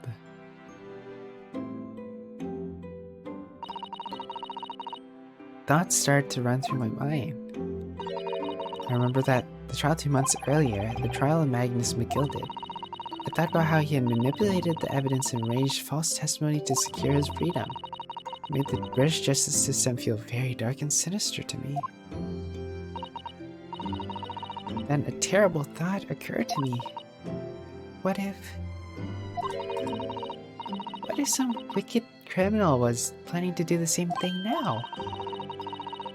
Because from the appearance of the crime scene, it looked exactly as though Gina had shot Mr. Windibank.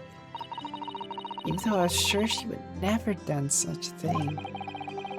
You were worried that the true culprit would try to frame her for the crime? That's right. But then I realized it would be very difficult for anyone to give false testimony in this case. What do you mean? Well, the crime appeared to have happened behind the door of a locked room. For someone to claim falsely to have witnessed it, there would have been a way to see beyond the door. Ah. For which, the people would be the very thing. Only the people I made wasn't actually there until after the crime had been committed, of course. The criminal would know that, so it wouldn't make any difference. But the possibility, or rather ingenious trap was there, was it not? A trap? Is that why she did it? So is that why you kept it a secret, Susie? You never mentioned that you made the people to anyone, not even to the police. I know, and I knew at the time that what I was doing was wrong. A criminal offense even. That's why I decided to confide in Mr. Schultz. And Mr. Naruhodo is completely backed into a corner with no other possible means of escape. The truth about the people could save him. That was my plan. She really does think of everything. But then, why didn't you just tell me everything before the trial began? My dear fellow, you're not thinking straight. If she had done that, it would have rendered you complicit in the whole escapade. Ah. You could have been disbarred if you'd been seen to have knowingly tampered with the crime scene, so Mr. Sato decided to shoulder the burden of the responsibility alone. Wow. For your sake and Mrs. Strahd's.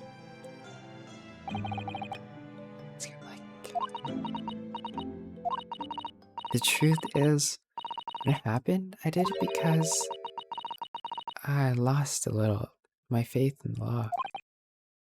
Dearborn says, I have to go, but I hope your stream goes well. Thank you and best of luck in the game. Appreciate it. If you have anything you like prayer for before you go, then feel free to drop it, but I like to pray for you in general.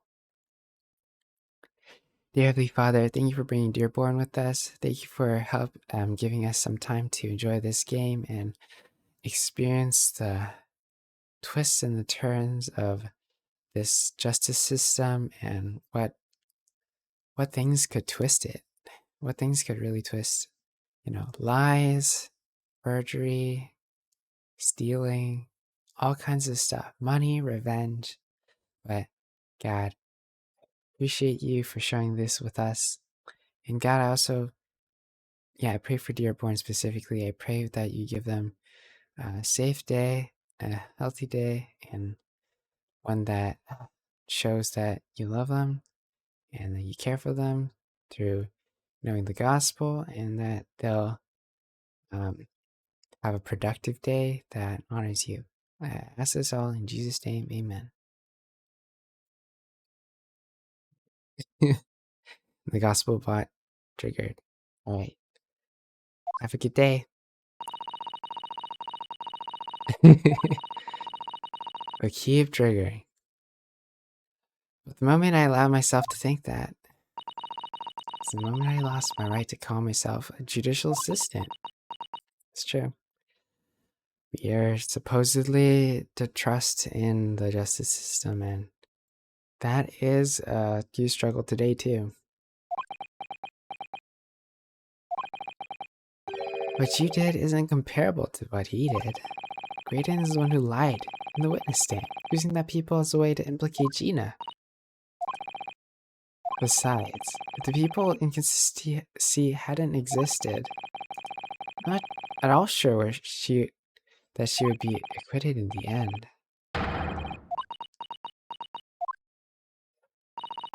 Well, with your kind words, Mr. Naruhodo, you saved me too from my regrets.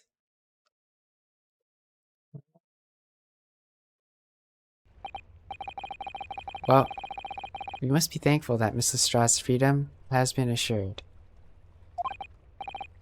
Exactly. Although one of the loose ends in that trial will continue to play in my mind. What's this secret message from that, the government secrets? And who's the Nipponese friend, right? Who's that guy who betrayed the Reaper of the Bailey? And the revelation that the music box disc contains secret messages, Mr. Naruhodo. What a triumph to work that out. Full of admiration. Well, actually, that argument wasn't quite as compelling as I thought it was. Oh, it wasn't? This is a communication officer among the jury members. You see, a telegraph operator. She said that the majority of the sounds on the disc were just meaningless tones. As one would expect, after all. We were talking about a secret government communications. I doubt they were written in a cipher to avoid being really understood should they be intercepted. In cipher? I see. So then, we could never have hoped to understand the message anyway. Nonsense, my dear fellow. It's quite a zero-pipe problem, I assure you. I guess if you recorded it, then... So...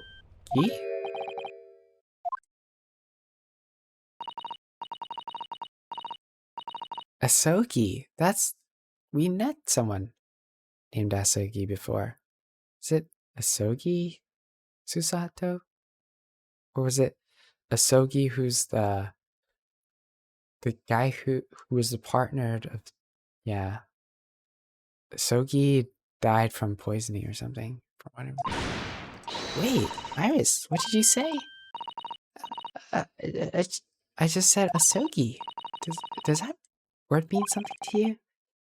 It means something? Asogi is the name of my best friend. Wait, Asogi something. But how? How do you know that name, Iris? I wrote it down during the trial before, when the message was playing on the music box. You transcribe it on the fly? She really is a genius.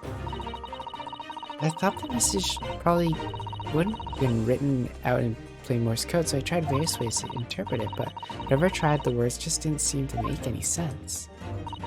That is, in English at least. Oh. It suddenly occurred to me, you see, there's more than one Morse code. There's a Japanese Morse code? How didn't you know that? I mean, it makes sense. I don't believe it. Are you saying... That's right. I've only actually seen the chart of Japanese Morse codes once before. But I think it's based on that Iroha pangram, isn't it? Do you mean to say that Japanese Morse code, the message says Asogi? I think so. Sorry, I don't remember all of the Japanese Morse code. Iris, would you let me see that? Susato, do you know it? Do you know Japanese Morse code? Yeah, I spent some time studying it. Because I'm quite sure Morse code will become ever more important for international communications. Till we find out that Google Translate solves everything, right? And might I recommend, my dear madam, that you focus your efforts on the English version? Be that as it may, Iris, show me the message. Please. Alright, Iris.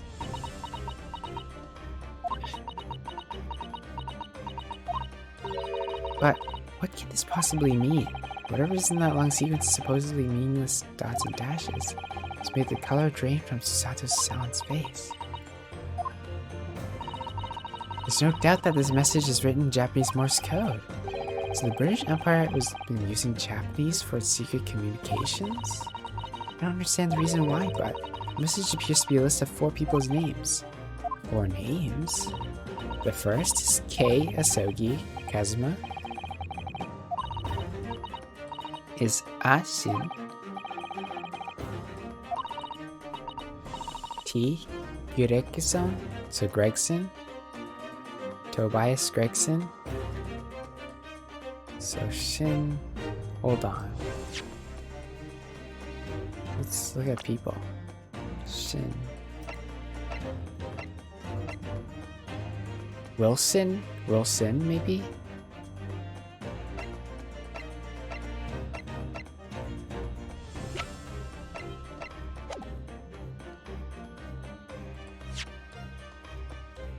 Shin.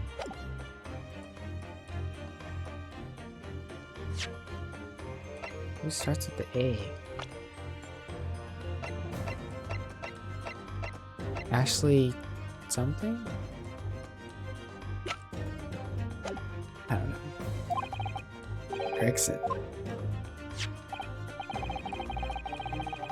Okay. Last name? It's you! Is it Ryunosuke Naruhodo? It's just so strange. So unexpected. Oh, what is it, Susie? Don't keep us in suspense. The last name is Jay Wilson. Which is, Iris Wilson's dad. Wilson? John H. Wilson? You mean Daddy? No. It says only J. Wilson, so I'm afraid I can't be sure. And after 4 names, it reads, if I translate it from Japanese, that's all for... That's the end of the message, or rather the end of what you wrote down, Iris. I just can't believe it. Who would ever have thought that those discs contain Japanese Morse code? Not to mention a strange list of some disturbingly familiar names. It appears that this particular message is a communication of some kind between Great Britain and the Empire of Japan. Is this... backstabbing of his dad? Her dad. So Daddy could be in Japan then. Where Susie and Runo come from. Well, no, not very likely really, is it? She doesn't know that her dad passed away. I mean, there are 1,000 people with the surname Wilson. There must be lots of J's among them. Mr. John H. Wilson, visiting professor of medicine at the Imperial Yimei University.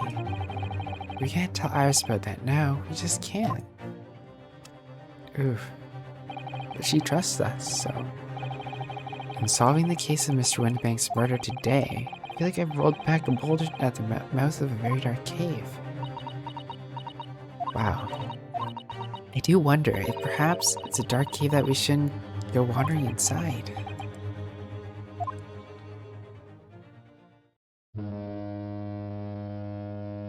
Will Susie leave me? Oh dear, the ship is going to set sail soon. It seems so. I'll sail on that steamship first to the port of Dunkirk in France. Then I'll change onto a larger passenger vessel bound for Japan. You're really going then, Susie? I wish you a safe passage, Miss Susato. Thank you so much. I wish all of you the very best. Miss Susato, I hope to have you always at my side to guide me and support me.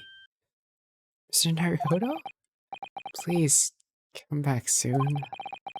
As far as I'm concerned, you really are the very best judicial assistant in the world. Oh, we're gonna make her cry.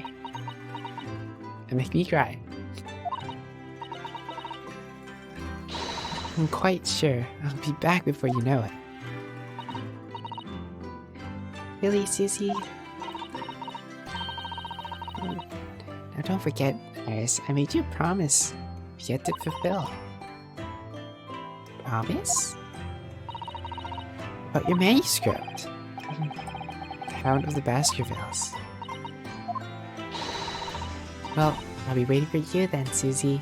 Promise is a promise. Definitely, Iris. Ah. Mr. Naruhodo, you remember the first time we met? Yeah, of course. In the SS Berea, I was dragged out from that wardrobe, still half asleep. If I remember rightly, you threw me half across the cabin with a Susato takedown.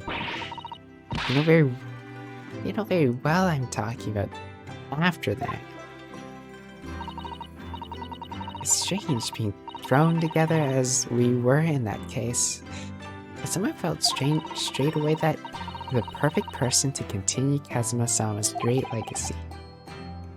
The Susato... And my instincts were right. I really wanted to believe. No, I'm sure that. I'll be back soon. Farewell until then. I hope nothing tragic happens, because that happens a lot in this game.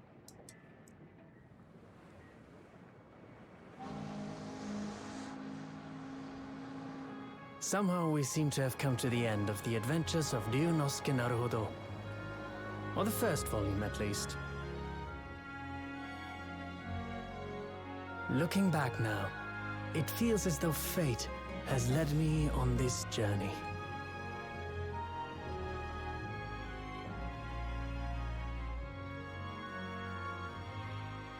fate led me to becoming a lawyer, to traveling halfway around the world, to meeting the great detective.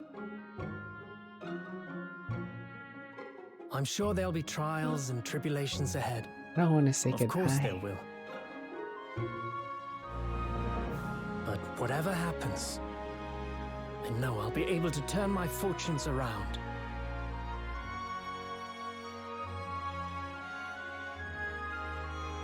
After all, I have the greatest friends in the world on my side.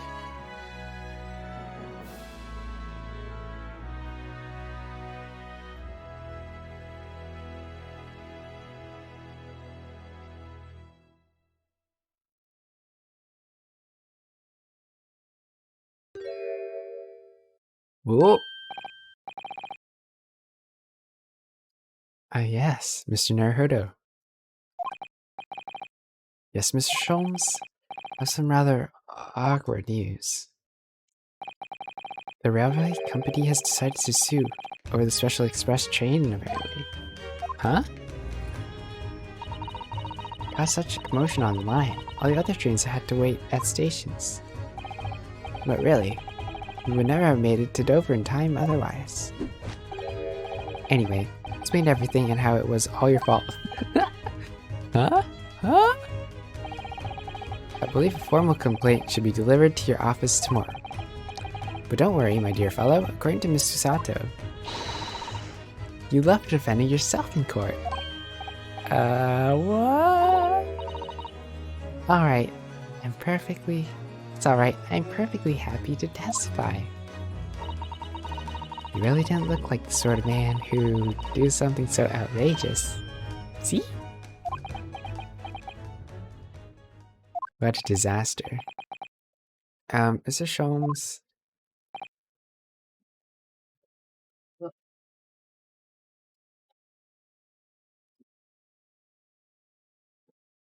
Yes? A word, if you don't mind? Why, certainly, any word you like. Bellow it out, my dear fellow. Oh yes, I love Bruno's words. And I know just the one he'll use here. Then, I really must say... Objection!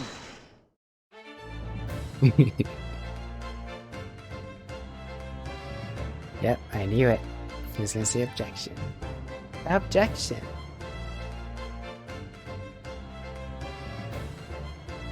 Alright, thank you friends for watching. This is probably the end of this stream today. If there are any second post-story stuff, we will do it next stream, and it'll be next Saturday. Appreciate you all for reading the Bible with me, sharing the gospel with me, and praying for each other, and that's the best part. And I couldn't have done it without you. So, we're gonna enjoy the credits and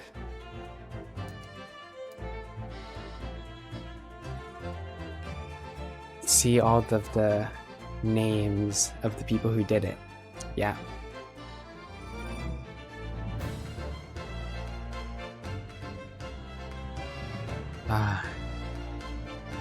Love these themes going through stuff. Yasumasa Kitagawa. I gotta check out more of her music. If it's a her. I don't know if it's her. Maybe a guy. I don't know. Witness your testimony. It's riddled with contradictions. Exactly. Rarely do rare Koban coins hide under rare stakes themselves. Well, I don't know son knows his father is an innocent man. Or are you calling my son a liar? Witnesses, my courtroom is no place for your petty arguments. Shinsuke, Kodama, Takashi, is it low or toe? Osanaga. Having delivered Russian dancer to shore. Last night, I apprehended an extremely suspicious Japanese national on board. I did nothing wrong! All I did was give Wagahai offspring refuge. Man brings kittens on board and suddenly he's a hardened criminal. It's not fair. Yoichiro Akira and Itsushi, Kazuhiro Nakata and Ryusuke Yamada. Scientific investigation will be the gold standard for policing in the new age. I dream of a world governed by the tenets of order and discipline. Like a great clock, in fact, whose hundreds of parts mesh together in perfect unison.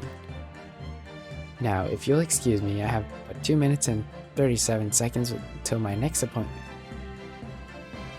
Character model, Tomohiko Osumi Yasuo Kondo, and whoa, that's a lot. I mean, yeah, that many models, that's a lot. The latest Rand's magazine is out, and I'm in it again. Whenever I say the one line she wrote now, I get a standing ovation. Want to hear it? Not bad, I suppose, for an amateur. Look.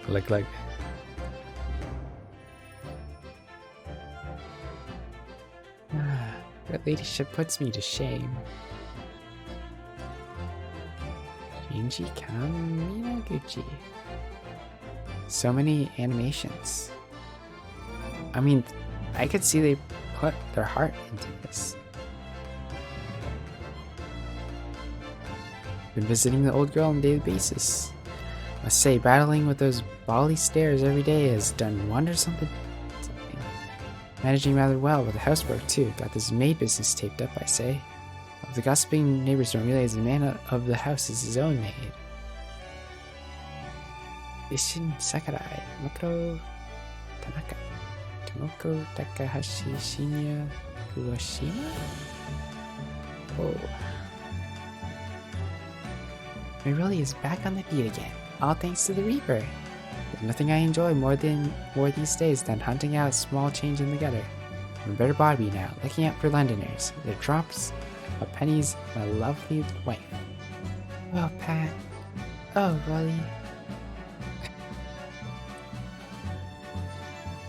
Mikako Kobayashi, no ill. UI design. The UI design was pretty good too.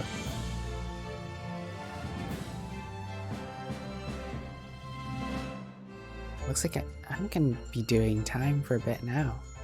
Okay, crazy thought. What if there was a Phoenix Wright thing related to like Bible times? Like a Roman court. Oh, man. I'm claiming my idea. I don't know if I'll be able to do something like that. Dude. Programming. I mean, they have a good framework, so I'm sure they had credits in a lot of the Phoenix Wright games. No problem. Give over, bruv. That ain't the Ash we used to know. We got time in here to plan the comeback of Milverton and Skulking Milk Run, right? The three musket what's-its. Milk in the neighborhood of all its worth. They did a milk swapperoo with the milkman. That was a crazy scheme. Ooh, Hiromitsu. Sound team!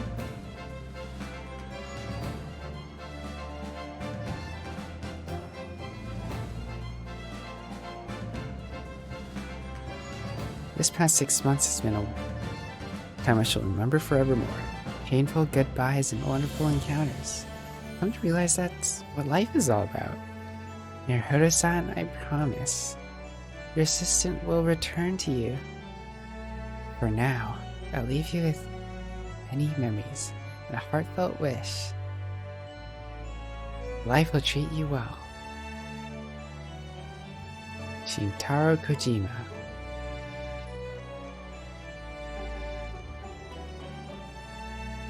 We're zooming into the dusk. How nice.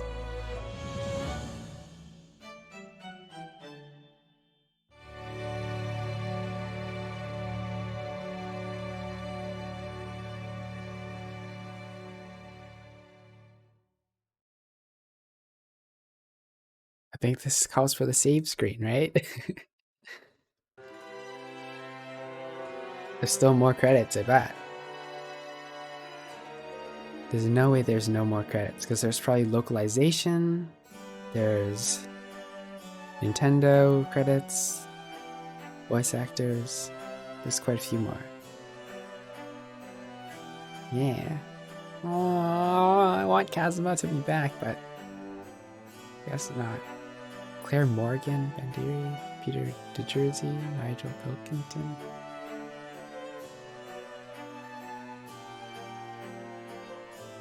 Wow, there's a lot of people.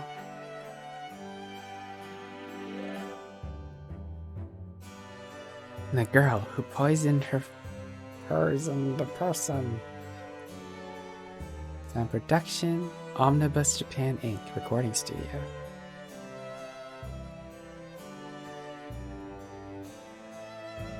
I'm Enterprise, Ken Production Co. Office Osawa, Amuleto, Sigma 7. That's a lot of people. Tokyo Actors Consumers Cooperation Society. What? This Itaro Saito is doing the storyboards. Neat. Man, I can't imagine drawing all of the storyboards.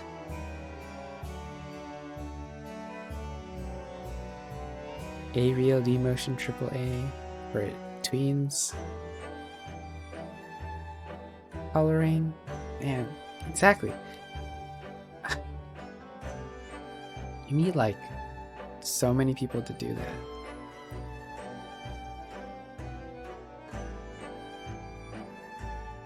Lots of extra coloring, visual art, offline editing. I don't know what that means.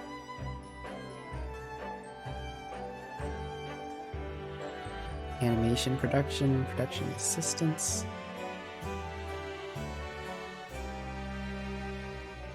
A2 Co. Interesting. Modeling, animation, backgrounds.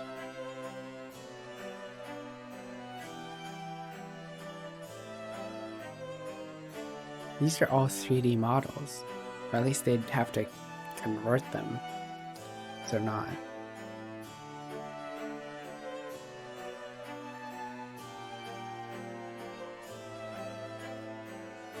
Yep. Motion capture. That's true. I mean, I think there would have been.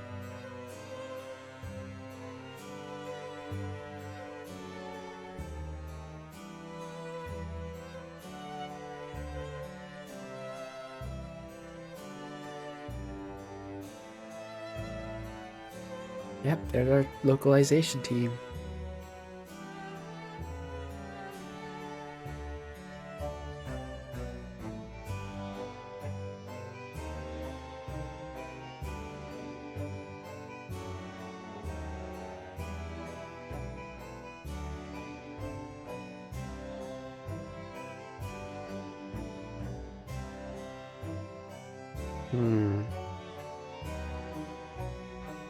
Pull to Win Co.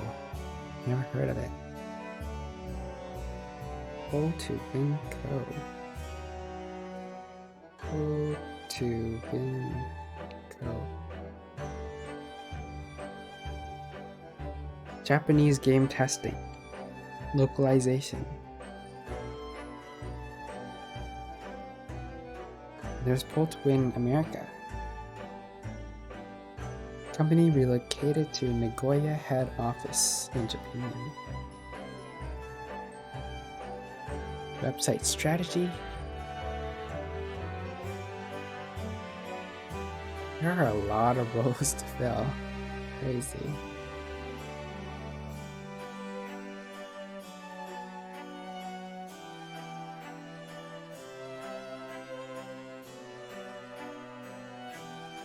To win.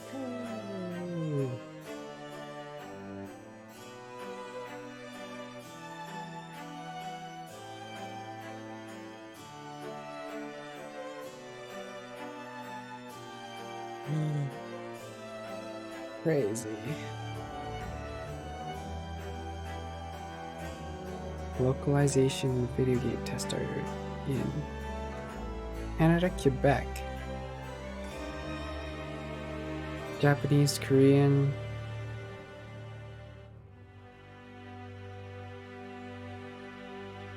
Simplified Chinese.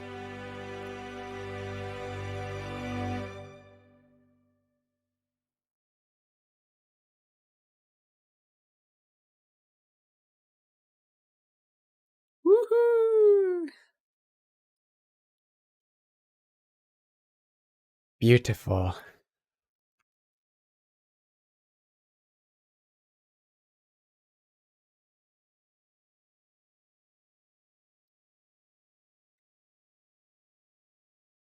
It's the save screen now. Not. Okay, let's just take a look.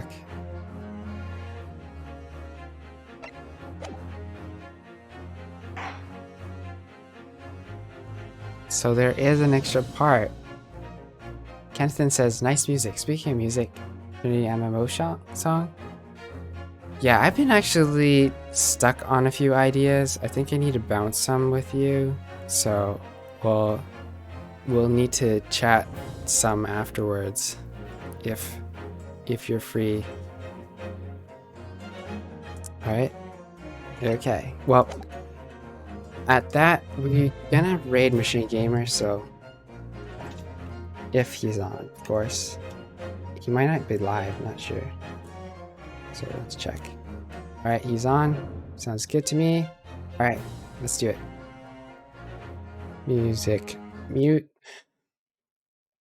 Dearly Father, thank you so much for this day. I appreciate all the people who were able to stop by and enjoy hearing your word and hearing your gospel, and also enjoy this story with together.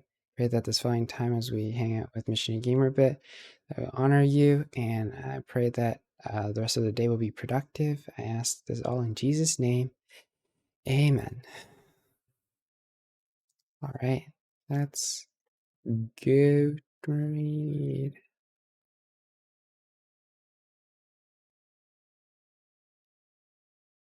See you next week. As always, the gospel means good news.